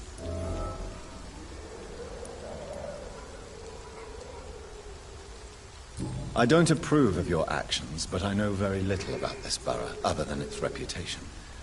There are always necessary evils. A necessary evil. That's one way to think about it. Knew you had more smarts than all these immigrants. What help could I possibly be to your business? That's simple. I already get good money from all those fleeing the war. Can you imagine what they'd be willing to pay if I could offer medical assistance too? Mr. Bates, do not make me regret saving your life in this quarantine zone. I understand, Dr. Reed, you're from a good family. Don't want to get your hands dirty. That's fine. I'll be happy to act as your middleman.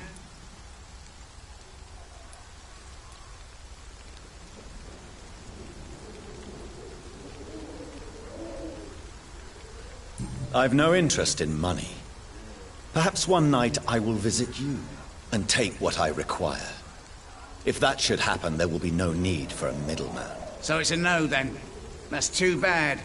The Reed tonic could have really helped people, you know, save lives. Isn't that what you do? I mean, people buy that Swamburer's shit. Tell me, what's your honest opinion of the increasing violence in London? People are just beginning to discover what we've always known. This city's rotten to the core. They just took their bloody time to wake up and notice it. What do you mean? People are acting like the violence is news.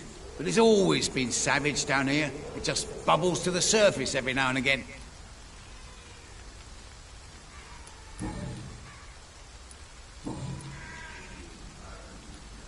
You seem to have recovered well since your attack. Do you ever think about what happened to you? Not much. It was a fucking nightmare. Savages, absolute bloody savages. Their appearance, Jesus, it made me want to puke. You'd better not come back here. I won't be around next time to save you. I want to know everything about the recent violence, Cadogan. And I want the truth. Well, rent may be a bit high, and yeah, I've had to evict a few people. But that's business, isn't it?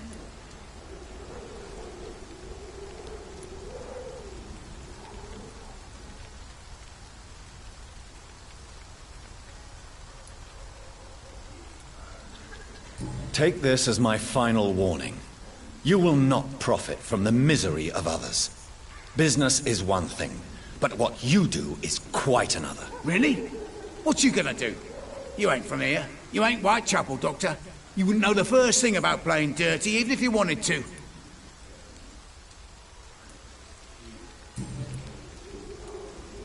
I'm looking for Dorothy Crane. She's a nurse. What can you tell me about her? Dorothy Crane, bless her soul. I really should thank her someday. Has she treated you? No. When I need a checkup, I'd go to a bloody doctor, not some back-alley clinic full of sick foreigners. Tell me truthfully, why are you so thankful? By keeping my tenants alive, she's making me a rich man. Every month they live, it's more coin in my pocket.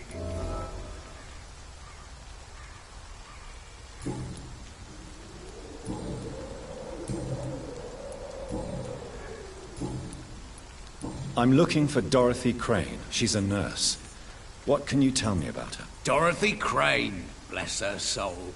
I really should thank her someday.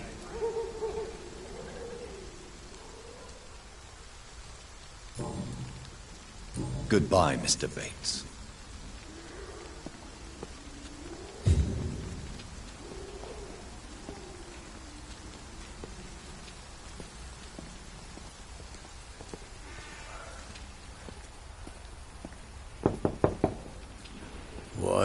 What do you want? Leave me alone. Good evening, sir. I'm Dr. Reed. I'm looking for Nurse Dorothy Crane. There is no Dorothy Crane here. Now, goodbye. I'm afraid this medical leaflet says the opposite, sir. Really? Well, I'm afraid I'm going to close this door right now. Go bother someone else, Mr. Doctor. To enter that house, I must discover who this man really is. Maybe I could start by observing what he's up to.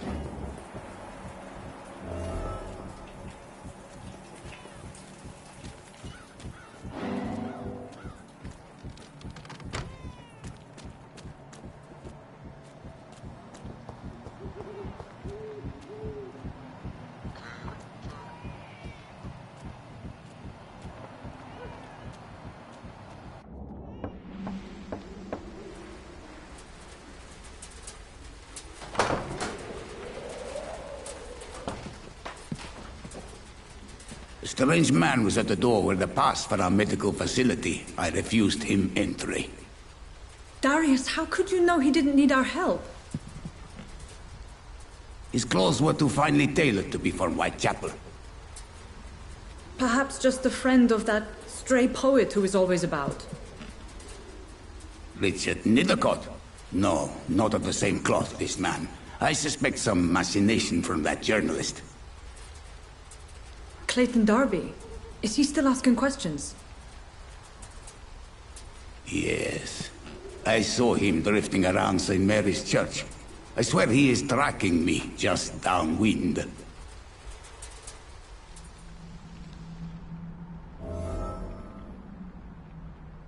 I must talk to that journalist or the poet. They must know about Darius. Nearby the church they just mentioned.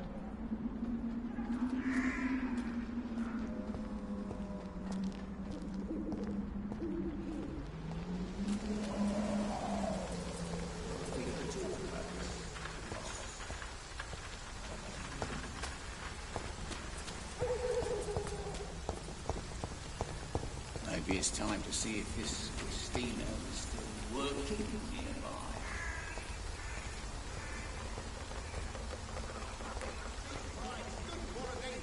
Come on, take a look. Don't be afraid.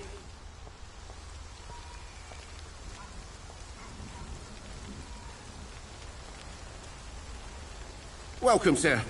Please, take a browse of my wares. I am Dr. Reed. I would like to ask you a few questions, if you don't mind. Doctor? Interesting. I'm Barrett Lewis. Usually I don't have time to waste with talk, but at this hour of the night I can hardly refuse.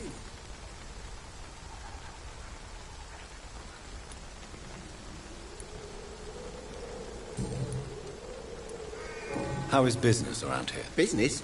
I have no business. Between this racket, theft, and customers getting scared, I'm losing money every day. I see. Sounds like you blame someone in particular for your situation. It's no secret Joe Peterson spends his time harassing merchants. But with me, he's trying to put me out of business once and for all.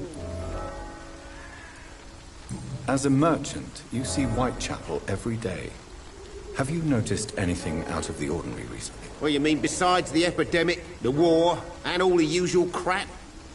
As long as I can remember, this part of town has been a bottomless pit, and no sign of the bottom yet. Violence is increasing in the borough. Yeah. A few nights ago, some blokes jumped me. Came out of one of the condemned workshops. Fever, madness, something like that. Where did this happen? Why did you go there? In the closed workshops nearby. I worked there as an apprentice in better days. Now I only go to find trinkets or tools. Too bad I was mugged, though. There was good money in that little box of loot I lost. Have you been hurt? No, but that's only because I ran like hell. Those men were raving lunatics, I tell you. Not even able to speak anymore, just screaming.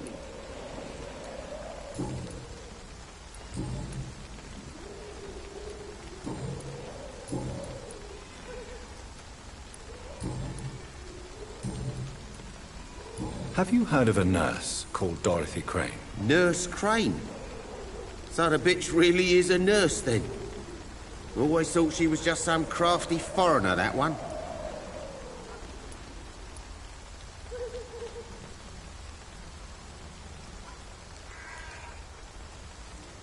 Yes, she's a nurse, and quite a good one.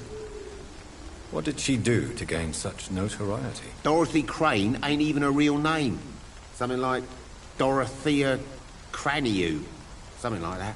Came to England fleeing the war, I was told. That doesn't explain why she irritates you so much. Your precious Nurse Crane gives away medical supplies and prescriptions for free. I offered to sell it for a fair cut, but no. Miss Crane wanted to play the quiet saint.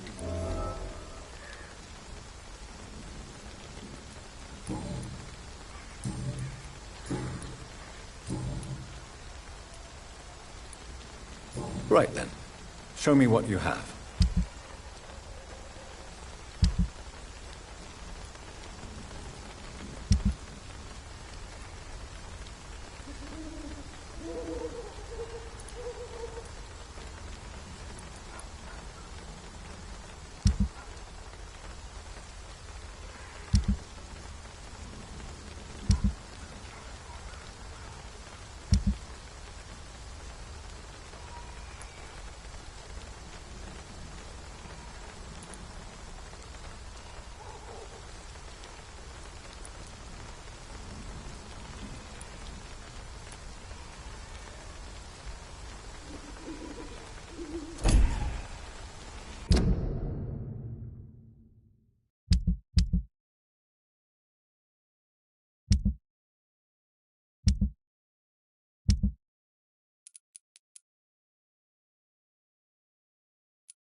Excuse me, sir. I have a few questions for you. Another journalist? I didn't answer the first one, so piss off! I'm not a journalist, I'm a doctor. A doctor, you say? It's quite a rare breed in this part of town. Really? But still, here I am. Dr. Jonathan Reed, at your service. I'm Joe Peterson to some, but Colossus Joe to most. And I don't remember asking for your service, sir.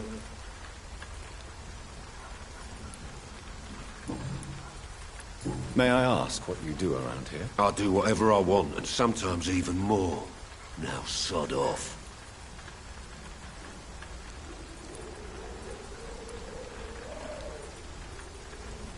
According to you, physicians are scarce in this part of town.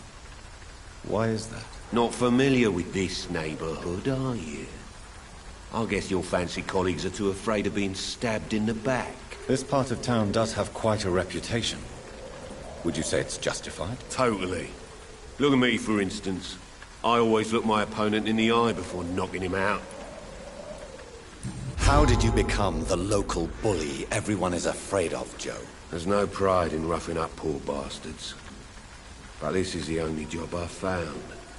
And it pays well, too. A job? So you're racketeering for someone else? I got enlisted by the Wet Boot Boys, a gang from the docks. I'm their muscle for their dirty work.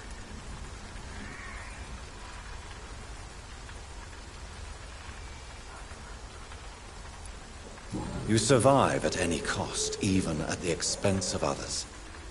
Perhaps that's just the law of nature. I don't care what you think, sir. I do what I have to do for my own reasons, and that's that. I'm not sure Mr. Lewis would agree with your by all means necessary philosophy, sir. Oh, do you really think he's the poor victim here? Barrett can be as sneaky as anyone. Long ago, I even called the bastard my best friend.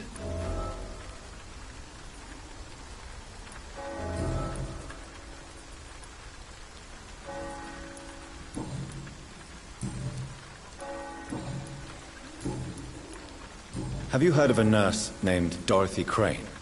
She's a colleague of mine, and is supposed to live around here. Dorothy Crane? Yeah, I know her. One of the few good souls who dare to help the sick around here. Could you please tell me more about her? She's a nice girl. Tries to help the migrants. I offered to give her a hand, but she said my reputation would attract too much attention.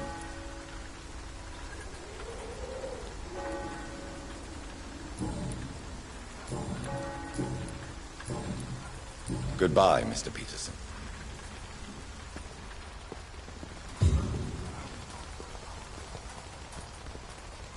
Fancy buying something, sir? You never lose your focus, do you? Joe Peterson. He's the villain here, isn't he? But you seem to know each other. I've known Joe for years. I saw him box once or twice. He was a friend then. But these days, he's just another thug. What can you tell me about Mr. Peterson? Besides his behavior toward you, obviously. Colossus Joe was a decent boxer, good one even. But after his wife passed away, he found every excuse to stop training. Just wanted to pick fights with everyone.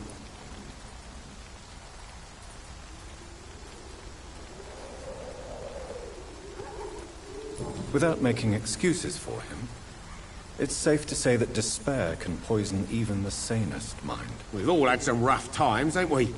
But most of us don't use our fists to see us through. And no one has ever stood up to this thug. Nobody would be fool enough to stand against a wet boot boy.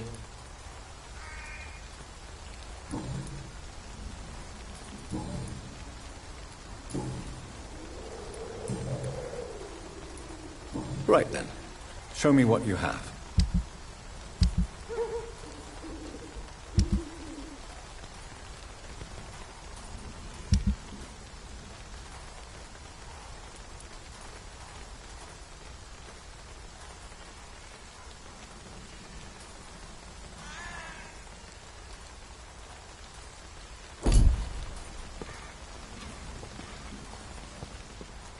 I know it's hard to believe, but this district has always been wretched.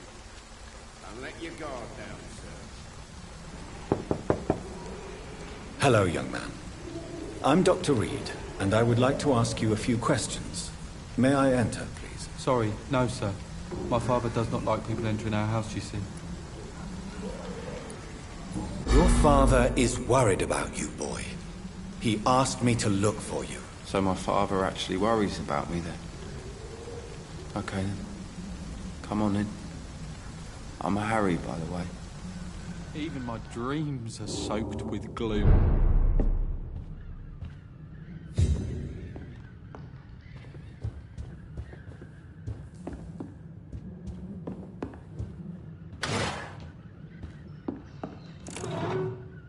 Is there only pain and suffering in this world?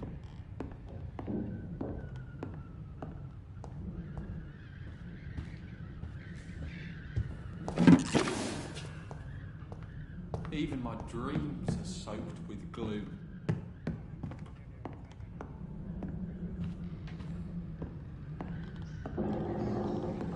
It's locked, all right.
So, may I ask you a few questions? I'm not bothered.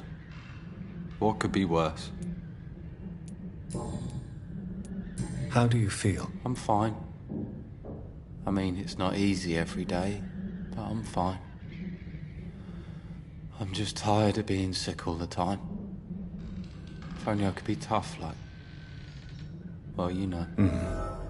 Speaking of which, what can you tell me about your father? My father is an idiot who makes idiot things. That's all I have to say. Forgive my bluntness, young man, but you don't seem happy living in Whitechapel. Why should I?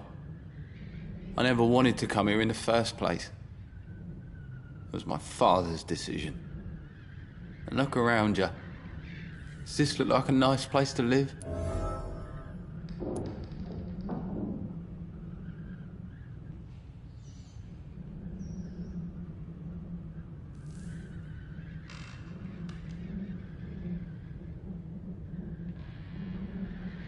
You have a roof over your head, a place to call home. Many people here are not as lucky, you know. That's exactly what my father says. Harry, you should be grateful for what you've got. I wasn't even consulted when we moved here. If life here is so terrible for you, why don't you just leave this place? Have you ever spoken to your father about it? I don't go outside. It terrifies me so. I went outside once without my father noticing and I saw terrible things. Bloody and frightening things. So that's why you stay at home all day?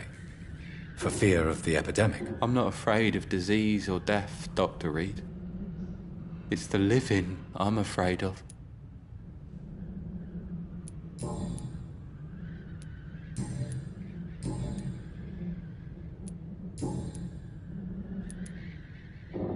Your father and Mr. Lewis used to be good friends. What happened, Harry? I was young then. I don't remember Mr. Lewis ever coming back again after my mother died.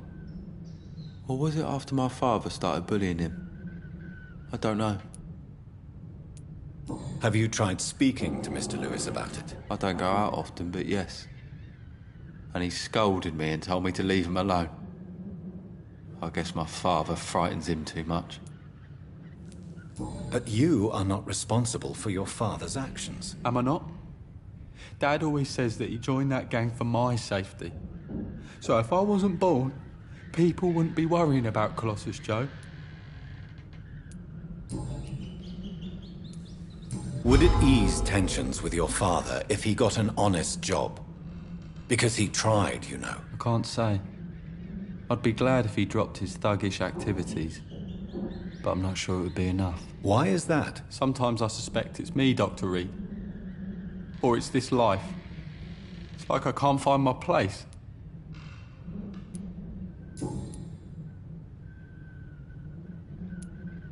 Do you know Nurse Dorothy Crane from the Pembroke Hospital? I'd like to know more about her. Yes, I know her. She came here to examine me when I was very sick. She said I should go out more. Goodbye, young man. Take care of yourself. Even my dreams are soaked with gloom.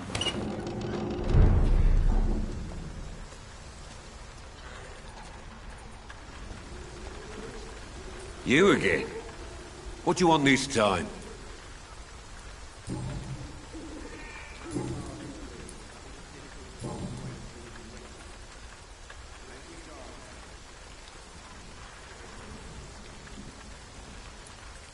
Why do you keep on working for the gang, Joe?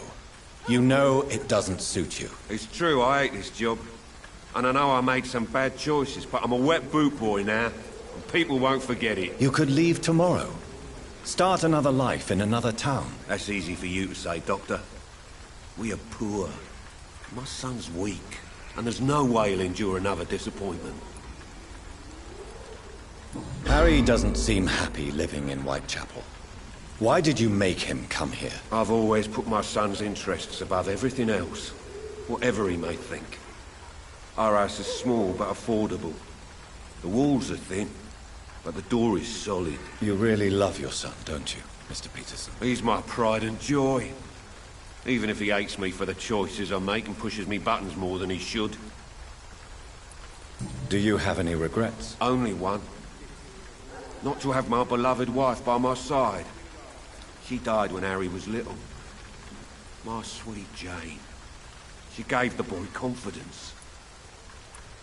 Since the criminal nature of your job means you could be arrested, are you not afraid of what would happen to your boy if you were? No one will ever take my son away from me. If that ever occurred, I'd hunt the bastard down and rip off his head with my bare hands.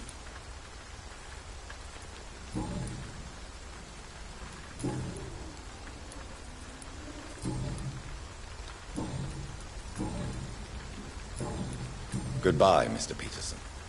Hard to believe, but this district has always been wretched. Fancy buying something, sir? You never lose your focus, do you?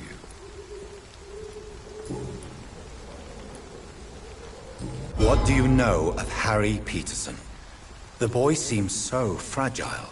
Not like his father at all. Harry's a good boy, but he spends most of his time complaining. He's had it tough, all right, but he needs to grow a pair. What troubles him, exactly? Well, despite being his father's son, almost everything, I think. He never wanted to come to Whitechapel in the first place. Hates this place more than most of us.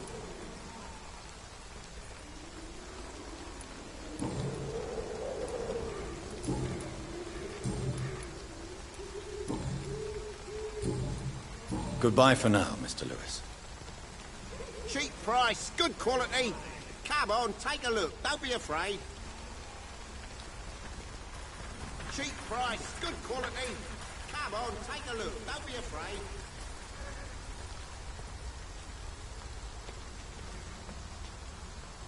Excuse me, sir. Are you familiar with this part of town? Name's Clayton Darby, reporter. Sorry, I'm new to Whitechapel. But perhaps you could help me, since you're a journalist. My name is Jonathan Reed. Dr. Reed, the famous surgeon. I'll gladly help if I'm able, sir. Why are the newspapers keeping silent about the Spanish influenza? It's as though none of you care. There's a war going on. People shouldn't be demoralized by news of deadly diseases.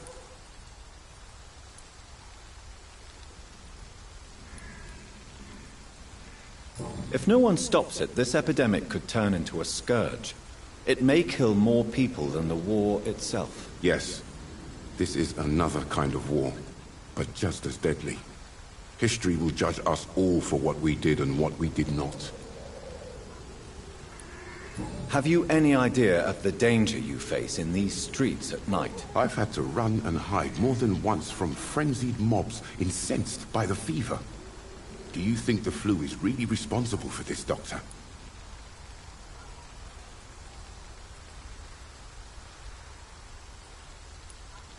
That science is unable to explain the facts doesn't mean there is no rational explanation. I confess, I share your point of view, Doctor.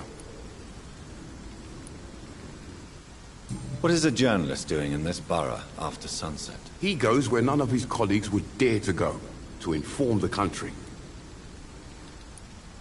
So you risk your life to reveal the truth.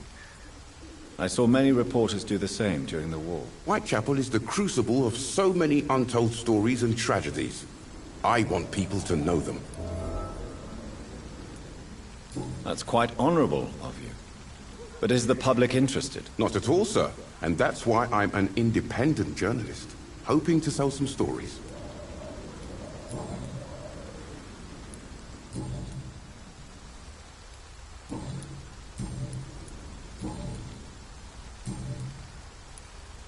I heard you're investigating an underground medical dispensary in Whitechapel. What do you know about it? Not much, I'm afraid. They are wary of strangers, and I'm not really an acquaintance of theirs. Why do you care?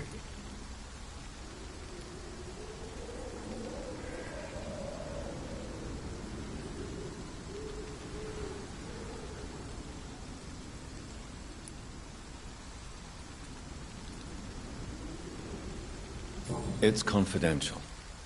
Speaking as a doctor, I'm sure you understand. Are you sure you're not just concerned about the repercussions that a scandal involving a certain Nurse Crane from the Pembroke Hospital would bring? Without a doubt, you are a damn fine journalist, Mr. Darby.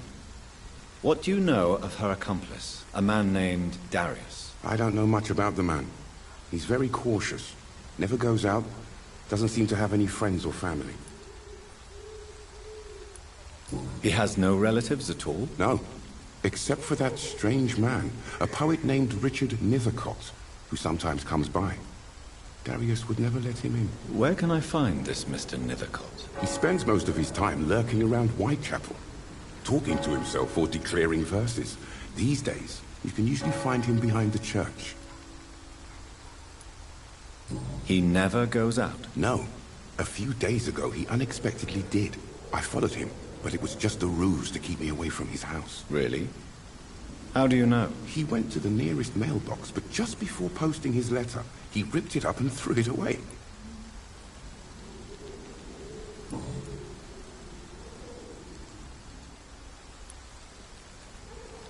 Do you need assistance? That would be nice of you, Doctor.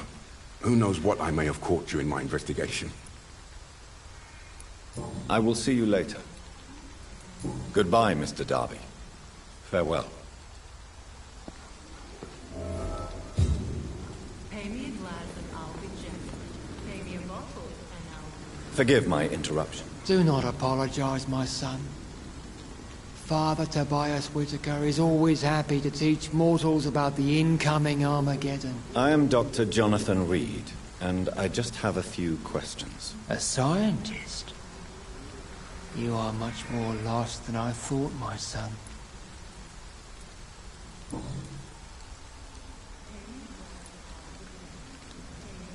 What do you mean when you say that I am more lost than you thought? All scientists are entangled in a world of causes and consequences.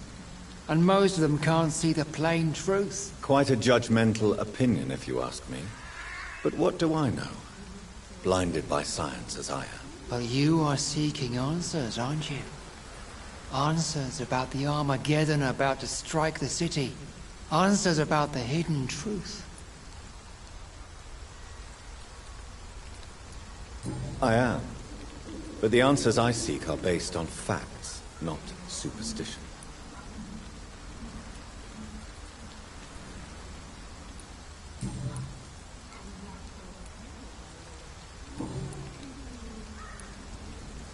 Have you any friends? Any family left in these terrible times. No. But I have a disciple I see as my son. He is so devoted. I sent him to preach the good word in the heart of this corrupted city. Where did you send him? I sent Samuel to the Stonebridge Cemetery, where the pestilence and evil grows night after night.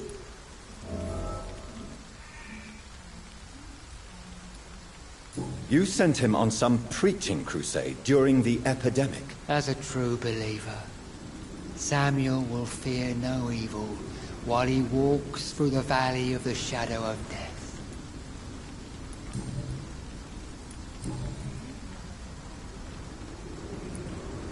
Do you know Nurse Dorothy Crane from the Pembroke Hospital? I'd like to know more about her. I don't like the liberal ideas of nurses, but I especially abhor that Nurse Crane you mentioned. So, you're not exactly a fan of Florence Nightingale's work. But nurses are essential for modern healthcare. Nuns should be the only women allowed to take care of male patients. It's obvious only they have the necessary moral fiber. Why do you hate Nurse Crane more than other nurses? Before coming to London, she was a member of the communist resistance in her country. That's what happens when you let a woman get involved in politics.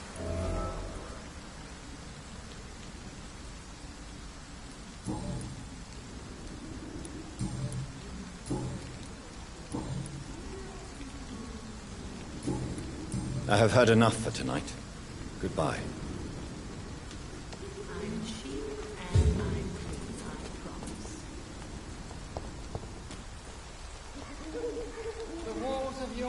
Don't be shy, handsome. What can Christina do for you? I'm not looking for what you're selling. But I'd like to ask you a few questions, if I may. I'm a doctor. Dr. Reed. All right then, but be quick. Though I usually get paid when I open my mouth.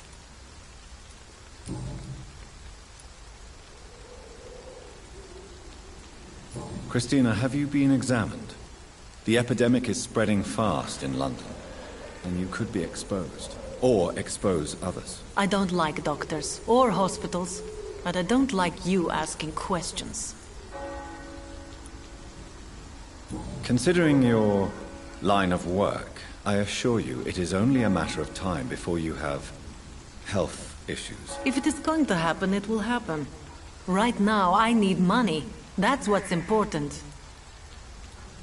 You can put your own life in danger, that's your decision. But what about your clients? If you're contaminated, you will put them in danger too. And you think that would worry me? If you knew the men I deal with, their health would not be what you'd worry about. Clayton Darby claims he will expose the crisis in Whitechapel to all of London. Do you believe him? I believe Clayton's courage will erode with time, until he finally leaves Whitechapel to start another fight somewhere else.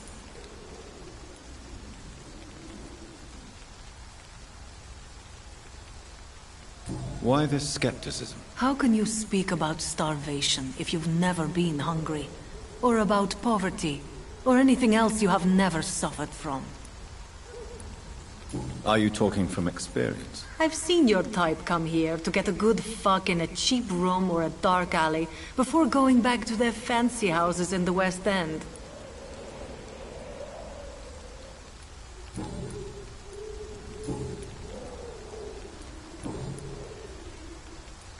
Tell me about yourself. Are you joking with me?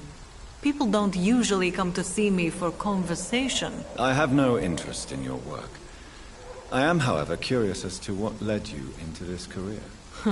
Short story. The war, exile, and England. This country is not especially welcoming. I've been refused many jobs because of where I am from. I had few options left.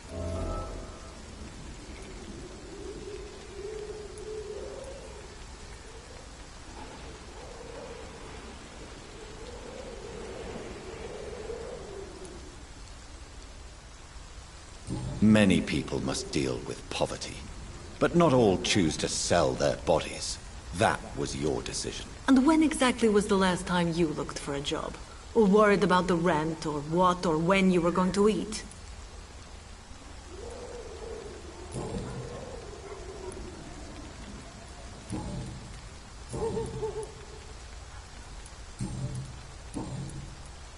Do you know Nurse Dorothy Crane from the Pembroke Hospital?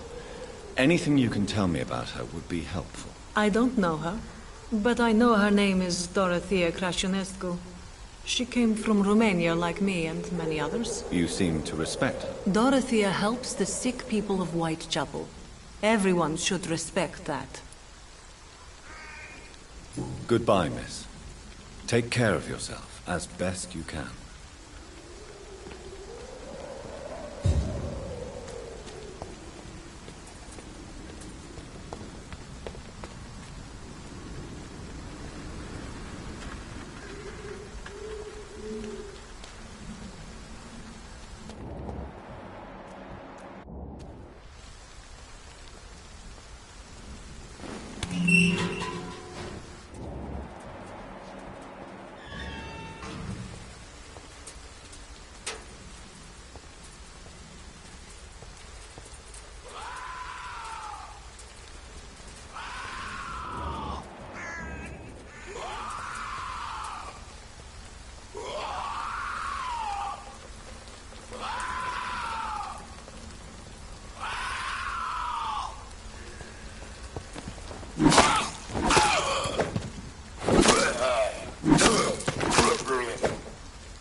Morbidity can breathe its own beauty and grace. Whitechapel is not just... Good evening, sir. I'm Dr. Reed. I would like to ask you a few questions. Please be my guest. Although I may not be the best informant regarding this part of town, my words speak about that which the eyes cannot see. Really? Are you an artist of some kind? I'm a poet, sir. Richard Nethercott, at your service. May I ask what you're doing at this hour of night, sir? Do you live here? Not at all. I'm just enjoying the pleasure of a quiet walk.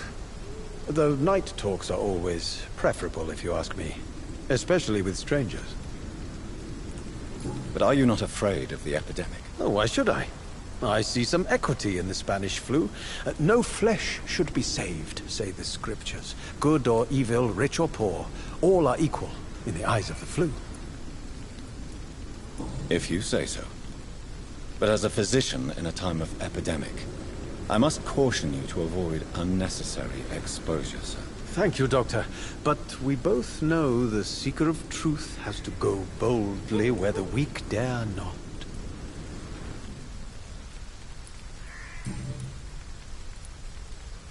What are your thoughts on the terrible situation in this city? Terrible, you say? No.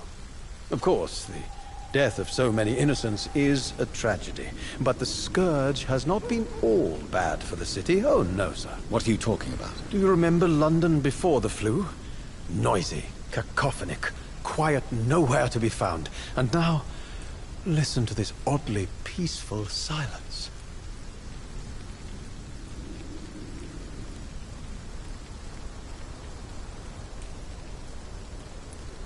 Yes. The enjoyable silence of the grave. You have a unique perspective on the situation, I must admit. Most people fail to understand my perspective. I don't blame them. But how could I call myself a poet if I veiled my feelings? Are you aware that your life could be in danger in this part of town? But this is where I must be to feel the real beat of the city. I had to come, see it for myself, alone.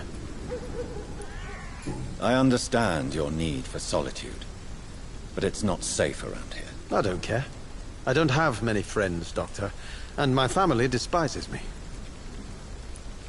If some misfortune came upon you, who would be here to help you? Well, you, for a start, my dear Doctor.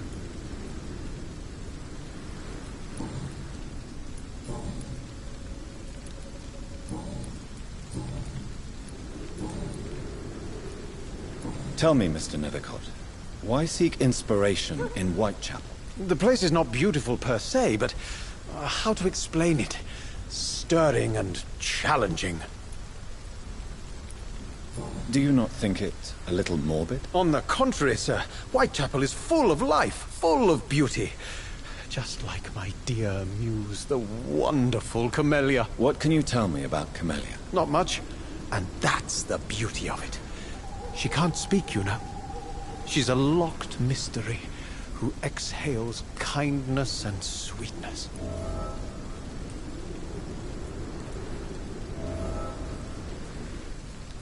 Perhaps you're just afraid to find out the truth about your muse. One day, perhaps, I'll ask her to come with me. But will she still be my wild flower of Whitechapel if she moves uptown? And have you ever tried to learn more about her? Where she lives? How she survives? Whom she may know? Maybe I prefer she remains an enigma. Reality can be so dull, don't you think?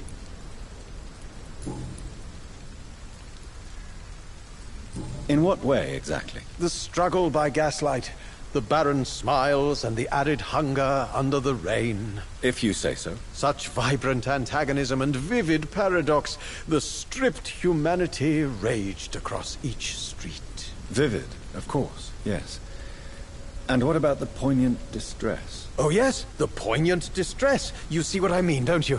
That's what I want to write about, and that's what Whitechapel is made of.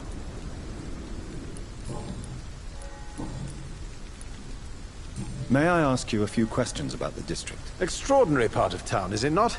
I'll be glad to help you, if I can. I'm looking for Dorothy Crane, a nurse who lives in this vicinity. Dorothy Crane. Oh, I love the name.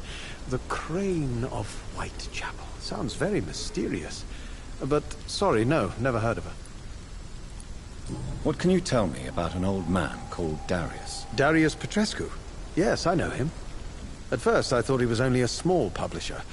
I invited him to publish my work, but his reaction was pretty clear. Not interested in your talent? Darius is an old political activist who takes delight in printing tracts and lampoons. Those communist activities only require mediocre writing skills.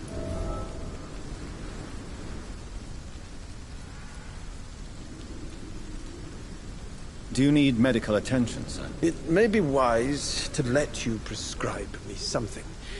I don't feel like I should. I will see you later.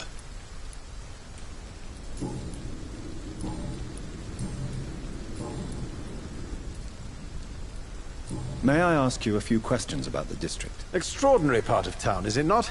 I'll be glad to help you, if I can. I'll leave you alone, sir.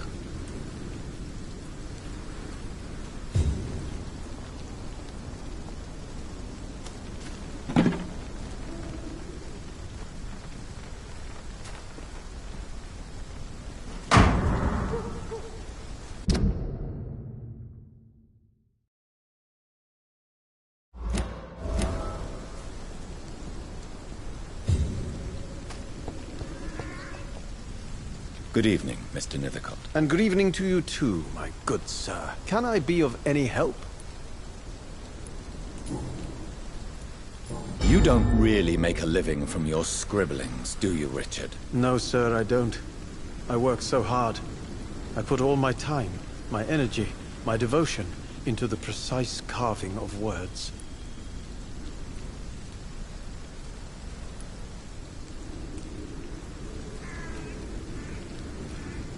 When she was younger, my mother was a painter and a poet. She told me many times how poor her artist friends were, and how she helped them. My parents pay for my rent, my food, and my clothes. All I have to give them in return is lies they do not believe. You seem embarrassed. Someday I hope to proudly offer my first publication to my parents. Until that day, I'll remain the failure of a son they have to support.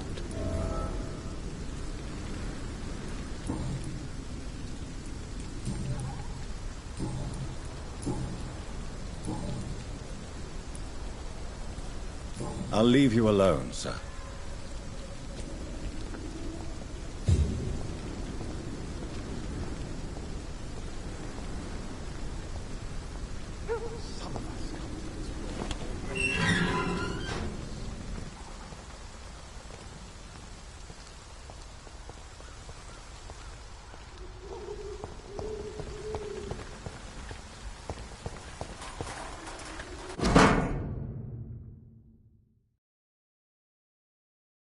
The content of Darius' letter to his children could give me more leverage to enter. Darius is a bit less of a mystery now. It should not be that difficult to incite him to let me in.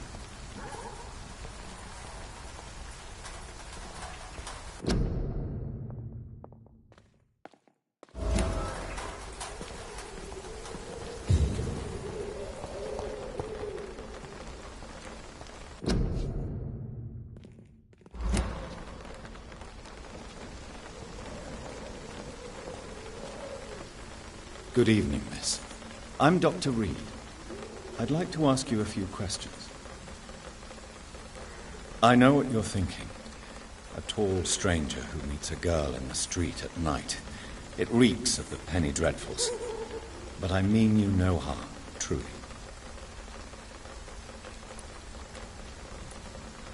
I know you understand what I'm saying. Your silence has nothing to do with you being mute, does it?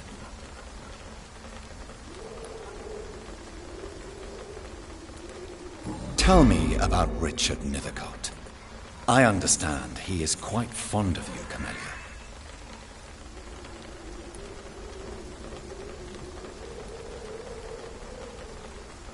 Camellia, I know you work for Dorothy Crane. Please tell me about her secret dispensary. A stubborn and mute comrade. Nurse Crane and Darius Petrescu have been clever.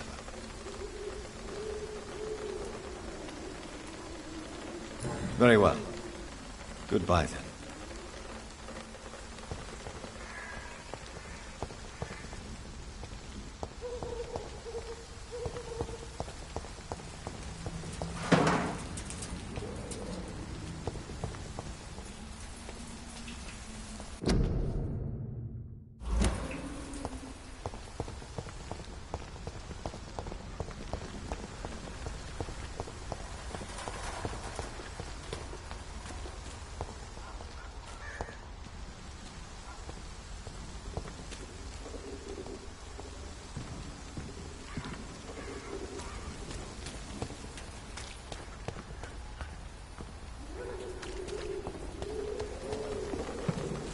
You look so pale, my lord.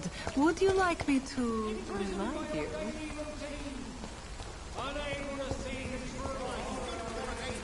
Come on, take a look. Don't be afraid.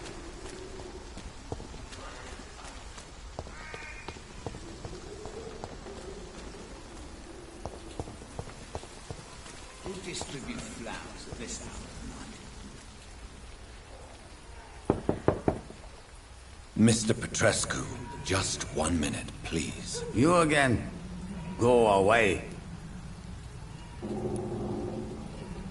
Sir, wait. Stop this nonsense. I know Nurse Crane is here. Shall we speak man to man, you and I? All right. Speak up. Don't you see we're on the same side? We fight to help the poor, sick, and abandoned. I'm nothing like you, Mr. Doctor. Yes, you are. You too believe in providing medical care without charge. You know what we have to sacrifice to make the world a better place. I have to admit your words have conviction. All right, I'll let you see Dorothea. Don't make me regret this, though.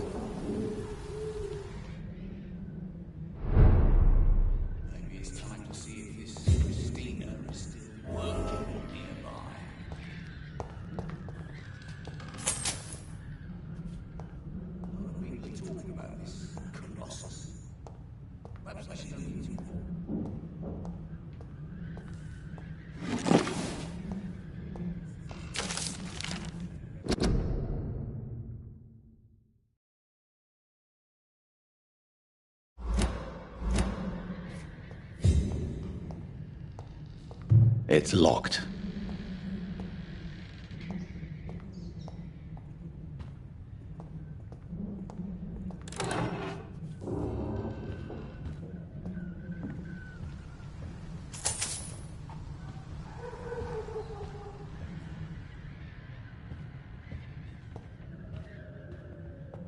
If you want to talk to Dorothea, you must go across the courtyard and take the stairs. We've not been formally introduced. May I ask your name and occupation, sir? I am Darius Petrescu. I'm here to keep snitches and spies away from Dorothea. And I also run this little print shop. So Dorothy's real name is not Crane? Like myself and many people in this area. Dorothea is from occupied Romania. That's all you need to know. She seems important to the community. More than you can imagine. The West End does not want to hear of Whitechapel's misery. Dorothea is one of the few doing something about it.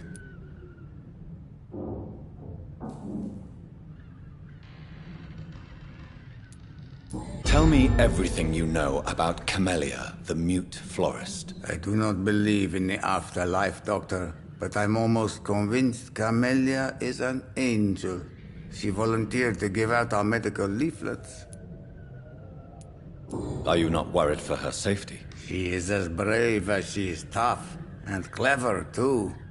If only I had met her when I was younger. Are you in love with Camellia, Mr. Petrescu? Don't be stupid. If I had met her when I was younger, we could have won our revolution. Who is she, really? Do you know where she's from? She's not from around here, that's all we know. Camellia is not even her name. It's her favorite flower. You say she has no close family? Well, there's that awful poet who constantly follows her around like a lost puppy. A good man, for sure, but a very poor writer.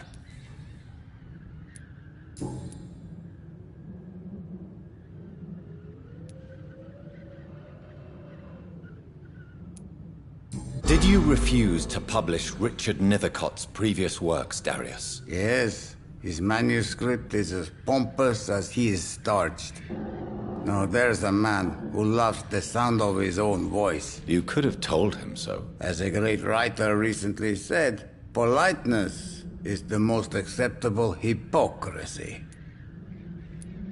Tell me everything you know about Camellia, the mute florist. I do not believe in the afterlife, Doctor, but I'm almost convinced Camellia is an angel.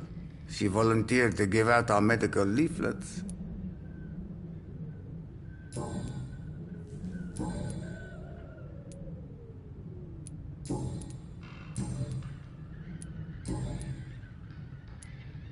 Do you have any family left, Mr. Petrescu? Children or grandchildren? Who knows? I have abandoned my people for so long, they might as well be dead. As dead as I am for them, I suppose. Don't be embarrassed, sir. If you must know, my own father disappeared many years ago, and I forgave him. It's quite awkward to talk about our families like this, but thank you, Dr. Reed. I appreciate your trust. This war won't last forever. Did you ever think of returning to your country now it's free? No. I have taught strength and determination to my sons and daughters. I'm an old, dying man who only has memories of better times to cherish.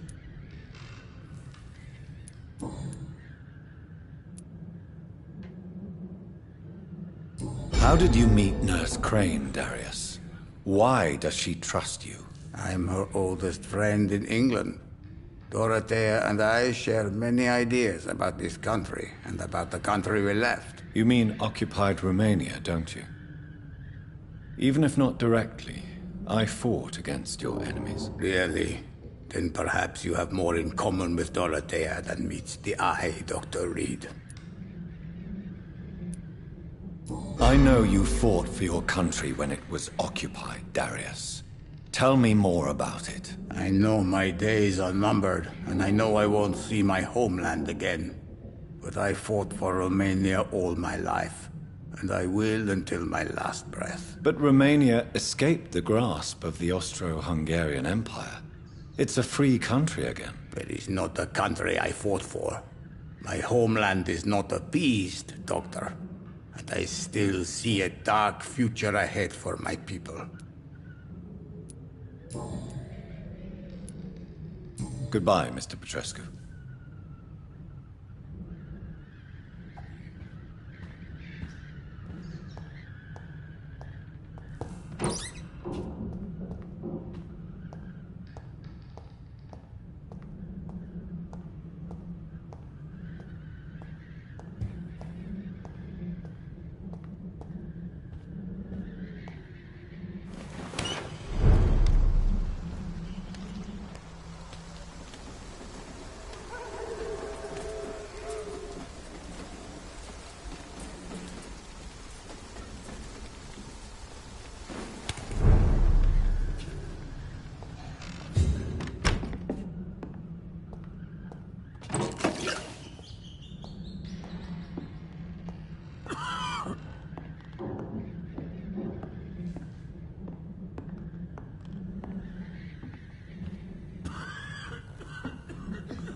I need help!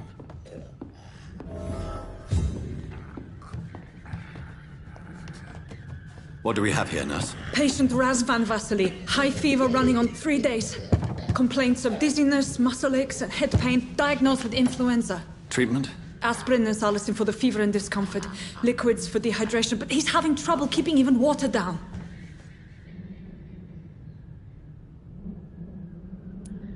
Thank you, nurse. Anything else I should know? He did lose consciousness this morning, but he's never had convulsions like these.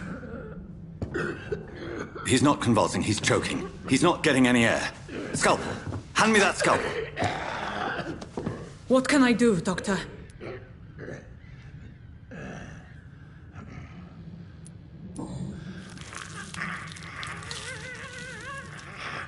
I need to perform a tracheostomy. Short pipe. That rubber tube will do. We're going to cut a passage for air through the neck. Yes, Doctor. He's breathing again, but he's coughing up blood. Internal hemorrhaging. I need to make another incision into the chest cavity to drain the fluids from the lung. Prepare another tube. A thoracostomy? Doctor, we've nothing to fight the infection. We need an aseptic environment.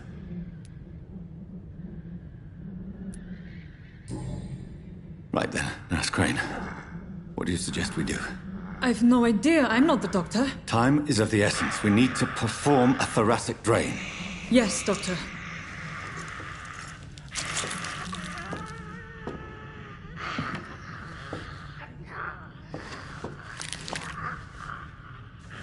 He's still bleeding, Doctor. I'm losing his pulse. The drain must have punctured the intercostal artery. There's too much blood. Are you all right, Doctor? I can't see.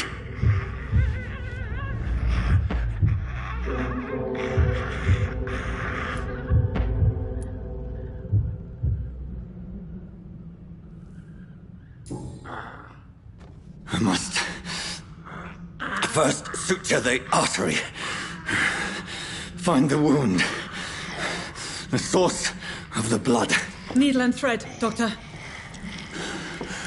Good. The stitches are holding. How's he doing? We're losing him. We've lost his pulse. He's dying, Doctor!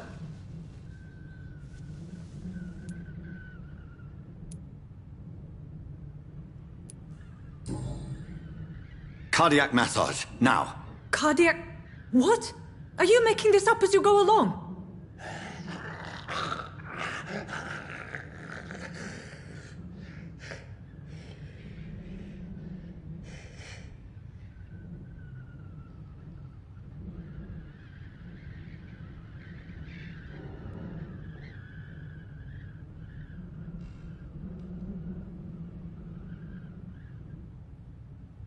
We've lost the pulse.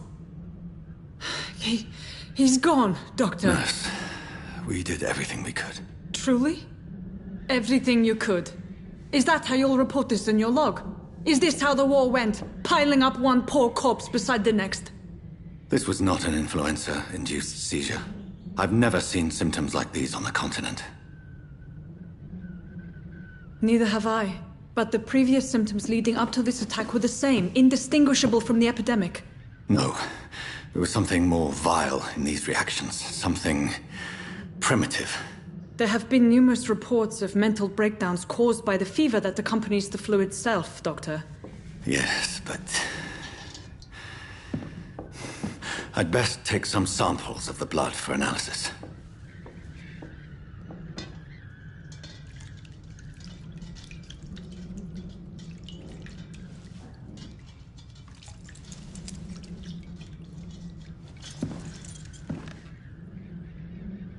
I doubt you're here to test my bedside manners.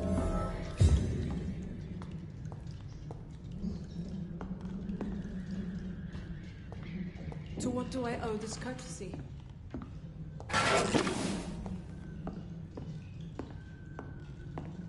This is an unfitting place for the illustrious Dr. Reed. You shouldn't be here.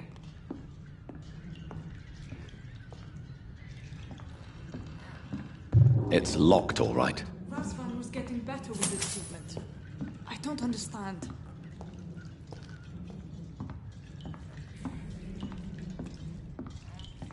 I suspect it was more than intuition alone that led you to us. So, how might I be of service, Dr. Reed?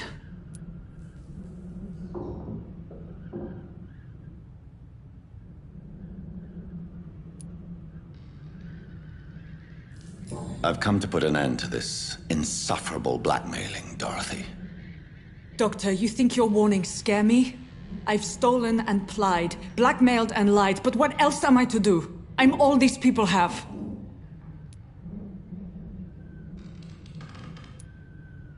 But why Lady Ashbury? Why her, of all people? She's pristine and proper, all right. But that she-wolf in sheep's clothing murders the poor for sport. I have her where she belongs, and I'll milk her for all she's got.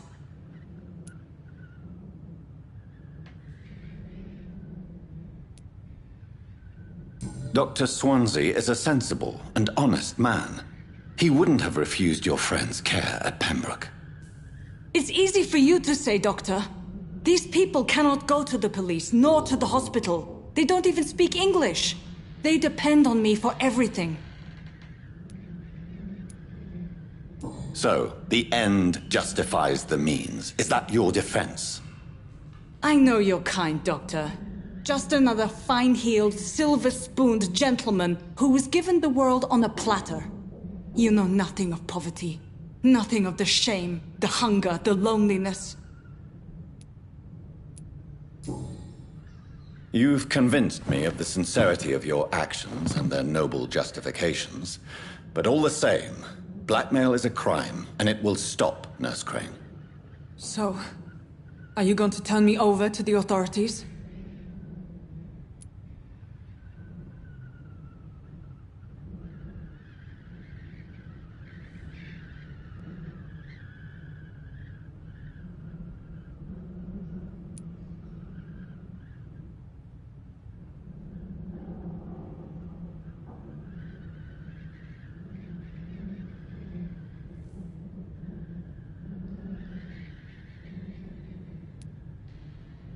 Listen very carefully, Dorothy.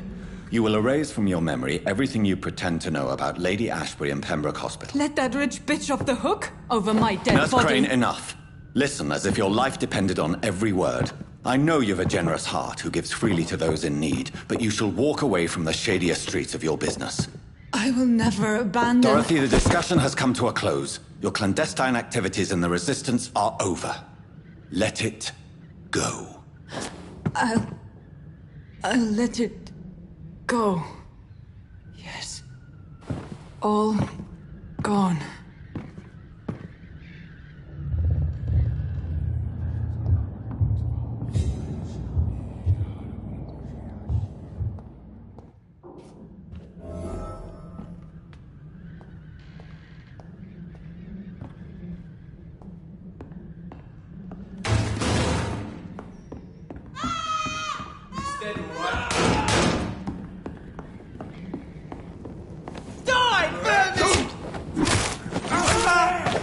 There's one of them vermin!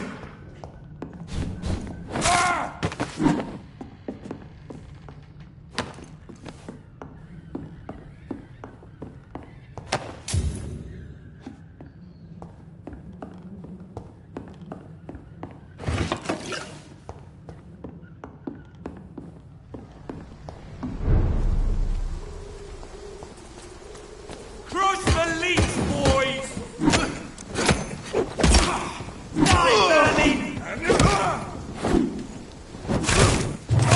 Oh my god! He's too far!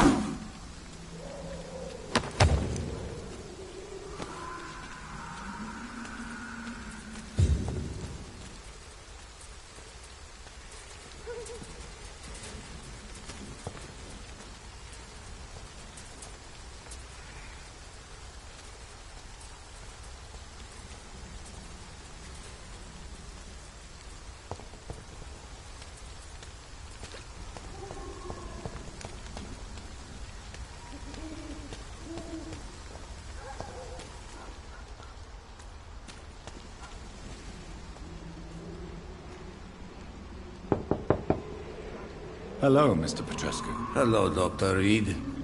Come on in.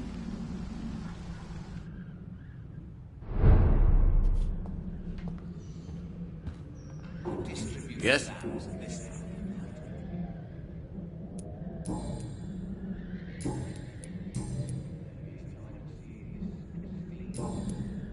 Goodbye, Mr. Petrescu.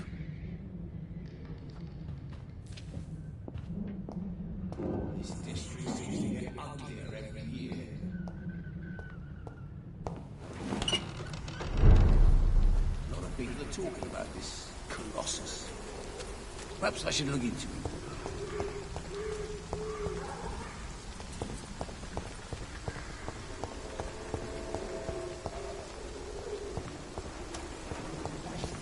Your life away.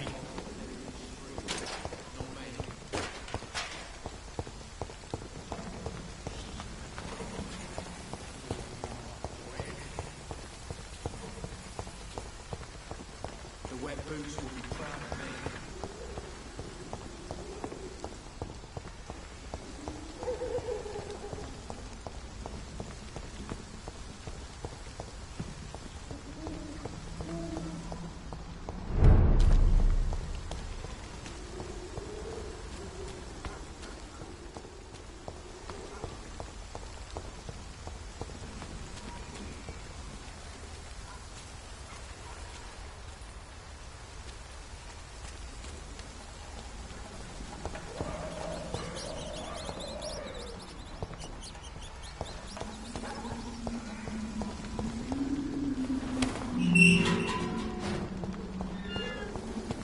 Human blood.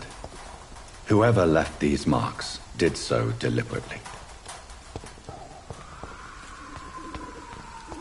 Kill it, boy! Crush!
This is Braille. I need someone who can read this.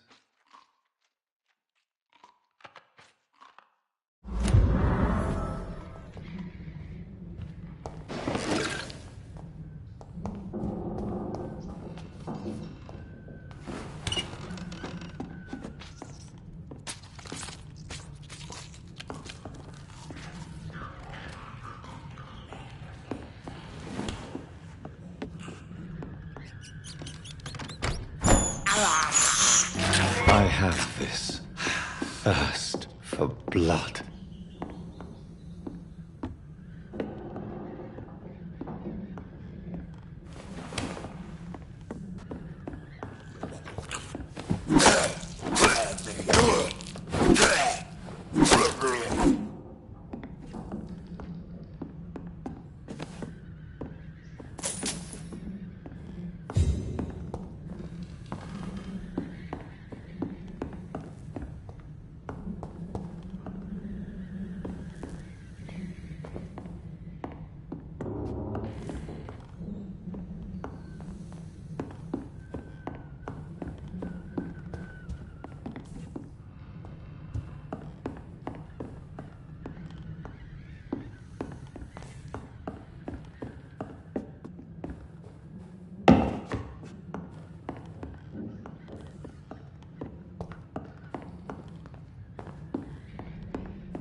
Good evening, Milton. Good evening, Doctor. Still trying to save lives?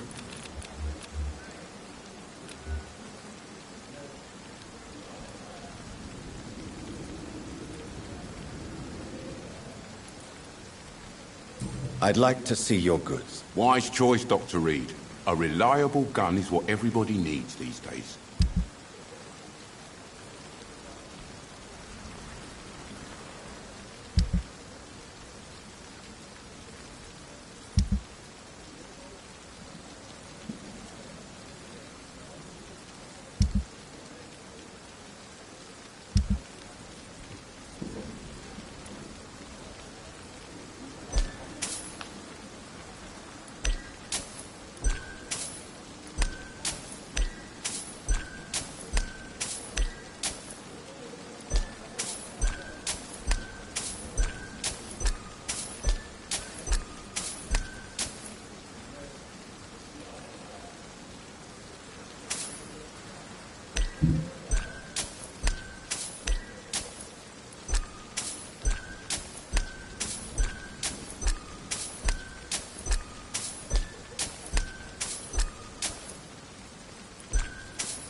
Never cease. Good evening, Dr. Reed. Such a pleasure to see you again.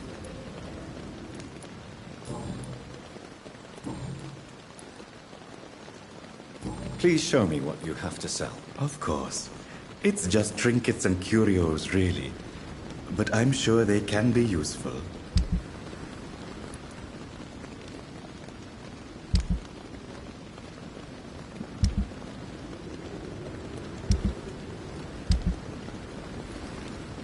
Tomorrow, more bodies will arrive and then sadly depart. I'm managing a trade town.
You don't mind if I search your pockets, do you, sir?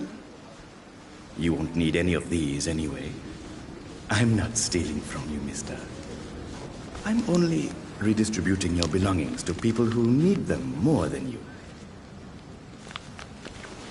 You see, No one has claimed your body, sir. So it would be such a shame to bury you with your valuables. I will not forget you, sir. And I thank you for your generous donation.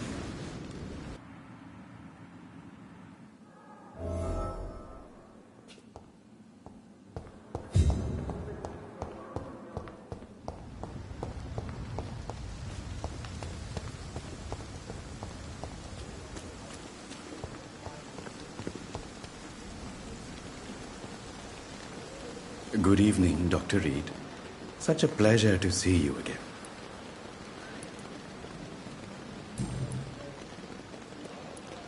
How dare you steal from the dead, Rakesh? Is that what your pawnbrokers is really about? These people are dead, sir. What they possessed could be useful for the living. And I'm sure they would agree if they could speak.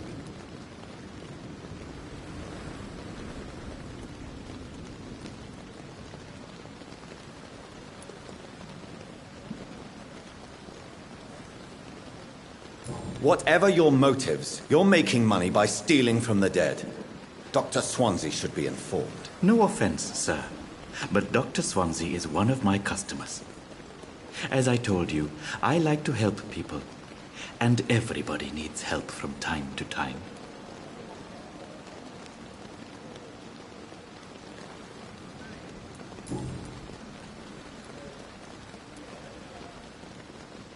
Goodbye, Mr. Chidana.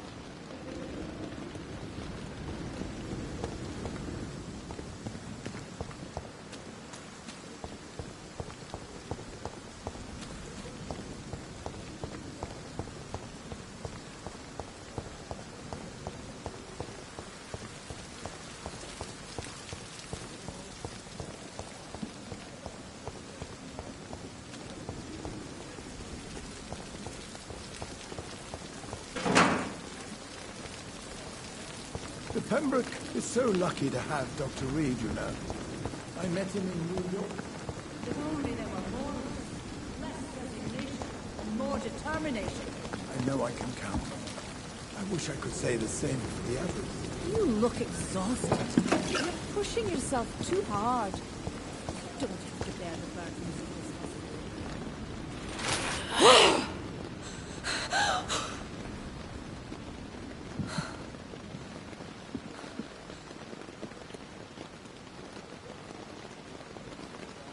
I would ask you to avert your eyes, sir. Or did you not know it was rude to stare? I knew it. Speak up, Dr. Reed. I like a man who speaks his mind.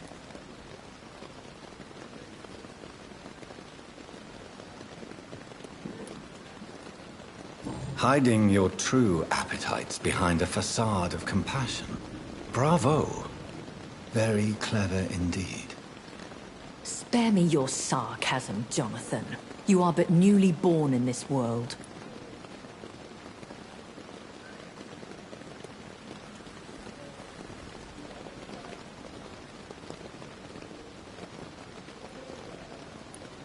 We are vampires. We live by leeching the blood from weaker prey. We are Darwin's next chapter. His cynical and perhaps ultimate expression. The situation is somewhat awkward nonetheless. I have not been observed sustaining myself for many decades. I have to say I'm a trifle embarrassed. Anyway, I have concluded my inquiries concerning your blackmailer. I see. Please excuse my agitated state. Under normal circumstances, I wouldn't let anyone see me in this condition. The case is closed, your ladyship. The person who took advantage of you has, shall we say, seen the error of her ways. So who was it? My lady, the blackmailer was dealt with using the utmost discretion. The culprit's identity is of no relevance. Thank you, Jonathan. That is exactly what I needed from you. You have proven your loyalty, so, as a friend, please accept this small token of my appreciation. Thank you, my lady. If you have an inclination to learn more about vampires or your current situation, I will be glad to aid you in your quest for knowledge.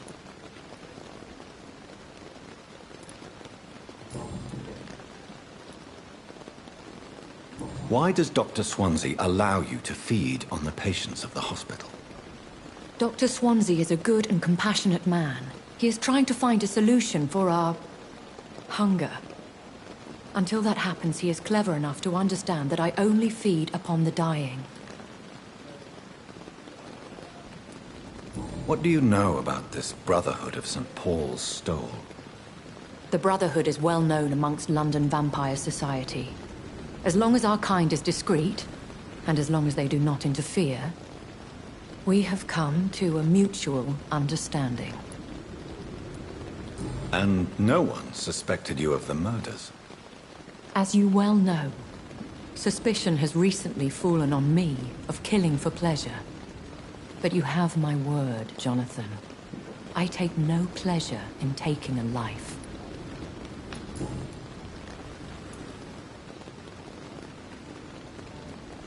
I know this is beyond the pale, but may I inquire your age? Really? And I thought you were gentlemen. If you must know, I'm 27. I've been 27 for a long time now, and 27 I shall remain. Very well. But I believe there is more to this than you are saying. A lady has to have some secrets. And who bestowed upon you this eternal youth? My maker. He left this isle a long time ago. Why did you save me in the canning factory? I could hardly stand by and watch such a promising young blood as yourself be torn to shreds by some gutter scowl.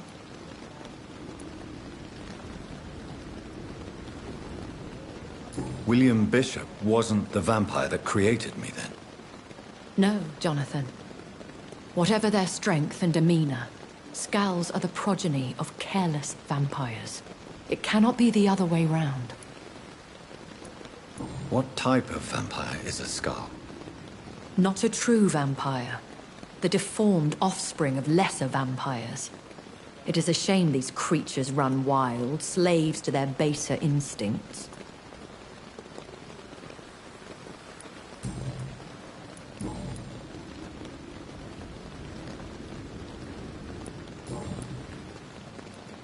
I've been away from London and England for 3 years. This isn't the city I remember. Things have gone from bad to worse here, Jonathan. I've lived in this city for a long time, and I've never seen it like this. The Spanish flu has hit London that bad? Yes, but it's not just that. I've heard things. Things I've not heard for a very, very long time. There are whispers in the shadows. Something far worse than the Spanish flu is here in the city. What is it you fear? Fear has long since flown this form. But there is something malevolent circling us.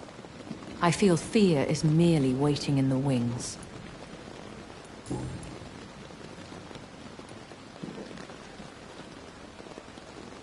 Are there many vampires here in London? Immortals are of a rare breed, and we often tend to hide. But you may occasionally meet some of us at night. Do you know any of them? Have you an idea of the identity of the vampire who attacked me? You mean your maker? No, Jonathan, I have no clue. But I fear he or she is as careless as cruel. To let you discover your new condition by yourself. What do you mean? Every now and then, you may discover an immortal in the deep of the night. But we are a rare and reclusive breed. Our progeny is almost never accidental. Will they all be as affable as you, my lady? I do not see why not. But remember, even the shark smiles before he bites. That sounds like a lesson from experience. Vampire politics are as intricate and sometimes tedious as a game of chess in a gentleman's club. I've learned from experience it is best to decline to play. When I awoke, changed, I was chased and attacked by vampire hunters. prepared and well-trained. Though I can't be certain. More than likely, it was the once glorious Guard of Priwen. Once glorious, but still dangerous. They have seen better days, but all fanatics are dangerous. You would be wise to stay clear. They are sworn to destroy our kind. You make them sound like some sort of cult. More a society. And like all the best ones, a secret society. I thought them almost gone, but it seemed they have been recruiting.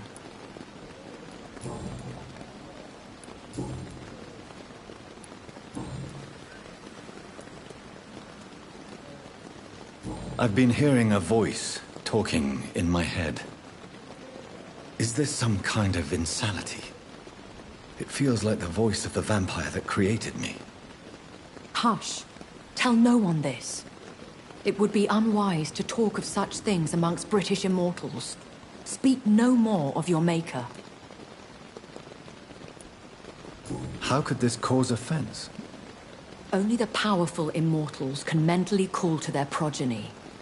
No vampire or hunter will sleep easy, knowing that an unidentified elder is stalking the streets of London.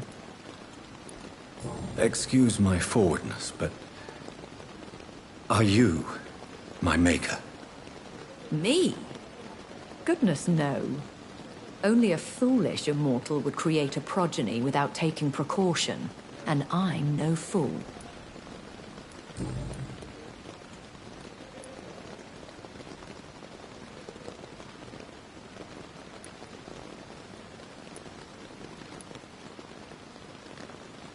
A vampire? Is that what I am? What we are? Such a crude word, defined by penny dreadfuls and drunken hacks. No. You are now an Ekon, and that you shall remain. Are you an Ekon too? Yes, I am. We are the closest thing to what man refers to as vampires. Forget what you think you know about us. So we are Ekons. How can I identify us amongst other vampires? How to put it? All Ekon are vampires. But all vampires are not Ekon. We are but a branch of the immortal tree. I don't understand. Why was I created and then left for dead? That is a question only the one who made you can answer. It's not normal practice. I doubt even if you find him, he will answer you, considering how cruelly he treated you. So me being a vampire could have been a mistake. I very much doubt it, Jonathan. Contrary to the legends, it is not as simple to make another vampire by just biting someone. I'd like to avoid creating another vampire by mistake anyway. Tell me, how is it done? The process is dangerous. It could even kill your potential progeny. If you did decide to sire an offspring, they must drink of your blood, Jonathan.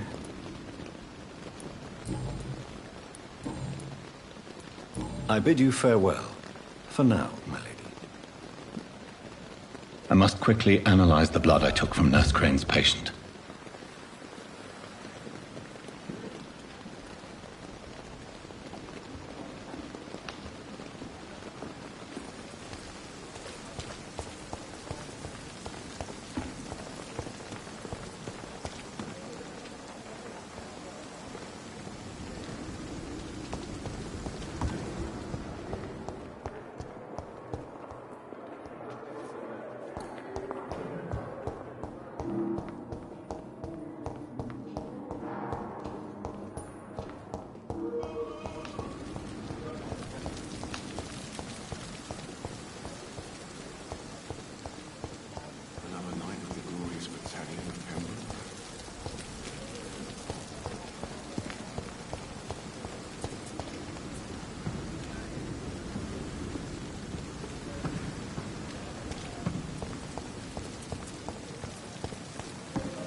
Perhaps I should have considered the offer from that caliber.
Razvan Vasily was infected by Spanish flu, but also has the highly unstable blood of the Scows. Is the London vampire epidemic transmitted through the flu? I should talk to Dr. Swansea about it.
It's locked.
It's locked.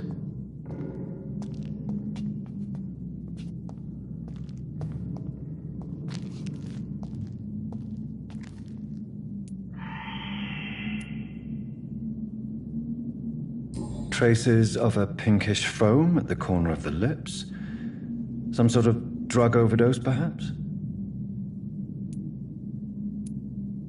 The chest was originally open to perform the operation. The sutures are clean, but the chest has been reopened.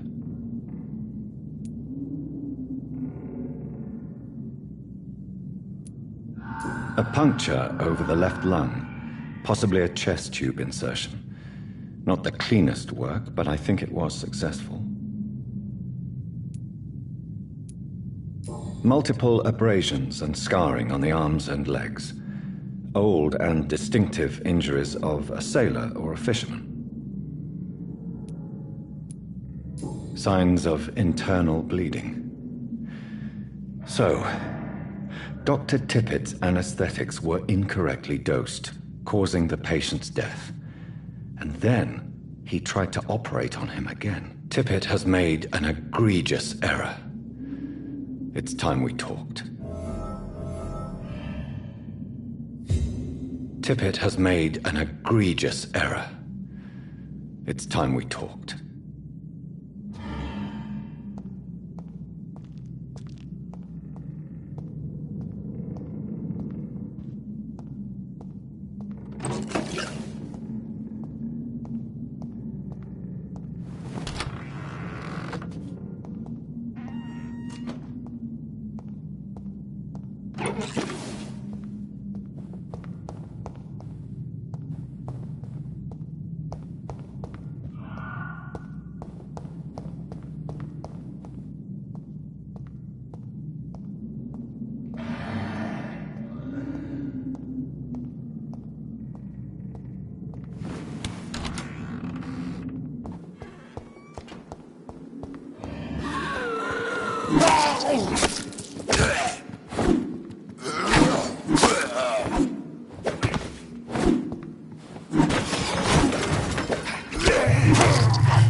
mine! You'll pay for that! He's done! Filthy beast!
Over there! There's one of them! Die, vermin! Shit, that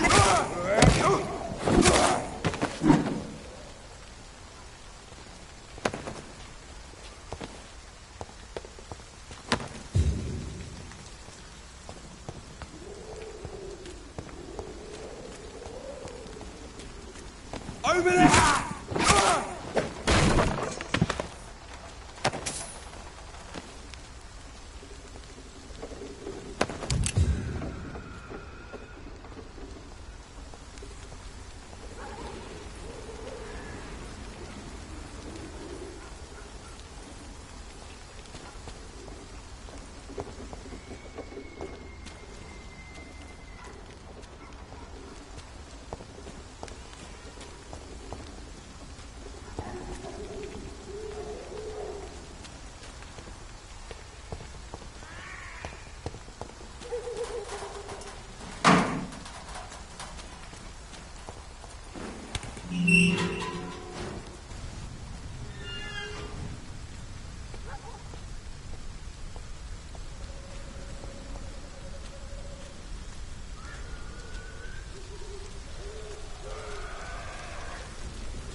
believe I'm doing this.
The power!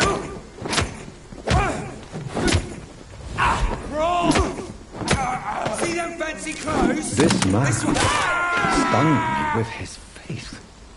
His crucifix. This is not good news.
Hello, sir. Sorry to disturb you at this hour. I'm a doctor inquiring about the epidemic. May I come in? A doctor, you say? No, thank you.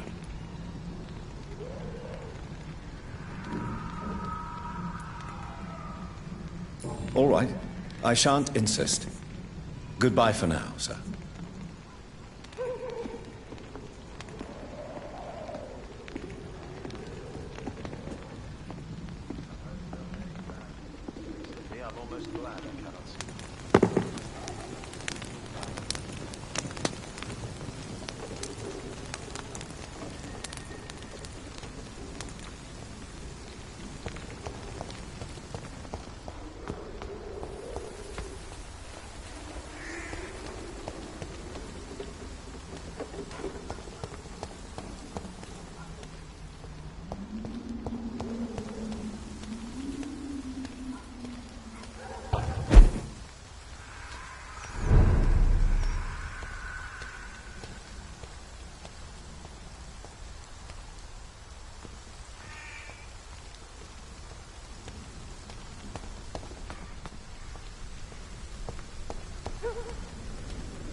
I can't believe I'm doing this.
Andy! Help!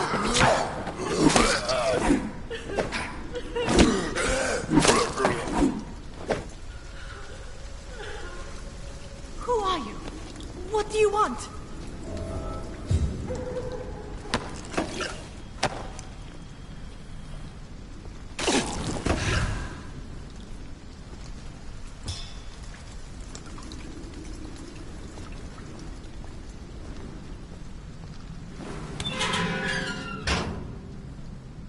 Are you all right, miss? I don't know. Who were those people? They wanted to kill me. Why? They've lost their minds in the epidemic. They won't come back for now. You seem to know a lot about them, sir. I'm Dr. Jonathan Reed. I'm investigating this disease. I am Xiaoxun. Thank you so much for helping me, Mr. Reed. I must go to the cemetery now. Goodbye.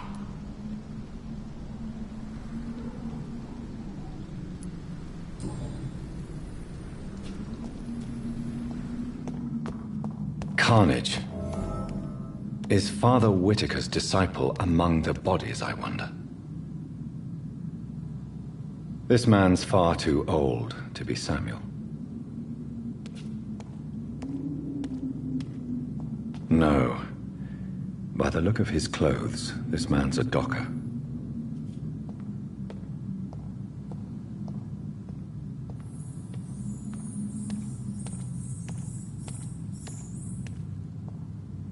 Samuel isn't here.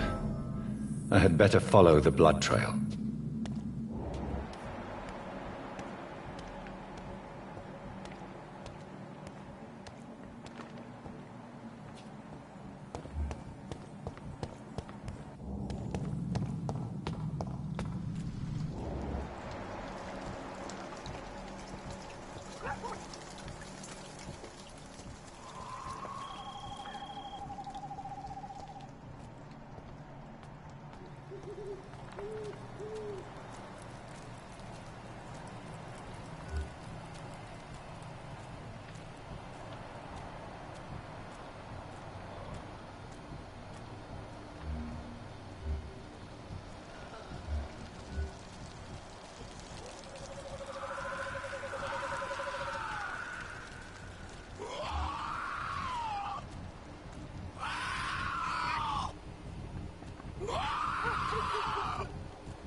As I feared, Samuel no longer preaches the good word.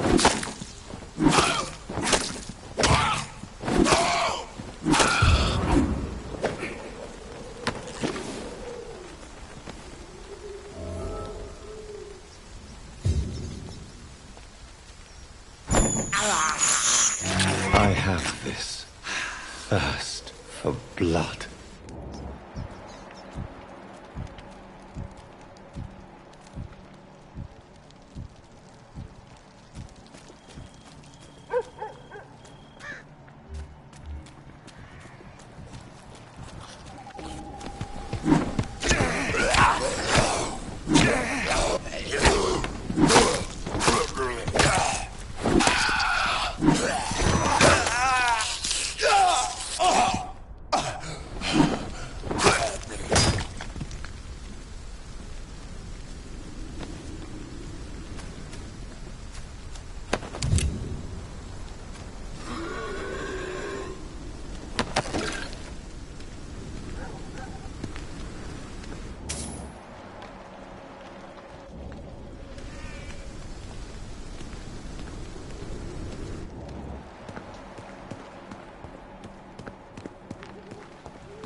can't believe I'm doing this.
Over there!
He's a killer!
leech!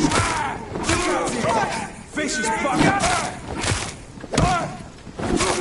We have to stop it! That leech is fucked! Filthy piece of shit!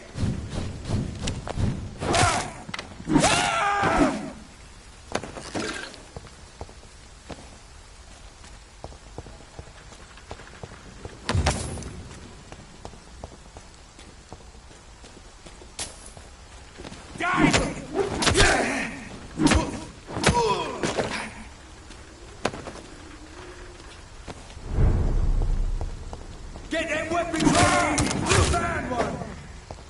Over there! There's one of those bad.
Why have you not spoken to me? Are you all right, Miss Shun? My name is Xiao Shun. This is the proper way to address someone in my country. I do apologize, Xiao Shun. Are you all right? Yes, I am. This is the only place where I can find some kind of serenity. Some way to remember my dear Matthew.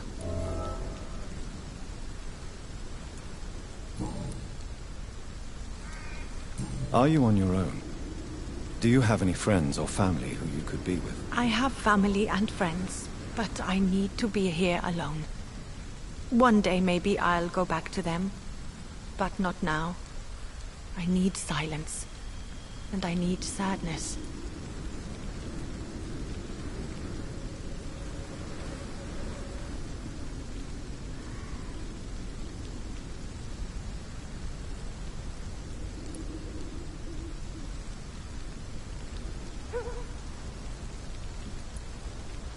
Sadness can be a terrible trap. It can entangle you and weaken your heart if you let it control your thoughts. Thank you for your sincere words, Dr. Reed.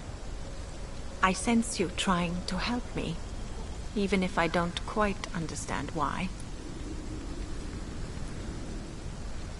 Tell me how your husband died, Xiao Shun. Matthew died of the Spanish flu, like so many others. It's a mundane cause of death these days. But for me, it meant the end of the world. At this time, there is so little medical science can do to defeat this terrible epidemic. I'm truly sorry. The worst thing is not his death, even if it tears me apart. The worst is not to have seen it coming. To have lost him so quickly, even before realizing it. Did he hide his condition from you? Matthew was a smiling type, a happy sort. Everything that I am not. Did he laugh at his death to come, or did he not realize what was going to happen? I'll never know. The Spanish flu may be the worst disease mankind has ever faced. Why are you blaming yourself? You don't understand. I didn't know he was so sick. I didn't realize the gravity of his situation until it was too late. As harsh as this sounds, we are all equally vulnerable to this awful disease. It can take the strongest man in just a couple of days. I never said goodbye to Matthew. We never realized how bad it was. We laughed about it even. He always made me laugh. Now I don't have enough tears to shed.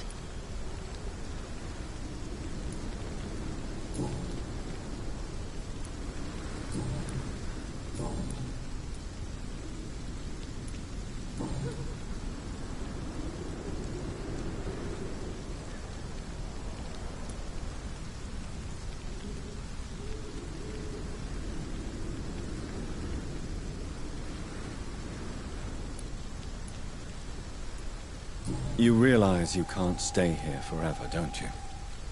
Eventually, you'll have to leave the cemetery. Why? Why should I go? Since this is the only place I can find peace of mind.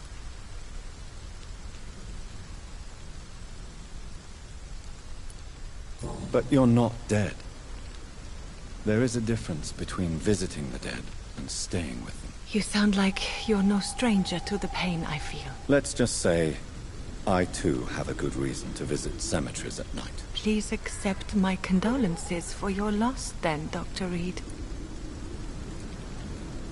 Are you a doctor yourself?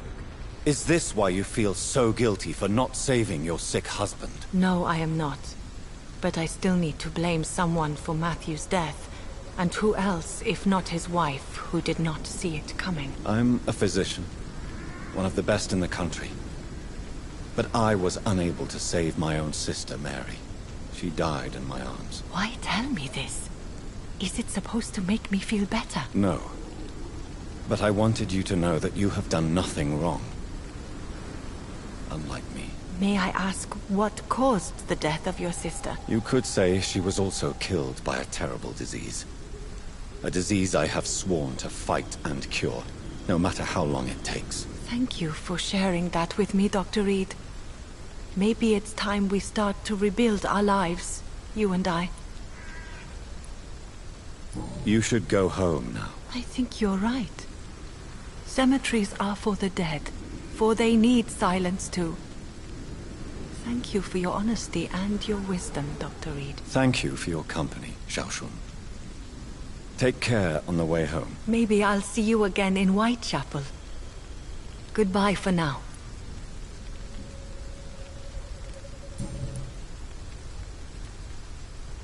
Goodbye for now. Matthew. The world has gone completely mad.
can't believe I'm doing this.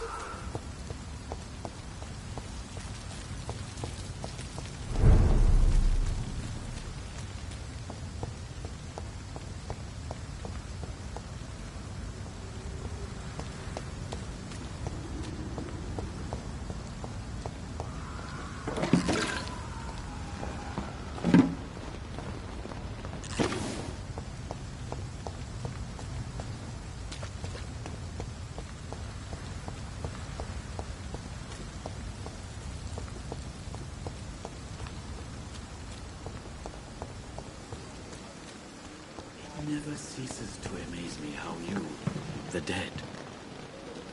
Good evening, Dr. Reed. Such a pleasure to see you again. Do you need medical attention? Well, the proximity of the dead is not the most healthy company, even if the quiet can be appreciated. Don't take too many risks with your health, Mr. Chidana. None of us are immune to this disease. And that is a good thing. Death and disease is a constant reminder of our mortality. But you have my thanks, Dr. Reed. Goodbye, Mr. Chidana.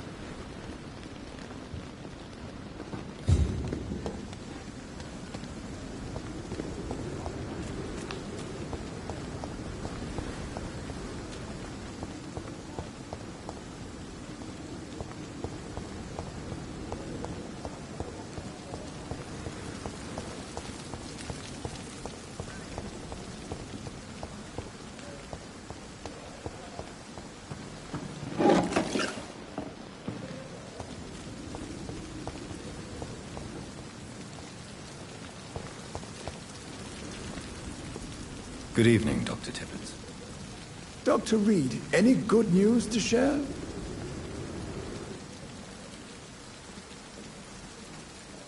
Do you need any medical assistance yourself, Doctor? Come on, don't be ridiculous, dear colleague.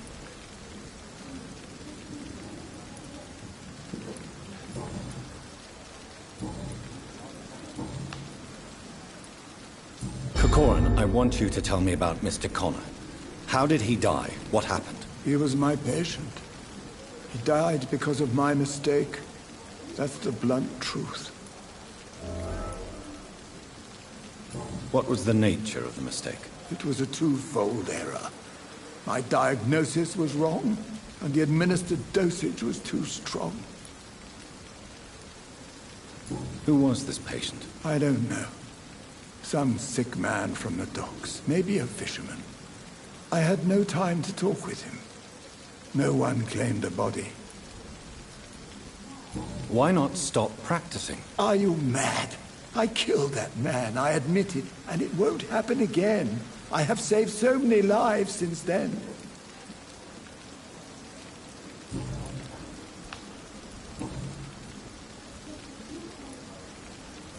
Goodbye, Dr. Tippett.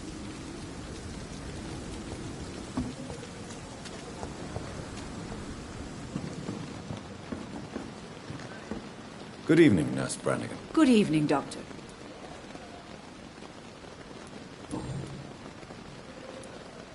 Tell me what Dr. Tippett did. I know his mistake caused a patient's death. If I had not covered up his error, Dr. Tippett would have been fired from this hospital. I could not let that happen. You can't allow your emotions to dictate your conduct concerning patients, Nurse Brannigan. Look around you, Dr. Reed. Do you really think we can afford to lose a brilliant practitioner like Dr. Tippett in our situation?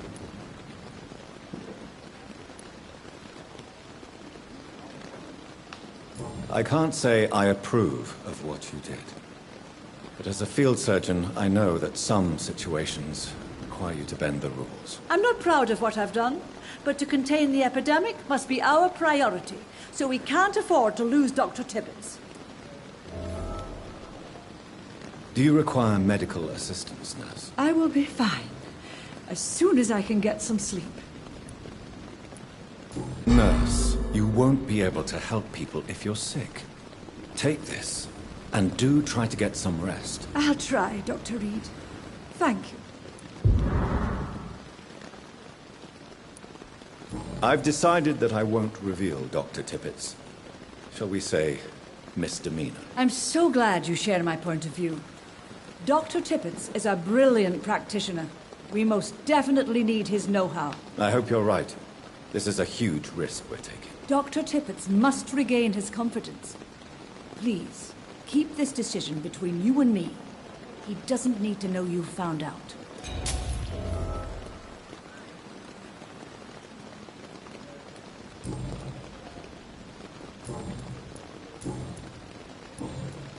Goodbye, nurse. Call me if you need assistance.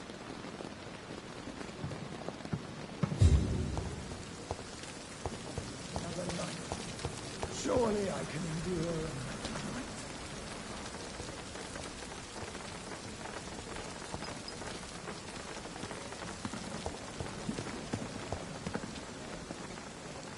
Good evening, Milton. Good evening, Doctor. Still trying to save lives? Do you need any medical help, Milton? I'm afraid I do. Like everyone in this hospital. It's a sad state of affairs when even the hospital workers are worried about disease. Our job brings us into contact with all kinds of infections, Milton. There's no shame in being ill while you're in a hospital. That's easy for you to say, Doctor. I get the feeling you don't fall sick often. But thanks, anyway. Goodbye, Milton.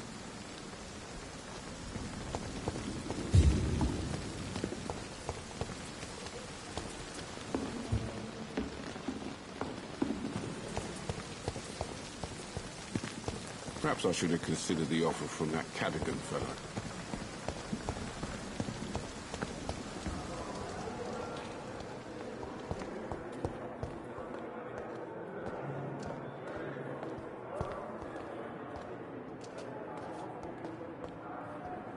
Bred with no respect.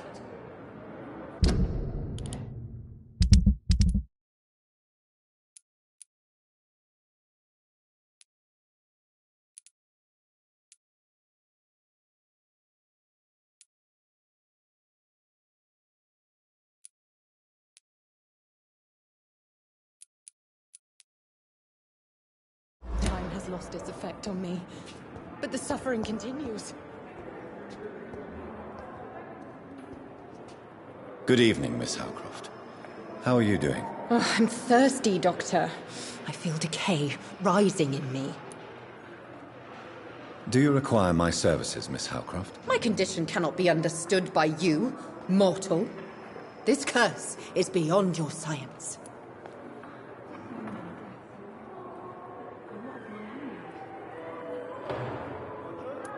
I will come and check on you later. I'll leave you, Mistress of the Dark, to your nocturnal activities. Time has lost its effect on me, but the suffering continues. Good evening, Nurse Hawkins. Good evening, Dr. Reed. Do you need medical help yourself, Nurse? I'm afraid I've contracted some illness, Dr. Reed. Not under my watch, Nurse. Take this. You'll feel better. Thank you, Dr. Reed. Goodbye, Nurse Hawkins.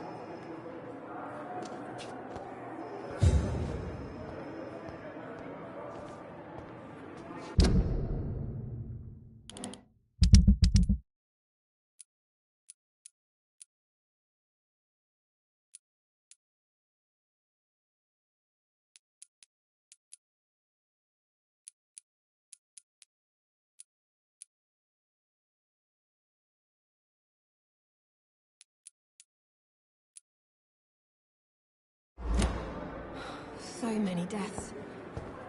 And what of my own life?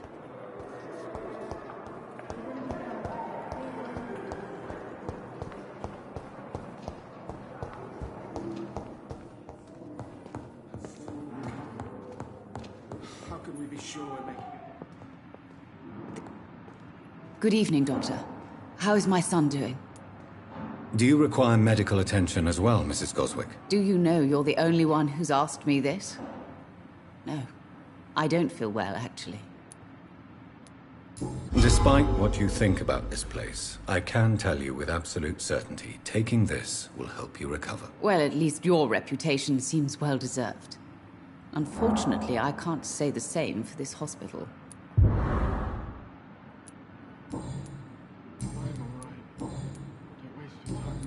Goodbye, Mrs. Goswick.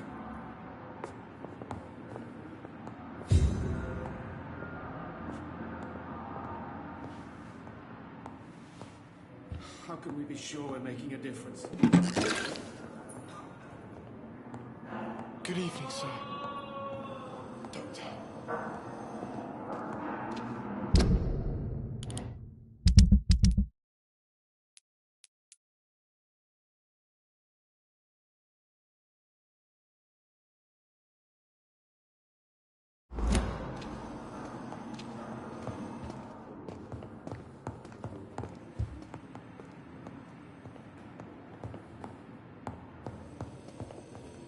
I'm all right.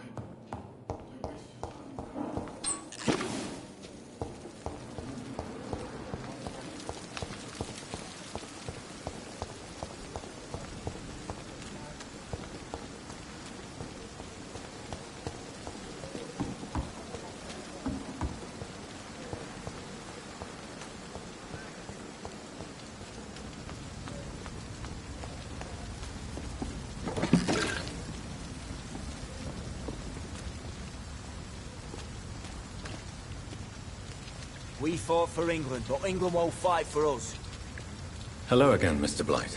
I'm happy to see Mr. Thatcher is safe, for now. I'm eternally grateful, Doctor. We were total strangers and you helped us anyway. Can't thank you enough, sir. Do you need medical attention, sir? Afraid so. In the war, I was always worried about picking up something, getting some infection.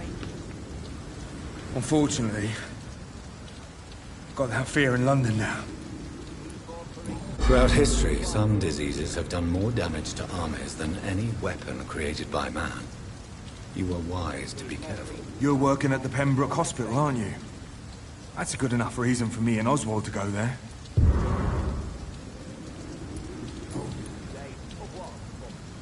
What caused your phobia of rats, Newton? It happened last year following an artillery attack. I was trapped for 2 days in a hole under 2 dead soldiers.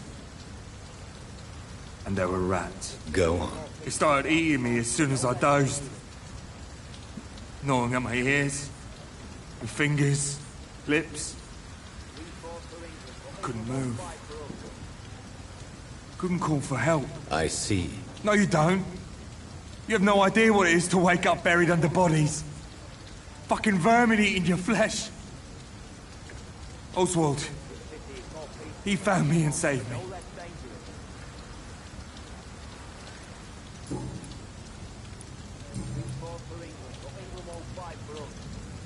Why do you stay here now that Mr. Thatcher's back? It's complicated.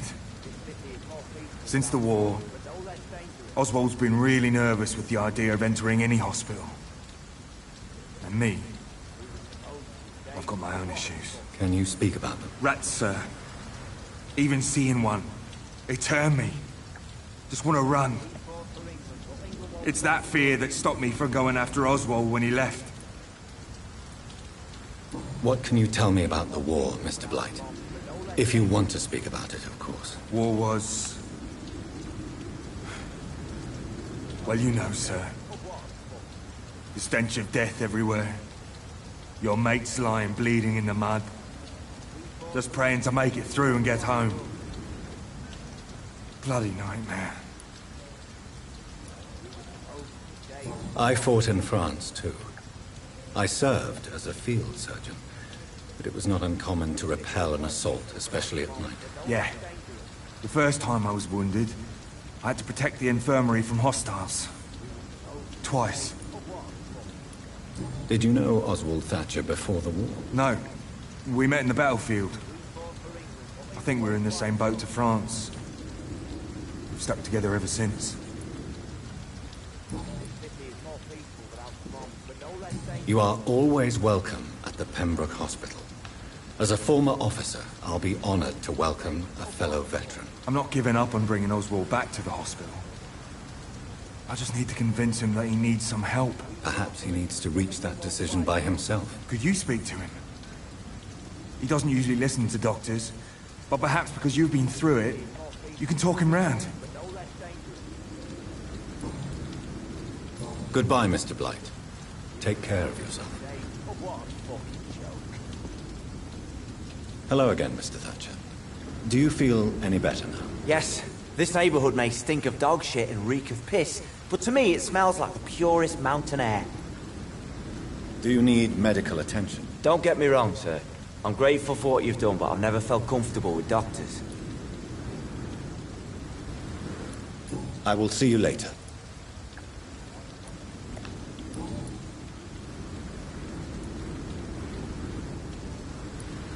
Mr. Thatcher, do you have a job? No. Since I came back from the war, I spent most of my time and energy just trying to forget. I understand what you mean. I was a soldier too. No. Nobody can truly understand what I've gone through. Why were you locked in that sewer? What happened? I went by the canal after an argument with a friend. Got chased by these fucking wankers and had to barricade myself in, despite my claustrophobia. Why did you run? What was the reason for your argument? Newton wanted me to go to a hospital, but I can't stand being closed in. Makes me feel like I'm suffocating. Tell me about your claustrophobia. Has anyone given you an official diagnosis? That's what the bloody doctor said. But I don't want to go to a hospital to get checked again. I'll deal with it my own way.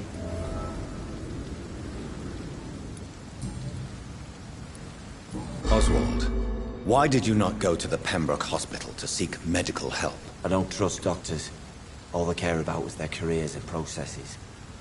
I won't be locked in any room again, by anyone. Your fear of being trapped is not going to go away by itself. You need professional help. I've seen enough butchers in white coats to last a lifetime. Hospitals reek of chemicals and death. What I need is fresh air.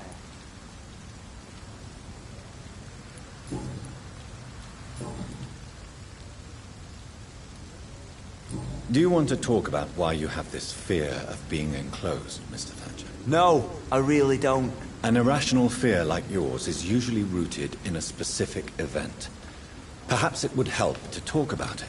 Well, Doctor, take a guess then, if you're so interested in my case.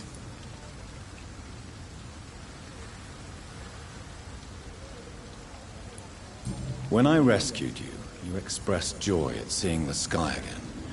So I'm inclined to believe you were trapped or buried somehow. Maybe during a shelling. Jeez, you're good, Doc. You're really good. Go on, please.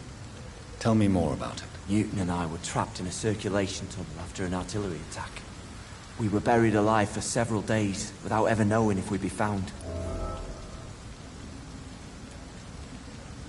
Oswald, tell me about what happened when you were buried in that tunnel with Newton. It was more than dark. It was black as pitch. Hours seemed like days, and days like months. The terror, the shameful thoughts. Lord have mercy. What you endured was terrifying. It would have completely destroyed weaker men. It did not destroy Newton. Shameful thoughts. Tell me about them. At some point, I don't remember which day, but when I thought we'd never be rescued, that this would be our end, I thought about... Say it, Mr. Thatcher. If you ever want to heal, you have to say it. I thought about what I could do to survive. Just for a few more days. I thought about killing Newton. Killing and eating him. The man I fucking love.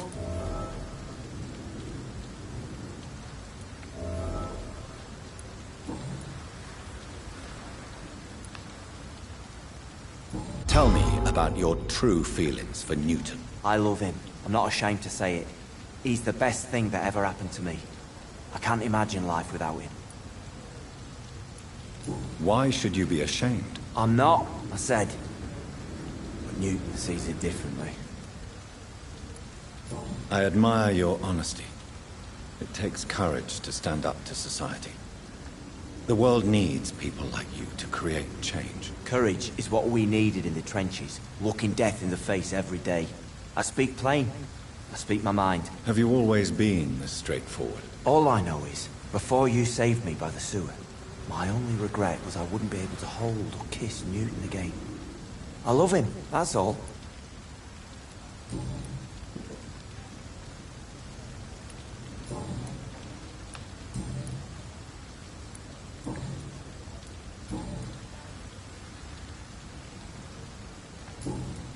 Goodbye, Mr. Thatcher. Try to take care of yourself.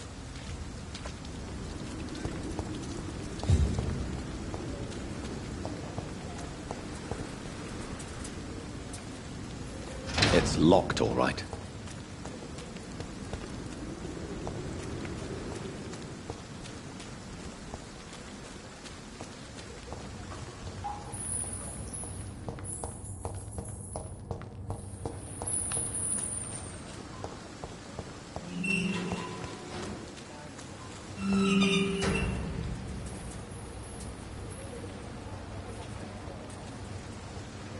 It's locked. Right here in front of you. Will you relax? There's nobody here. Paranoid one here, not you. Someone could see us and talk. I know. I can't help it. I'm sorry.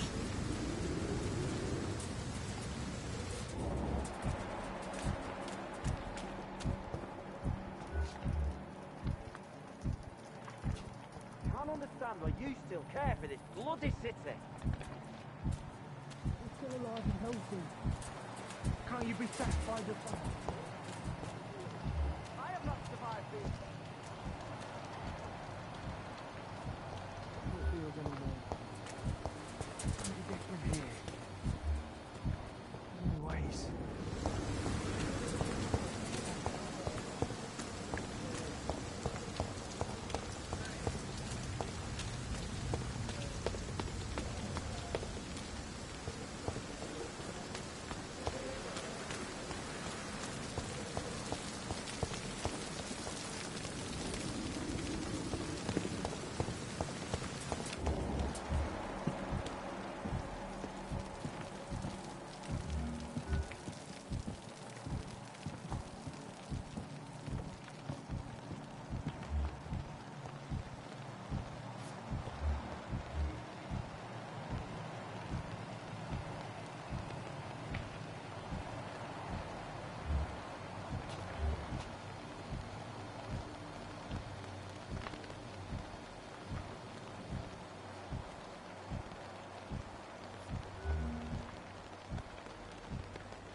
How can I be sure I'll not find your unconscious body in the house again?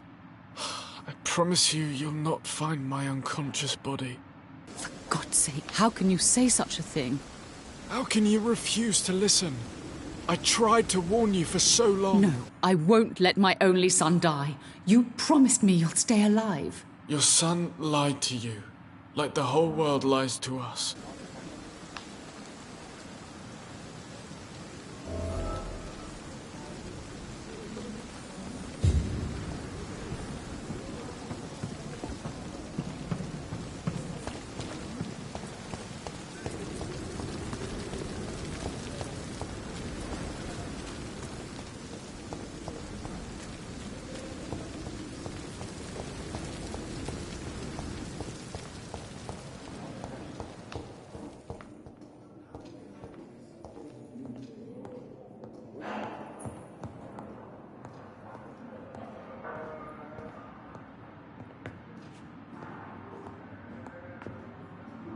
Good evening, Doctor. How is my son doing?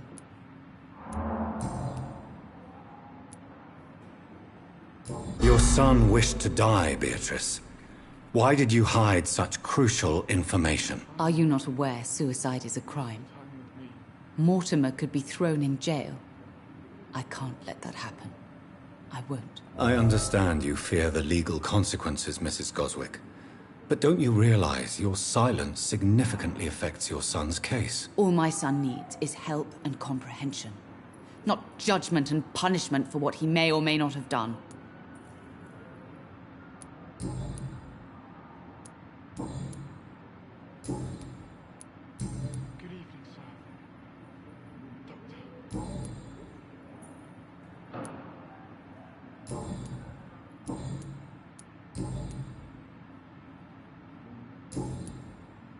Goodbye, Mrs. Goswick.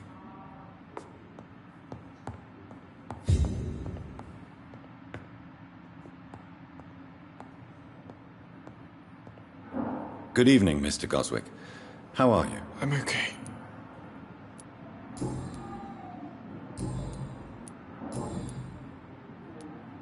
Admit it, Mortimer. Your mother had you hospitalized here because you tried to kill yourself. Yes, it's true. All right, then. This is the first time we've really shared information about your case. Shall we call this progress? Call it what you want, Dr. Reed. You can trust me. I won't report you to the authorities. My one and only concern is your health. I guess I should thank you, then. Can I help you in any way, Mr. Goswick? I wrote a letter for my mother. She was supposed to read it after my death. But I suppose she doesn't have to read it now. I see. And is this letter still near the place where you tried to take your own life? Yes. And I don't want anyone reading my last words. I mean, I'm still here. If you bring me back that letter, then perhaps we'll talk.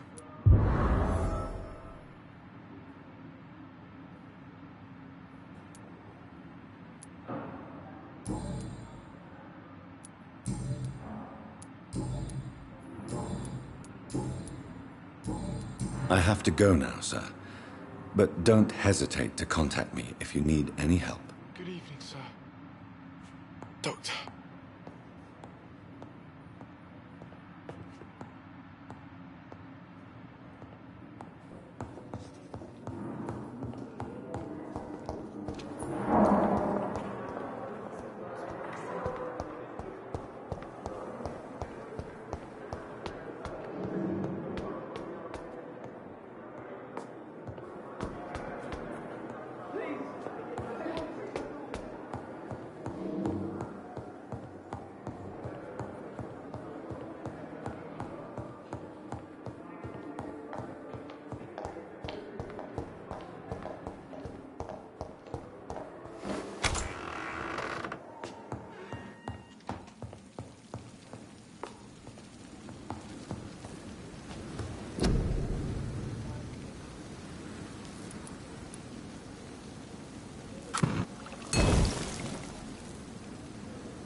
for us.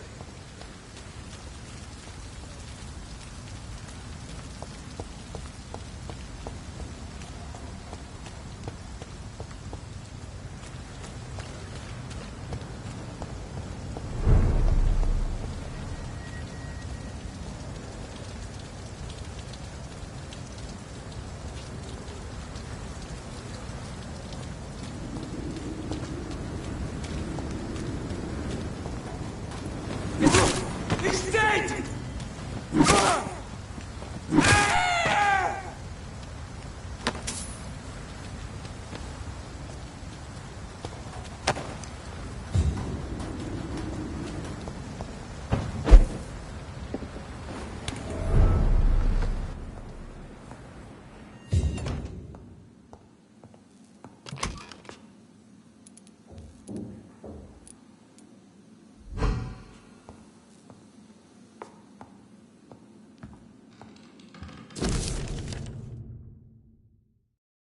In this letter, Mortimer Goswick does nothing to hide his desire to die. I could give it to his mother, but doing so would betray his trust.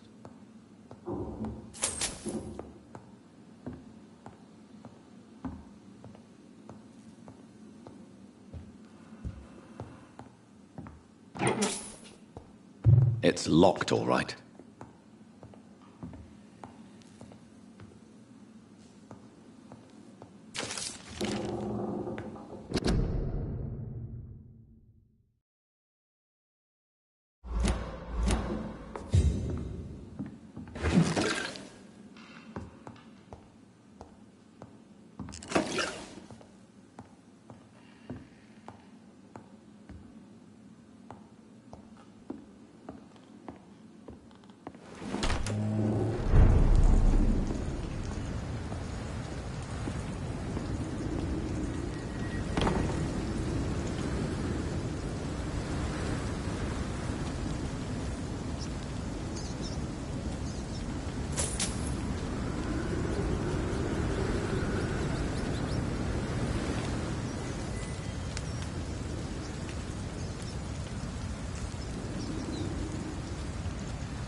Are you dead? He's dead!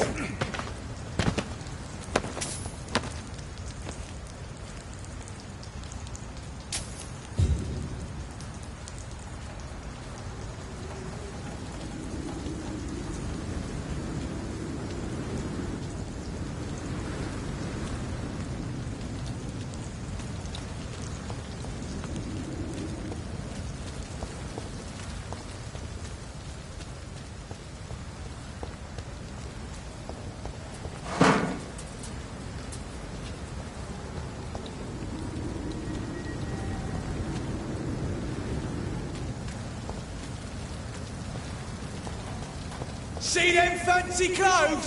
This one's a top! Watch it! It's a killer!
Opium is one of the main ingredients of Strickland's medication. Never a good move.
This is Braille.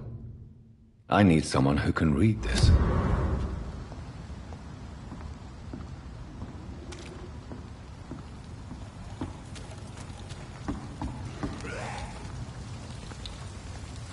Get the fuck out, you crazy bastard! You won't get me here! Get out! What are you people, huh?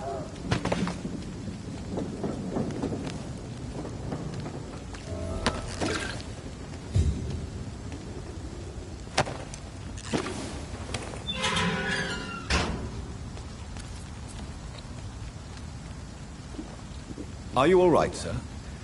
What are you doing in a place like this? I'm not sure that's any of your business. I hope you realize that staying here will put your life at great risk. Ha! I'm not afraid of these guards of Priwen, or whatever these thugs call themselves. I can still kick some respect into those youngsters. I wasn't specifically referring to them, but are you really after these men? Why? They took my boy! I've had no news since he joined that crazy gang. So I decided to come and find him myself, to get some answers. I see. But as I said, your life is at risk if you stay here.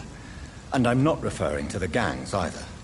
You should leave, sir. Well, this part of town used to be nicer, let's say.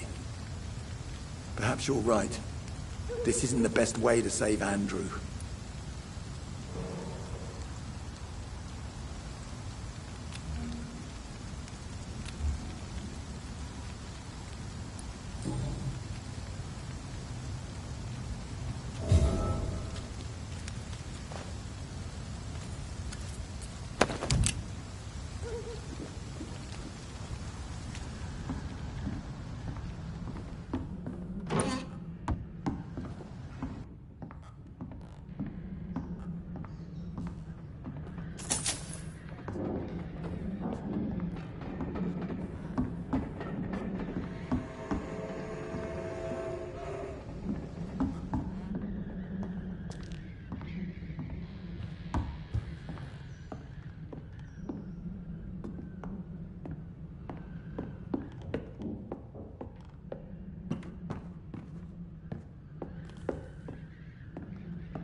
There is a name engraved under the blood on the back of the case.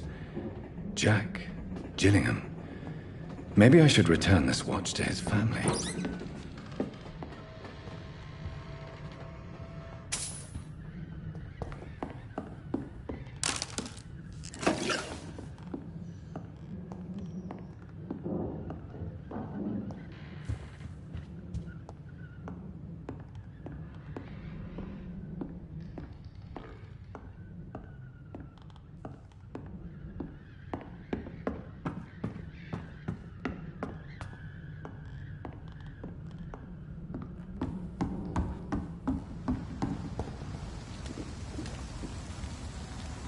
Are you sure you'll be able to reach the docks alone? Young man, I am perfectly capable of defending myself.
We should have listened to what the idiot had to say. Good evening, sir. Who the fuck are you? Don't you see I'm busy here? Dr. Jonathan Reed, that's who I am.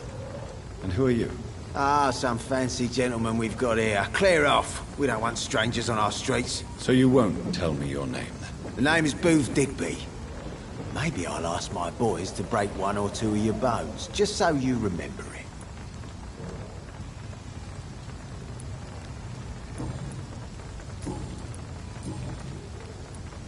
Are you some kind of vigilante patrolling these streets at night? Something like that, but the police aren't in charge here. We are, see? So you're a concerned criminal, is that it? Using funny jokes about me and my boys, are you? Fuck. You must have some balls. I saw many men like you during the war, Mr. Digby. Greedy little cockroaches who feed on despair. I could kill you for saying that. But, nah. You've been a soldier. I can respect that. So, tell me about your gang, then. What? Have you got a death wish? You really want me to answer that? Well, yes. You seem so proud of your status. Why not tell me who you're working for? Oi! I'm the boss, all right? The Wet Boot Boys work for me. All of them. Situation round here is better than other districts because of us. Because of me.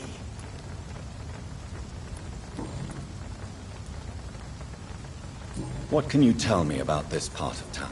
Things ain't that bad, thanks to us. We give people what they need, and we control this borough. Well, you're not doing a very good job. People are still dying here, like everywhere else. Yeah, well, we can't be everywhere all the time. And Edwina says if we can find more guns, we could be more efficient. More efficient? Really? You should probably tell Edwina that guns are useless against diseases and infections. Incredible. You know what? You're lucky she can't hear you right now. She's more smart than patient. My sweet queen of the docks.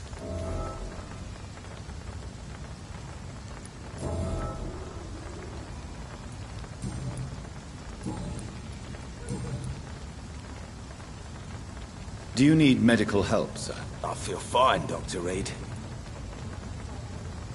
Goodbye, Mr. Digby.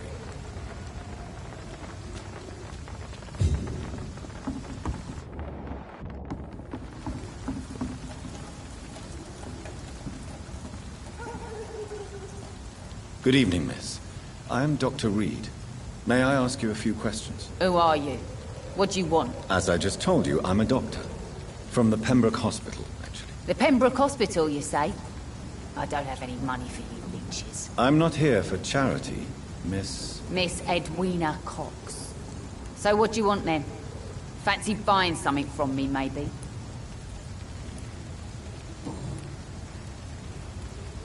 What can you tell me about your work? I'm a businesswoman. I buy and sell things, and I send my wet boot boys after anyone who don't play nice with me. Gang member and shopkeeper. Can't be easy running double shifts. If you're interested, I may find use of a doctor who can freely walk across the city, you know. You're quite blunt, aren't you? I like people who know what they want and say what they think. This is a time of great opportunity for those ready to embrace their destiny.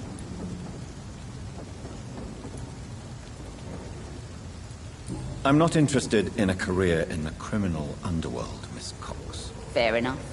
Stay away from us then, if you don't want to get hurt or worse. Since my return from the war, I don't feel that concerned by threats, knives, or even bullets, if you must know.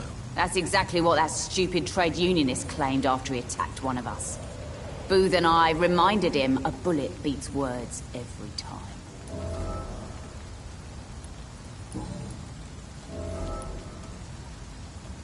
What can you tell me about this part of town? You can't trust anyone around here. As soon as you lower your guard, you can be sure some arsehole will take advantage of you. Really? Don't you think that's a little bit excessive? Bastards, all of them. This region only responds to violence and threats. You sound like you're thinking of somebody in particular. Take the gravediggers of Southwark. They must pay me every week, but it looks like they forgot who gave them permission to steal from the dead. Looting corpses in a mass grave. That is a new low. Whatever. Hey, since you're a doctor and all, maybe you can access that forbidden area and remind those bastards what they owe.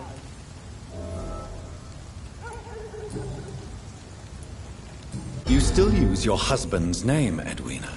Why is that? Why shouldn't I? He may be a bloody bastard, but I'm still his wife and his name means something round here. Are you aware of what happened to him? Yes. I'm sure he fought till the end and looked death in the eyes. The boys will mourn him. Except one of them, maybe.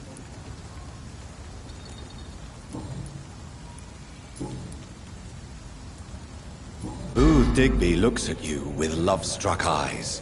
Tell me, Edwina, is the feeling mutual? You have no idea how refreshing it can be for a woman to receive all the pleasure she needs. For once. I'll take your word for it. What is it, Doctor? A woman's not supposed to talk about these things.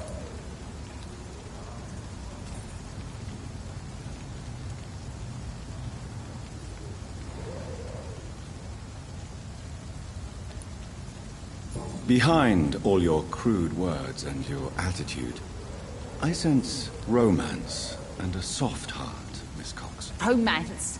I have no time for such rubbish. I use Booth like I use everyone else.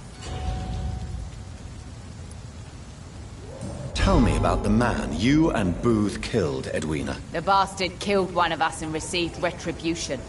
There's nothing else to say. What happened exactly? I don't know, and I don't care. One of ours was killed by that communist bastard, but he didn't brag for long. So you have no idea what really happened, but you executed him anyway. No one messes with the Wet Boot Boys, Doctor. This is our territory, and this is our law. And your conscience is clear. You kill without hesitation. Violence is an efficient tool, Dr. Reed, when used properly. So you decide who lives and who dies, just like that. Yes, Doctor. Just like that. I'm not saying it's fair. I'm saying it's my way of dealing with troublemakers.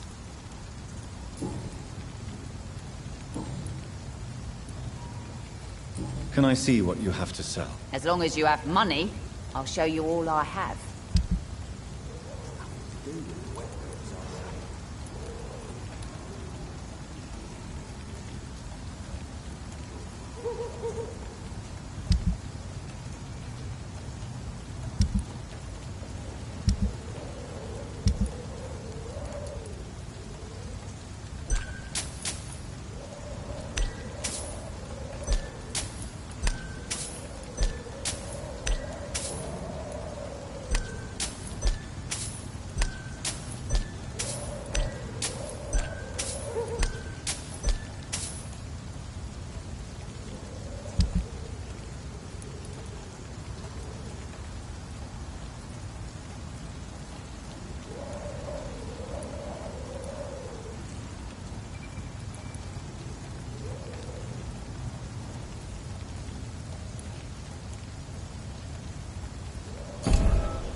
Pleasure, sir.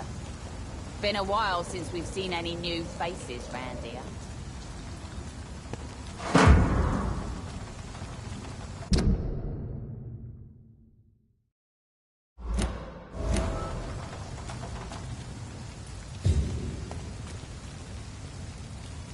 Not long ago, this place had given me a laugh.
Good evening, Milton. Good evening, Doctor. Still trying to save lives?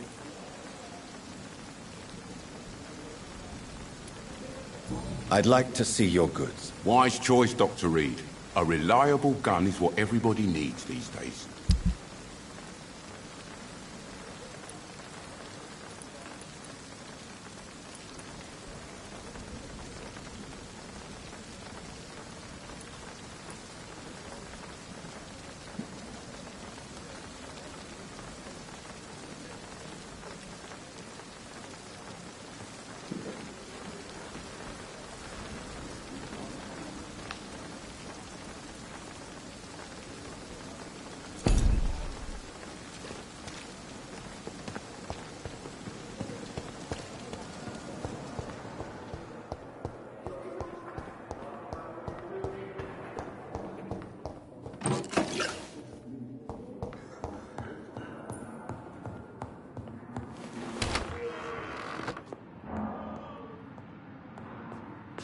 Good evening, Mr. Goswick.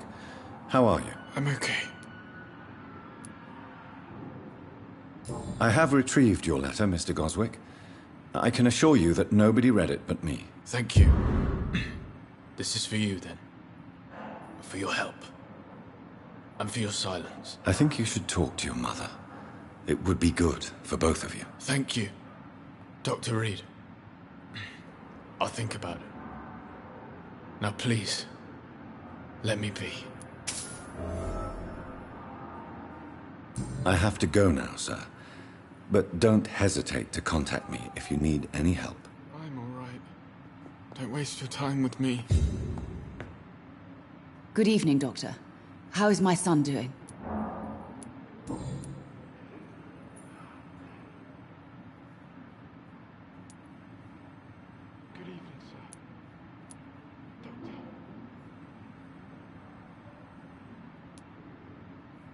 Mortimer is extremely vague as to his motivations for committing suicide. Tell me more about what you know. As you say, Mortimer had no reason to die.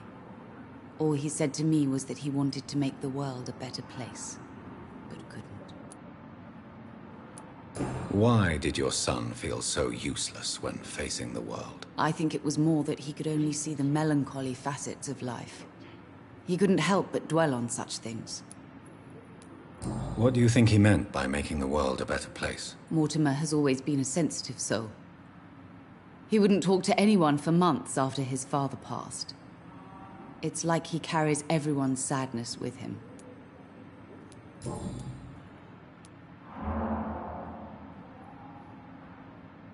I have read your son's suicide note. It was not an impulsive gesture, nor was it his first attempt. He threatened to kill himself a few times before. But I never thought he would dare to punish me this much. Punish you? Why? I've known for a long time he was not happy with his life. But I always hoped he cared enough to avoid making me suffer like this. Do you realize your son could try to kill himself again? He might succeed next time. I think about it every minute. But I won't stop fighting for my son's future. That's how much I love him.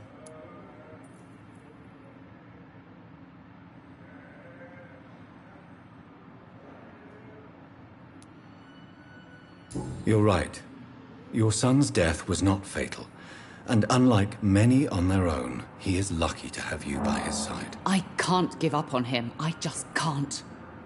I have conceded many times in my life, but giving up on my son is something I am incapable of.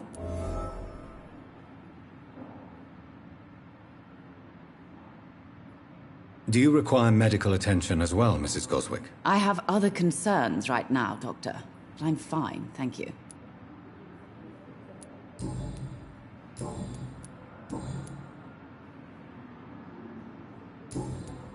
Goodbye, Mrs. Goswick. Good evening, Mr. Goswick. How are you? I'm okay.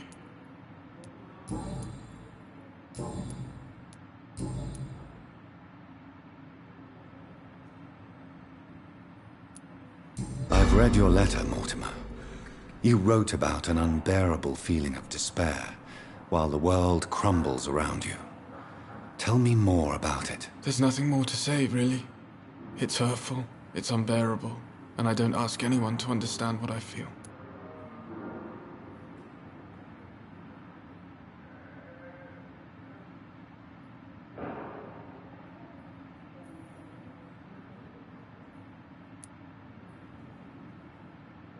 The world is bleak, but maybe the pain we feel is the best compass for making it a better place. How can we repair the world, Dr. Reed, when mankind is the biggest problem? Yes, the world will be a much better place when we're gone. Your mother won't let you down, Mortimer. Don't you share her hope for a better future? No. I don't. Won't you even try? Do you want me to promise you I'll get better? Do you want me to tell her the same thing? I could, but it would not change anything.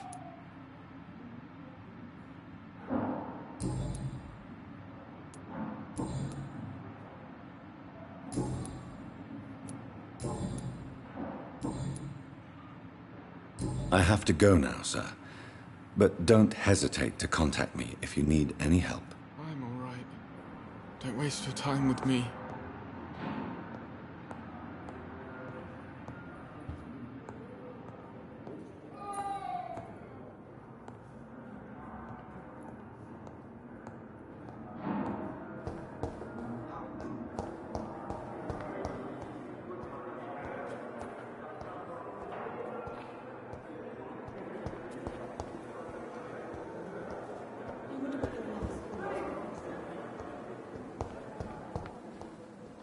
It's locked. It's locked, all right. It's locked.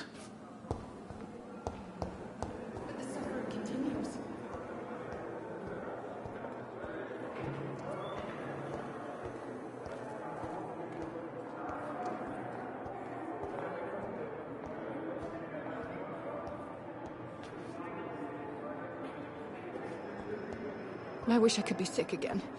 Feel my blood boil with the fever.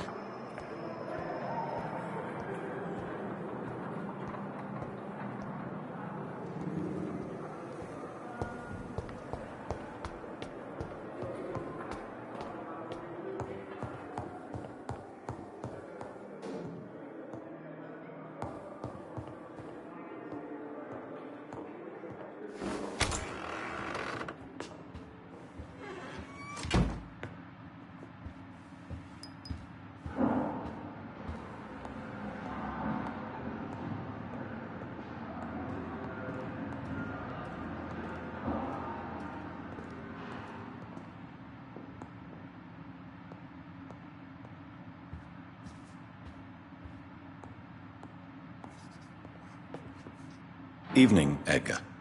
Could I get your professional opinion? Please speak, but I have something important to tell you. This strain of flu, it's very different from the one I saw in Europe. It's downright peculiar. Really? What makes you say that?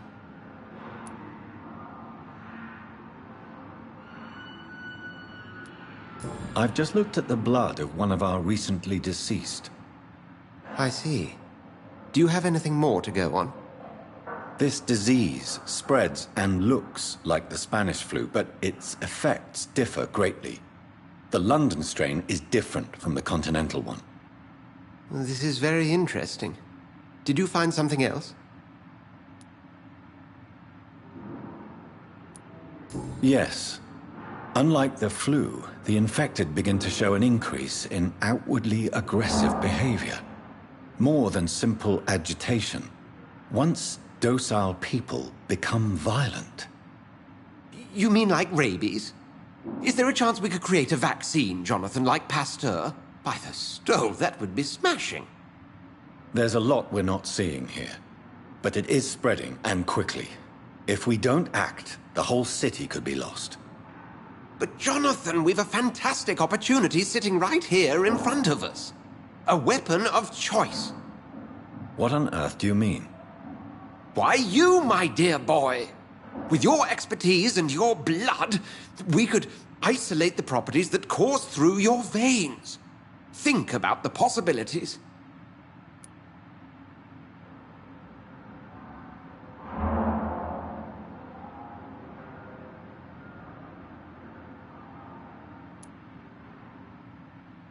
But the risk of infection using vampire blood could compound the situation.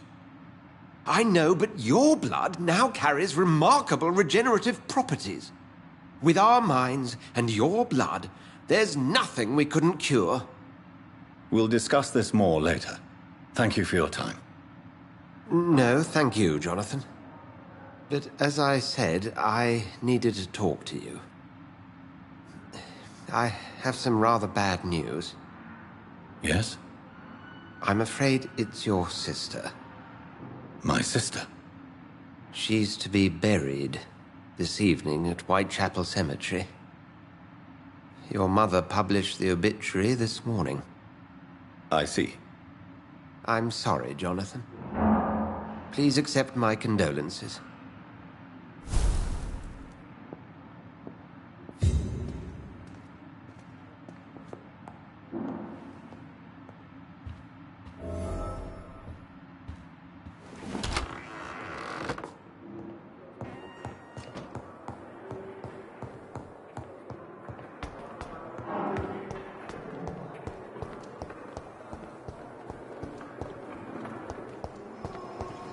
I never thought I would have to attend my murdered sister's funeral.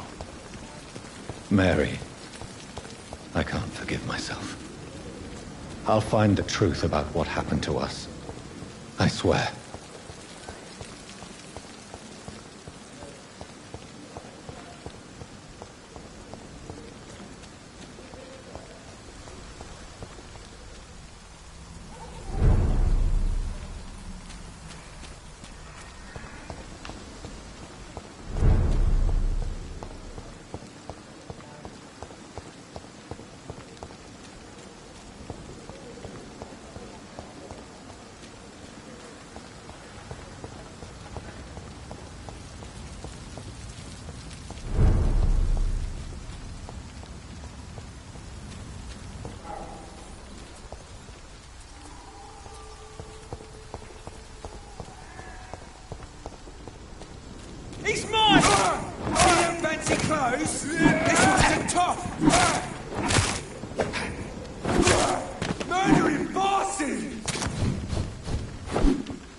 Look at it! This way! Over there! There's one of them burning! Eat this!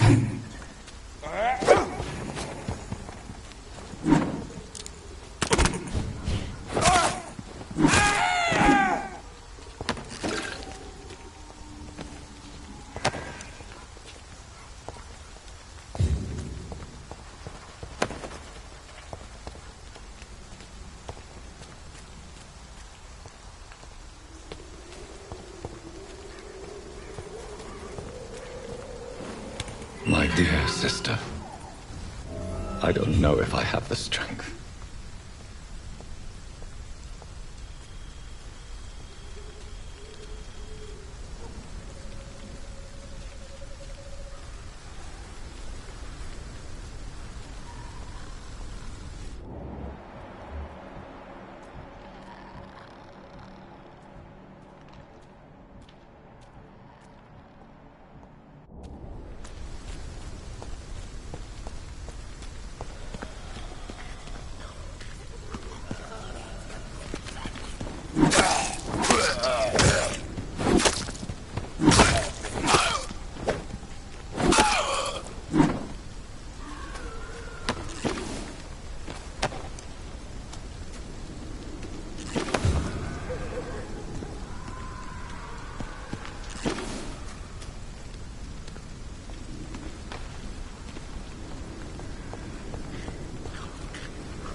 I have this thirst for blood.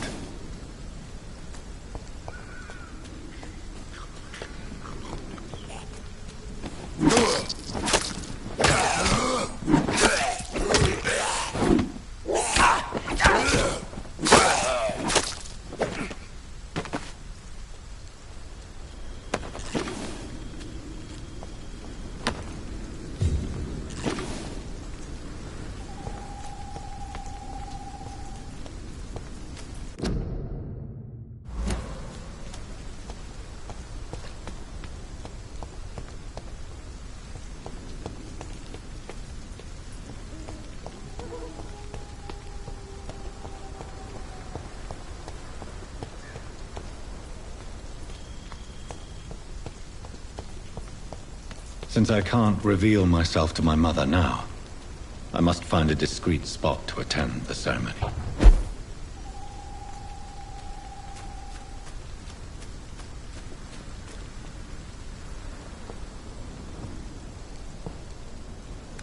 I am the resurrection and the life.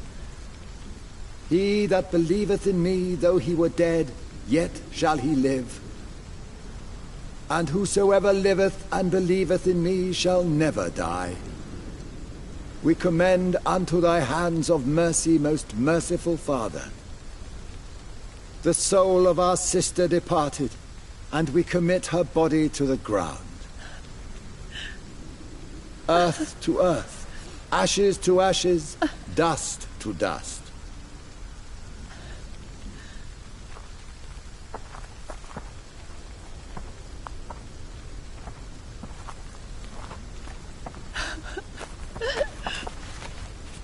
Why kill my Mary and stick her here in this cold, god-awful place? These are the legal requirements for the epidemic, madam. Oh, Avery, I feel so tired. Please take me home. Yes, madam.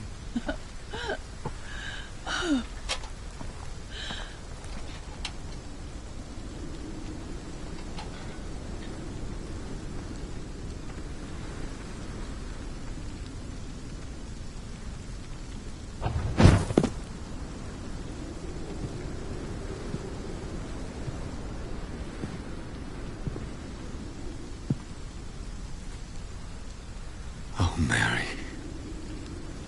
What have I done?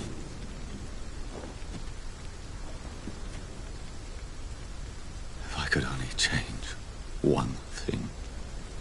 One thing. This is a nightmare. Jonathan, there is nothing you can do but accept it.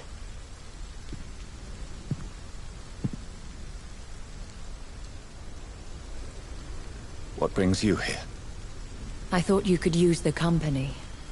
I am so sorry for your loss, Jonathan.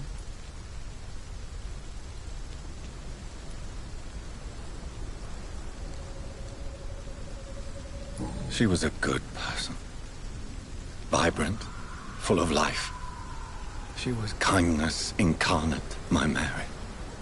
You're a good person, Jonathan. And a young Ekon. A newborn cast into the night without so much as a candle to guide your way. She had been scouring the most dangerous parts of London in search of me. And it led to her death. Jonathan, don't. I still hear her last thoughts. They echo in my head. Her mind shattered, and it haunts me. Jonathan, stop. Listen carefully. You must come to terms with this. You must learn to live with what happened.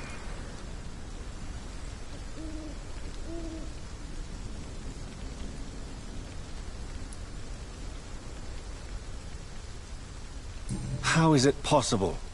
Tell me.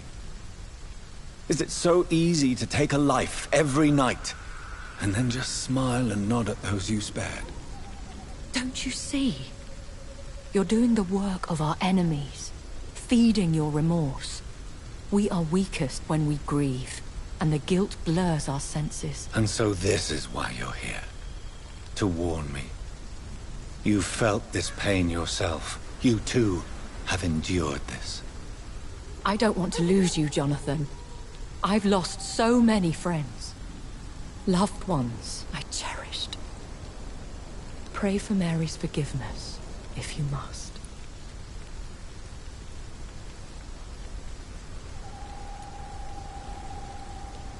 Thank you, my lady. I will. Good. But be careful. If I found you here, others may too. What should I do then? St. Mary's Church is not far from here. Go there and make your peace. Find the solace you need. My lady wants me to confess. No, Jonathan. It's you who wants to confess, I think.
Good evening, sir.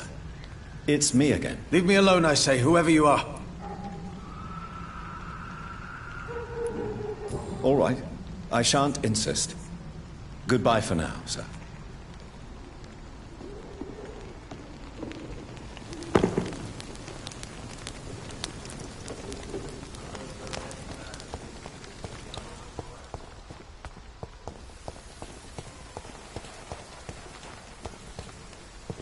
And off to church he goes, a newborn seeking divine consent to lick the blood from the soft and pointy crown. Who are you? Make yourself known. Newborn, you reek of guilt and pointless compassion. Shed your skin, forget your old weaker self. What do you want from me?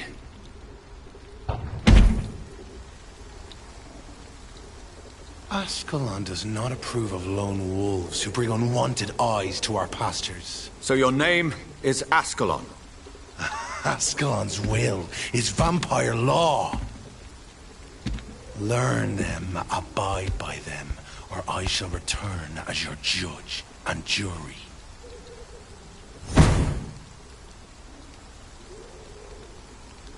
These immortals try my patience with their plans and unsolicited counsel.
Yes?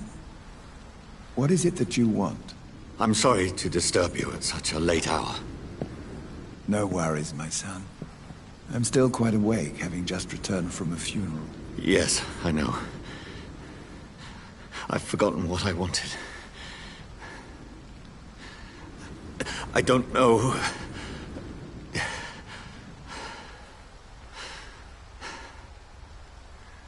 May I help you, child? You seem somewhat perturbed. I haven't the strength to cross the threshold. I wish to pray, to cleanse my soul. The church is shut by order of the bishop. But I'm still the vicar of St. Mary's, if that is any use to you, my son.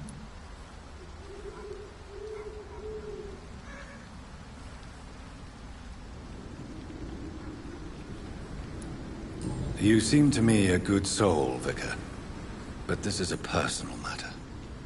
There are no secrets from God, my son. If your heart needs comfort, consider me your chapel. For I can be as silent as stone.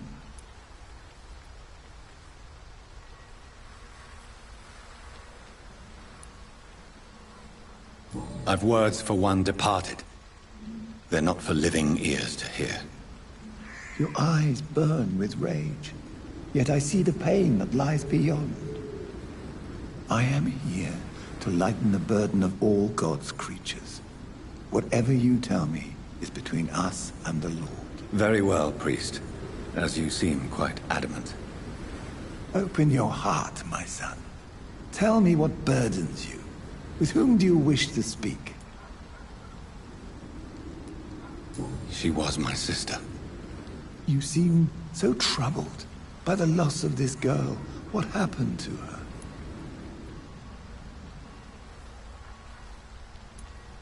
She was murdered. I see.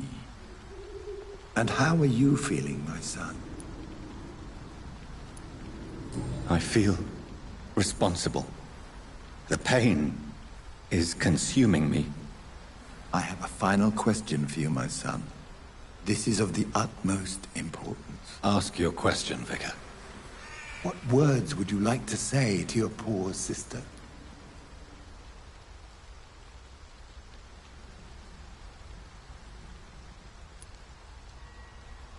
I killed you. There's no excuse. My dear Mary, forgive me. You have been heard, my son, and your burden will lighten if your words are sincere. Go in peace now, and live your life in the way she would have wanted.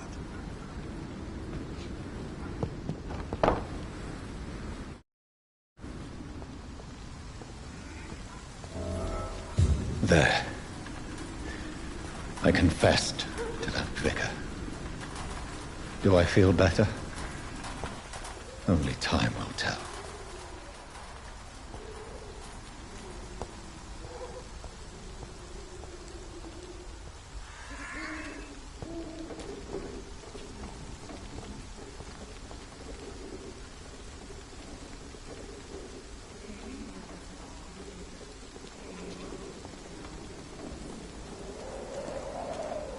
Good evening, Doctor. Can I help you? Do you need assistance? That would be nice of you, Doctor. Who knows what I may have caught during my investigation. If you persist in investigating the most pox-ridden boroughs of London, you must accept the risks. Thank you, sir. Goodbye, Mr. Darby. Farewell.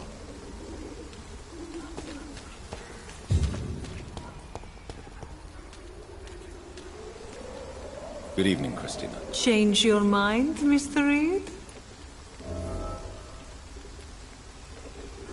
Could this be the scarf you lost, Miss Popper? It is much more than a scarf to me. It is the only thing that connects me to my family and my country. Thank you so much.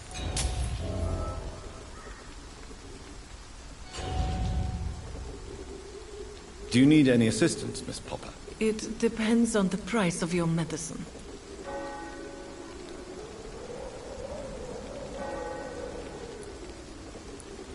I will see you later.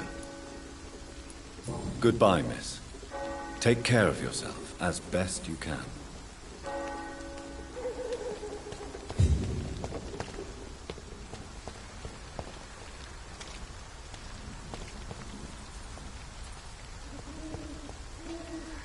Good evening, Mr. Whitaker. It's Father Whitaker, my son.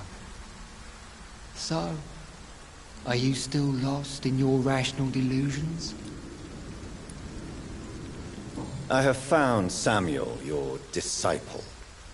I am afraid I have bad news. I already expected the worst. He should already have come back. He is dead, isn't he? Yes, he is now. The epidemic took him. Samuel steadily made donations to our cause. He would have rewarded you himself if you'd found me in that awful cemetery. Please accept this money.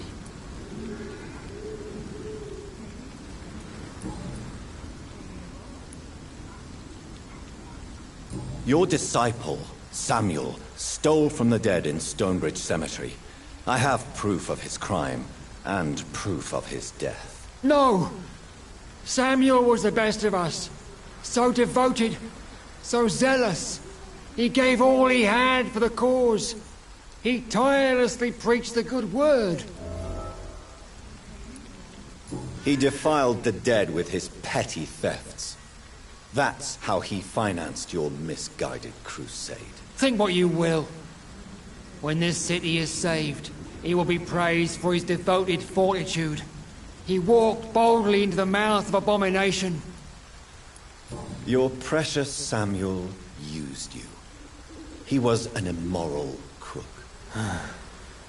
If that's true, then he will be my burden to bear during this endless night.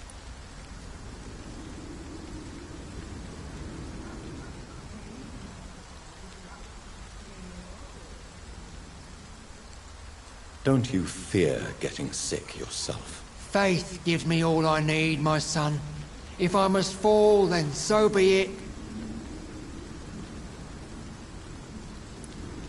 Very well. I will see you later then.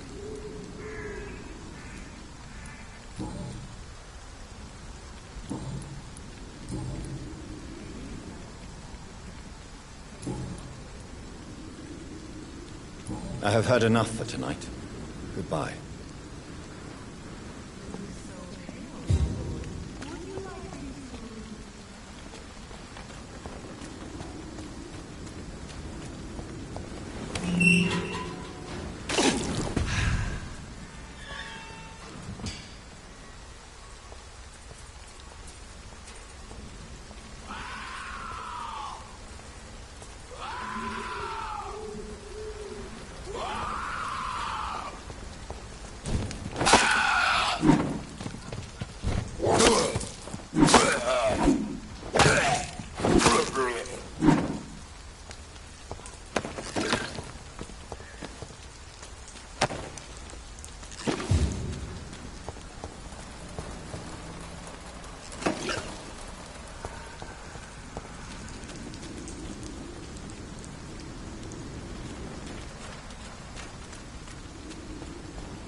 Morbidity can breathe its own beauty and grace.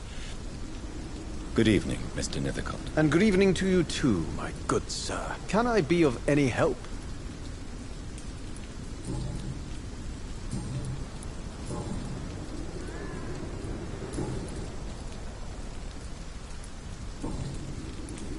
Did you know the Mute Florist is a member of a secret society? No, I didn't. But I thank you for this information, sir. For it only enriches the mystery surrounding the precious camellia. Are you not curious?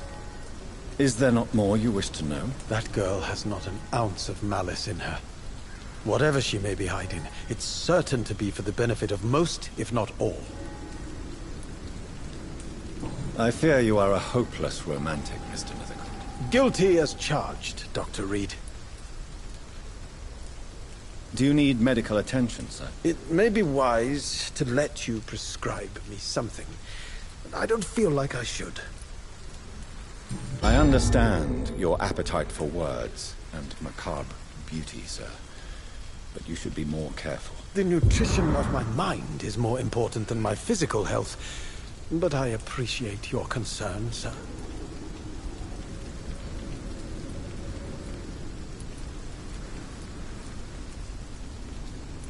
I'll leave you alone, sir.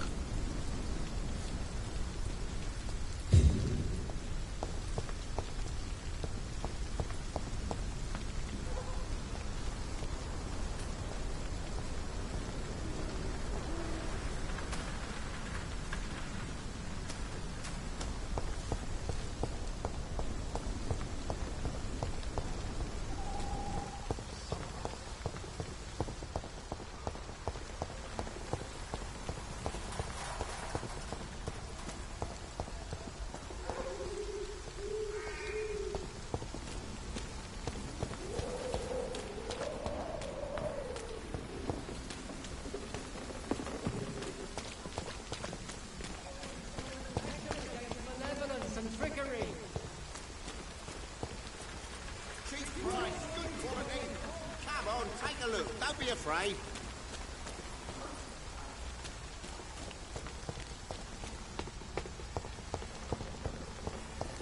This seems to get uglier every year.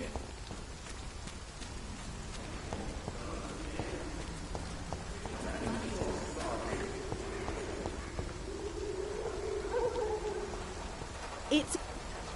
Good evening, my dear colleague.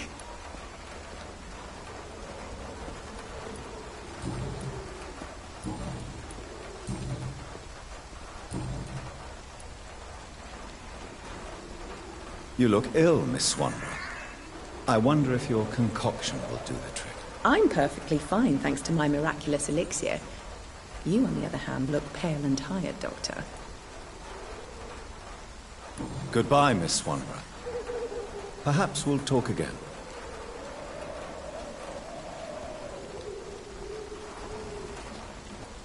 Good evening, my dear colleague. I'd like to see what kind of medicine you're selling.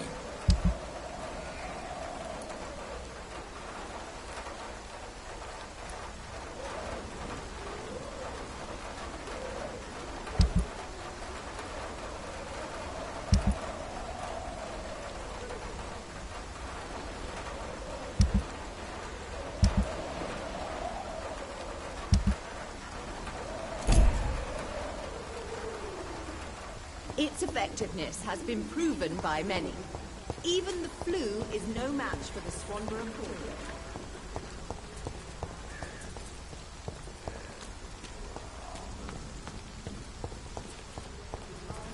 All your problems. This city. As long as you have the money.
The wet boots will be proud of me.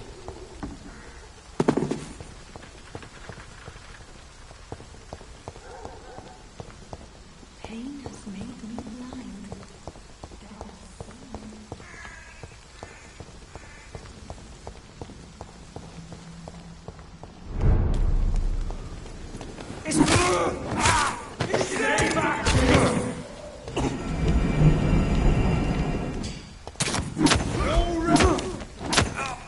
Filthy piece of shit!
I cannot enter.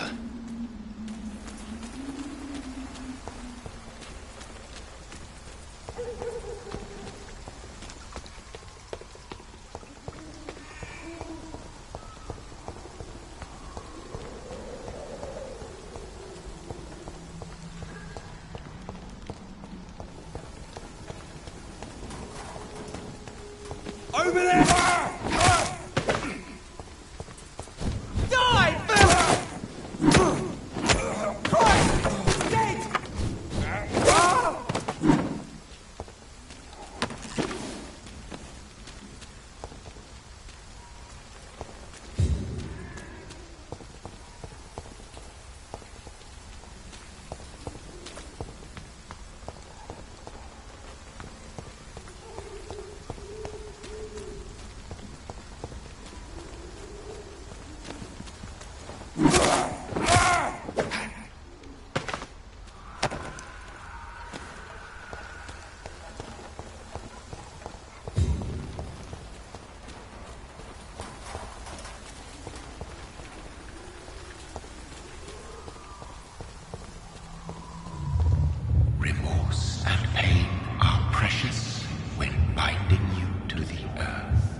I remember you.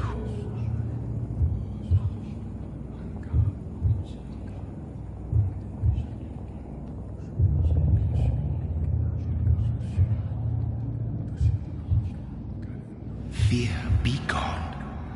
I would harm no child of my making. This is your doing. You made me. Made me this creature. What are you? I am the land. You are our champion.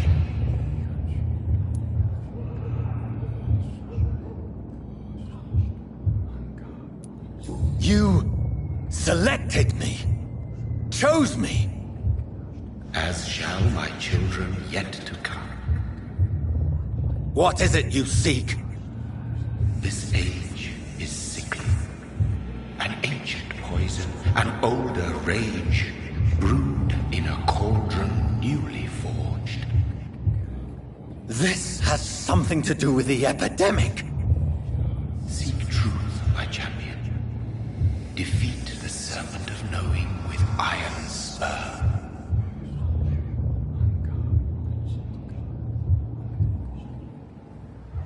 I've had enough of others making decisions for me, pretending to know how I should feel or behave. So the vampire who made me is some sort of disembodied entity? Or was he just projecting this vision in my mind? Maybe Edgar can help me with this one.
Over there!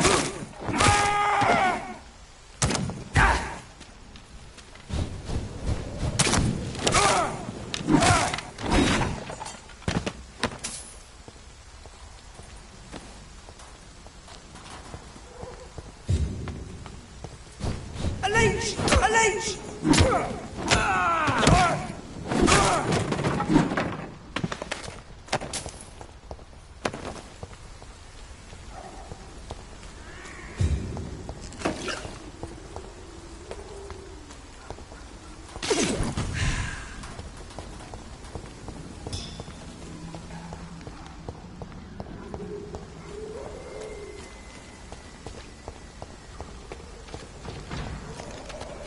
See them fancy clothes? This one's a top!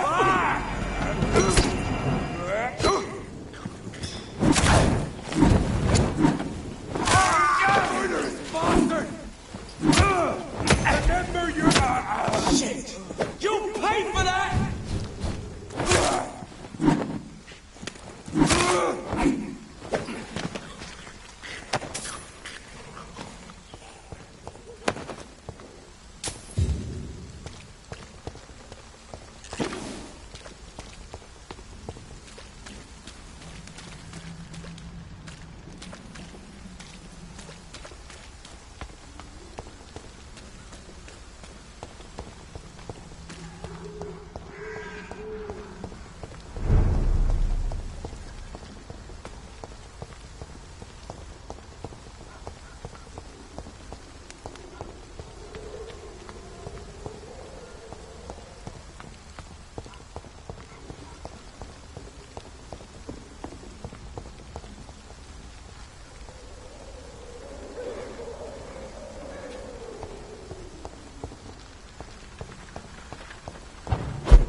How are you, boy? I'm not your boy, all right? Now piss off.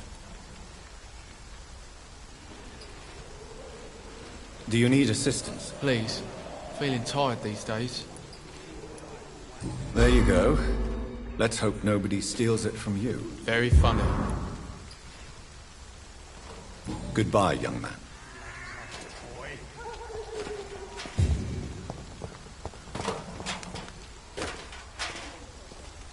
Good evening, Benjamin. Can I help you? I'm afraid not, Mr. Reed. You don't seem well, Benjamin. Do you need any help? I always feel ill, sir. It's like I'm never right. I will see you later. A gun, alcohol, and a bad temper make a terrible cocktail, sir. Goodbye for now.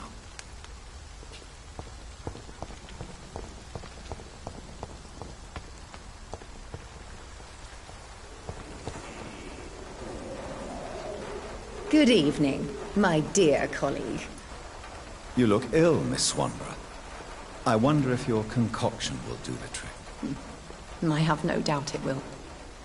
But I'm not against a second opinion, Dr. Reed. Well, there you have it. Take this remedy, but be discreet. It may damage your business otherwise. Thank you. Goodbye, Miss Swanborough. Perhaps we'll talk again. Its effectiveness has been proven by many. This district seems to get uglier every year. Mr. Bates. Evening, Doctor. Since I took an oath to help people, can I be of assistance? Well, seen better days, that's for sure. But it was bound to happen with all these refugees about. Infecting you is probably the last thing on these people's minds. Take this, in any case. What? You give me this for free? Don't have a clue about this place, do you? Goodbye, Mr. Bates.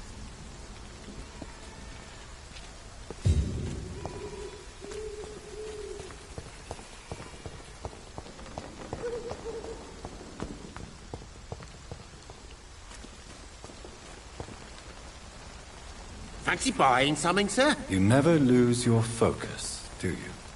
Do you need help, sir? To be honest, I'd prefer you take a look at my stuff. I'd rather be rich and sick than the contrary. I don't quite agree, but I won't argue with you. Please, take this. You'll feel better. Really? Free?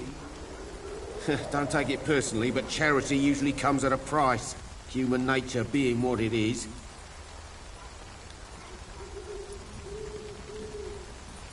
Right then. Show me what you have.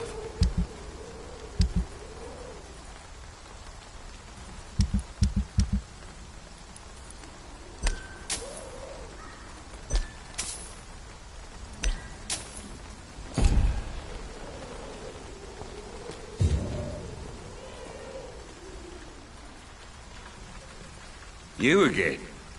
What do you want this time?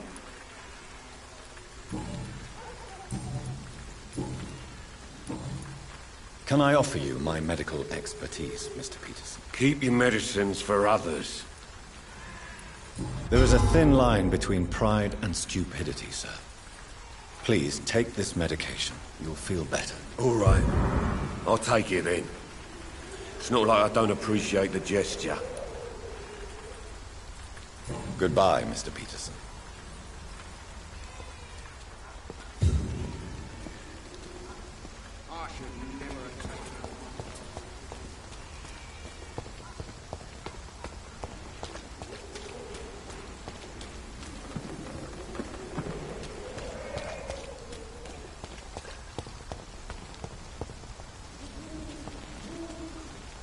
Good evening, Christina. Change your mind, Mr. Reed?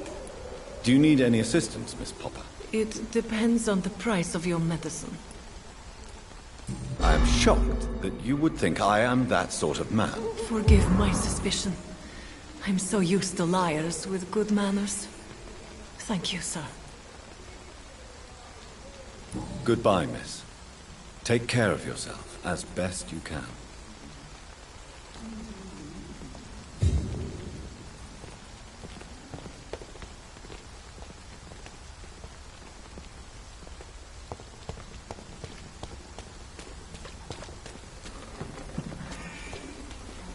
Good evening, Doctor. Can I help you? Do you need assistance? Save your time for the people who need you here, Doctor. Goodbye, Mr. Darby. Farewell.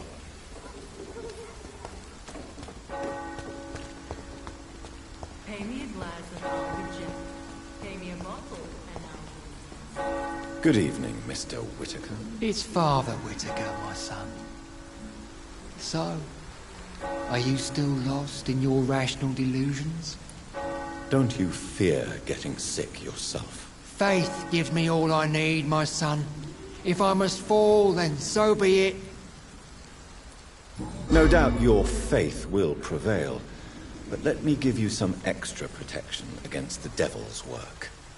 Medicine. Blessed be your generosity, my son. I have heard enough for tonight. Goodbye.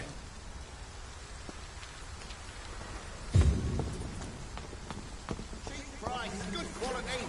Come on, take a look. Don't be afraid. Cheap price, good quality. Good evening, Harry. May I come in? Sure. Sure. Is there only pain and suffering in this world? So, may I ask you a few questions? I'm not bothered. What could be worse? Do you need any medical help, young man? Yes, I do. I feel so tired. I don't know if it's the epidemic, but everything seems so hard. You'll feel better with this. But you need to get a grip, young man. Medication alone won't cure melancholia. I'm not sure I'm happy with the idea of living long in a world like this. But I thank you for your concern, sir. Goodbye, young man. Take care of yourself. Even my dreams are soaked with gloom.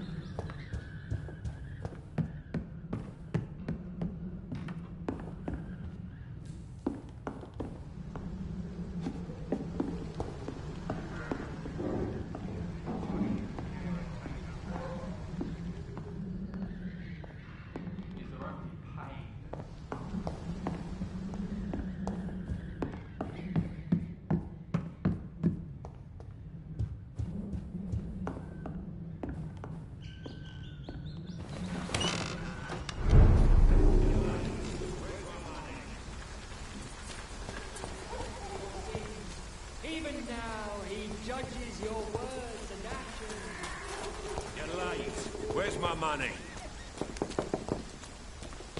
Time to pay, one way or another. This district seems to get uglier every year.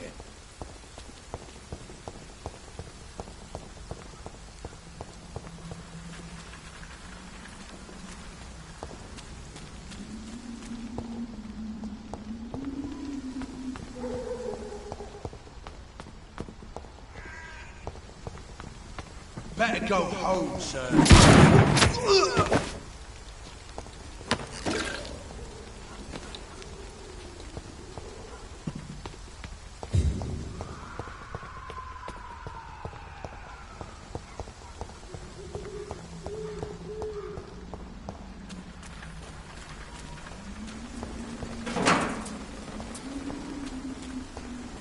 It's locked.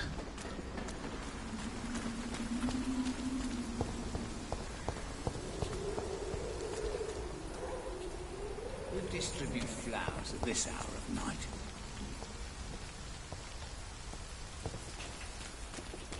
Maybe it's time to see if Miss Christina was still working nearby.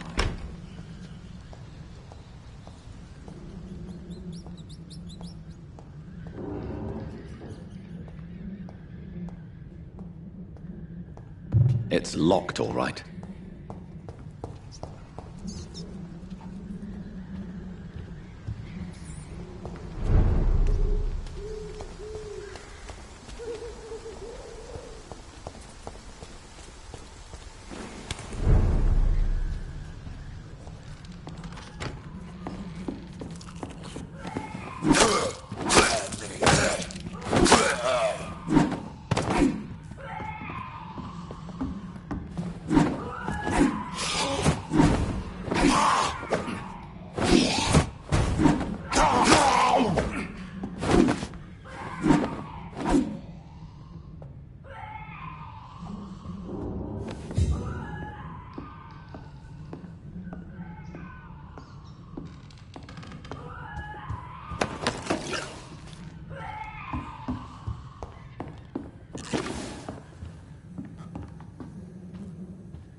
Stop it! There's one of them vermin!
Its effectiveness has been proven by many. Even the flu is no match for the Swanborough cordial.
Over there!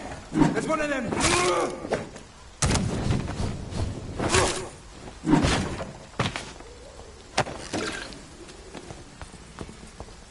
It's a leech! Kill it! God walks with me!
There's one of them! Watch yourselves! No! Oh, Christ! He's dead!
Good evening, Xiaoshu. 晚上好, Dr. Reed. It's good to see you again. How do you feel? Physically speaking, I mean. I don't feel good, Dr. Reed. Not at all. You should recover quickly after taking this. Thank you, Doctor. Goodbye for now.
You'll understand.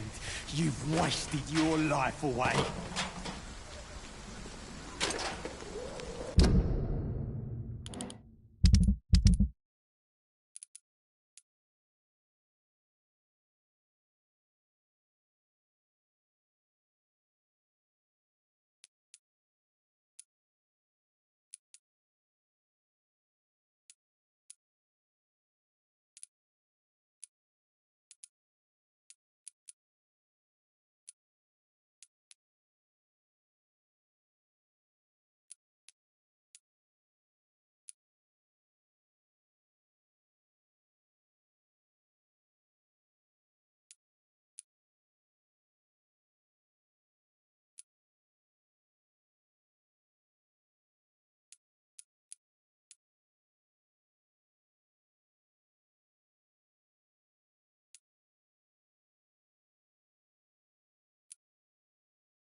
It's all a bloody joke to you, isn't it?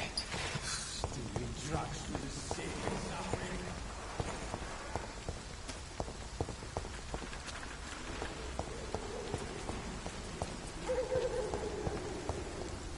Who distribute flowers at this hour of night?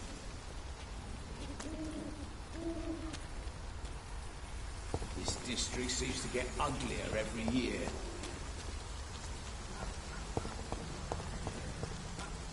Maybe it's time to see this. When science fails you, this elixir will give you faith again. A lot of people are talking about this Colossus.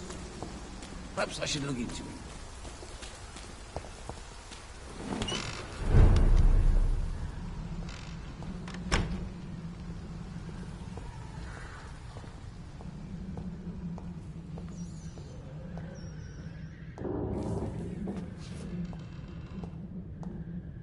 It's locked.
Its effectiveness has been proven by many. Even the flu is no match for the swallowing cold.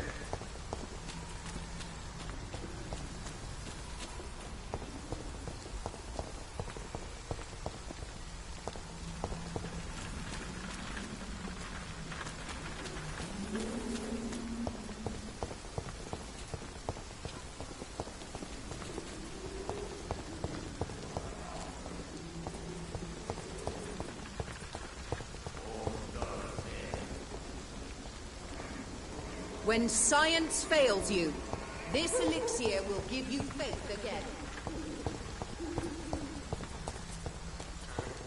This district seems to get uglier every year.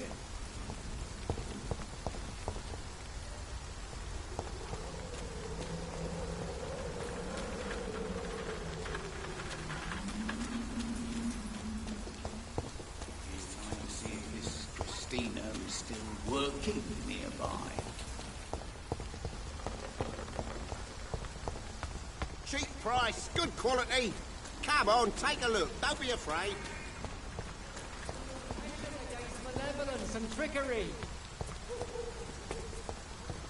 You are blinded by your false faith.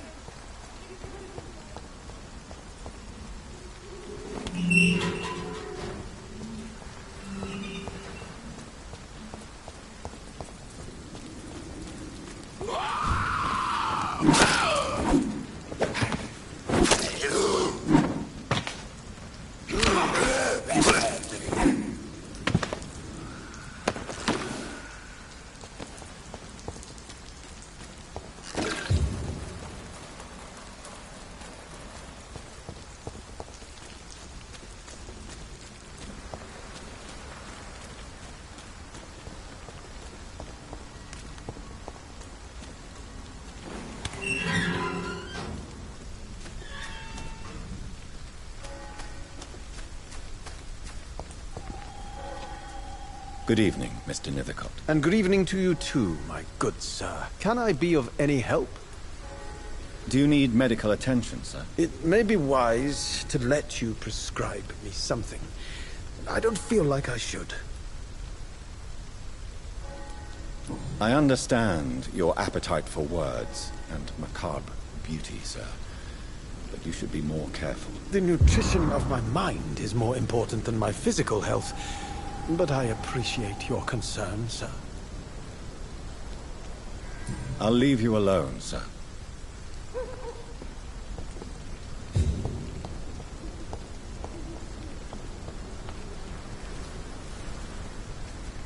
Hello again, miss. You don't seem to need my medical attention for now.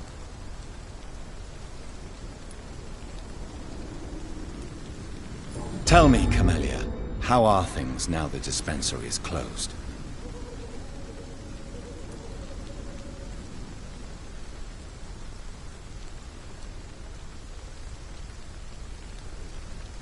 You don't seem to need my medical attention for now.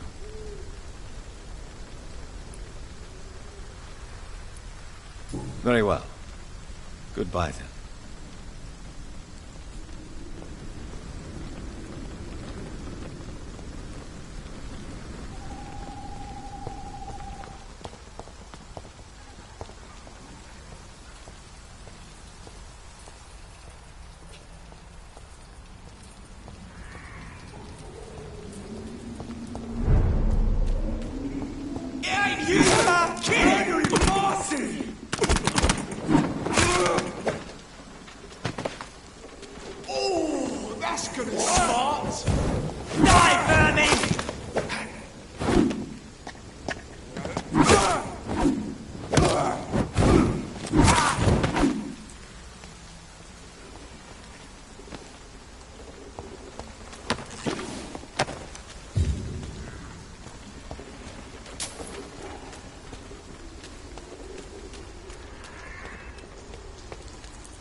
I'll take it.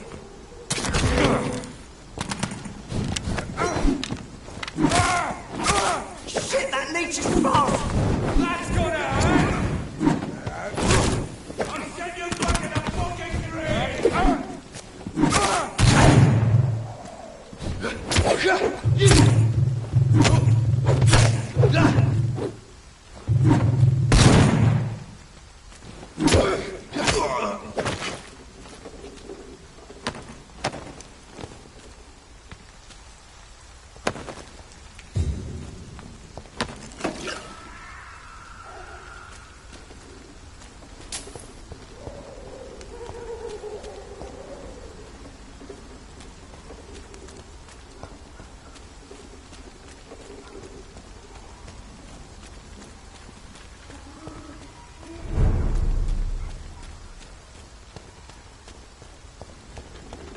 It's one of them!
cowards blinded by fear.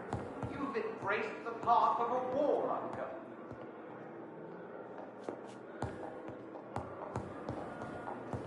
Spineless one.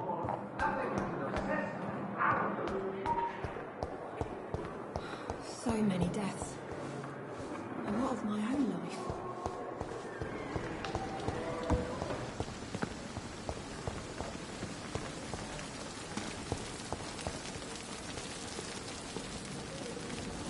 Good evening, Dr. Timmons. Dr. Reed, any good news to share? Do you need any medical assistance yourself, Doctor? Yes, indeed. But don't worry, I am perfectly capable of taking care of myself. I have no doubt about it, but you are still ill all the same. Please, take this medicine. I appreciate your concern, Dr. Reed. To be honest, I just did not take the time to diagnose myself. Goodbye, Dr. Tippett.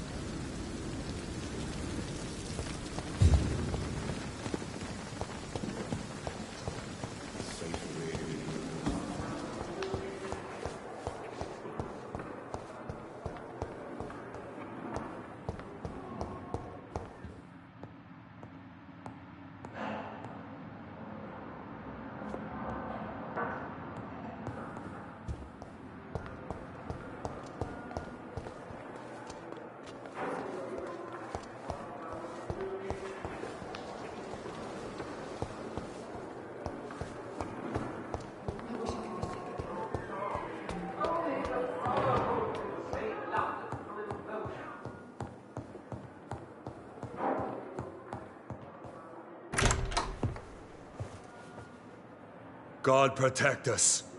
You've got a leech in the hospital. Yes, my hospital. My mission is to heal while you go about warring. You've set the table for a snake. I wonder why there's venom in your food. I'm growing tired of your song. You're a woodsman, McCullum, not a doctor. Return to your hunt. Remember, I've a good nose for machinations. I can flare the scent at a mile. You can't hide from the god. Leave him, Jonathan. This is sacred ground. Neutral territory. And I just had the carpet cleaned.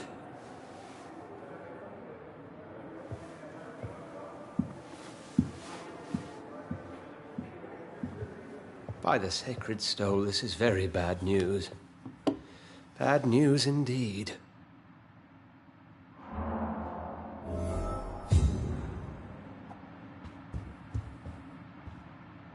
What happened? The hospital has been attacked. We have injured patients, at least one dead and several missing. This has spiraled out of control. Even the most infirm are asking to be allowed to return home.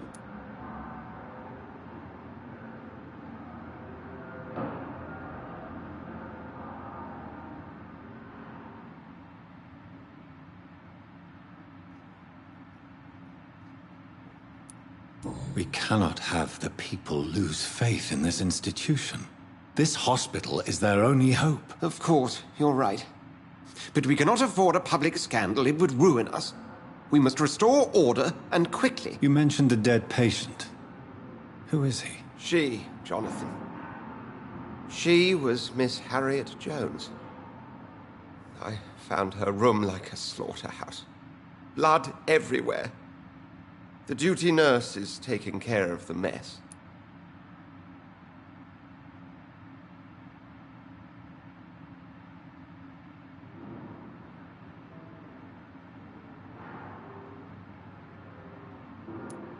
Very well. I'll help you. Jonathan, please. I can't rely on anyone else.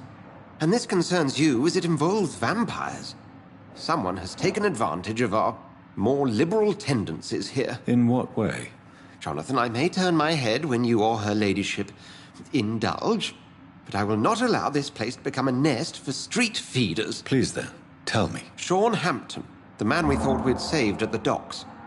It seems he was infected after all. So Hampton became more beast than man. Exactly. And now Guard of Prewen suspects the hospital of vampire activity. Do you realize what that could mean for us?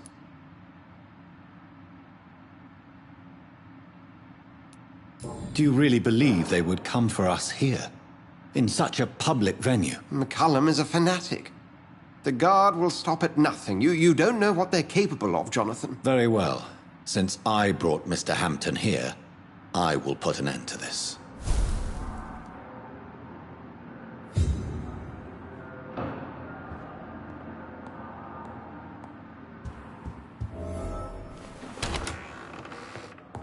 Sean Hampton lives and breathes for the well-being of his flock.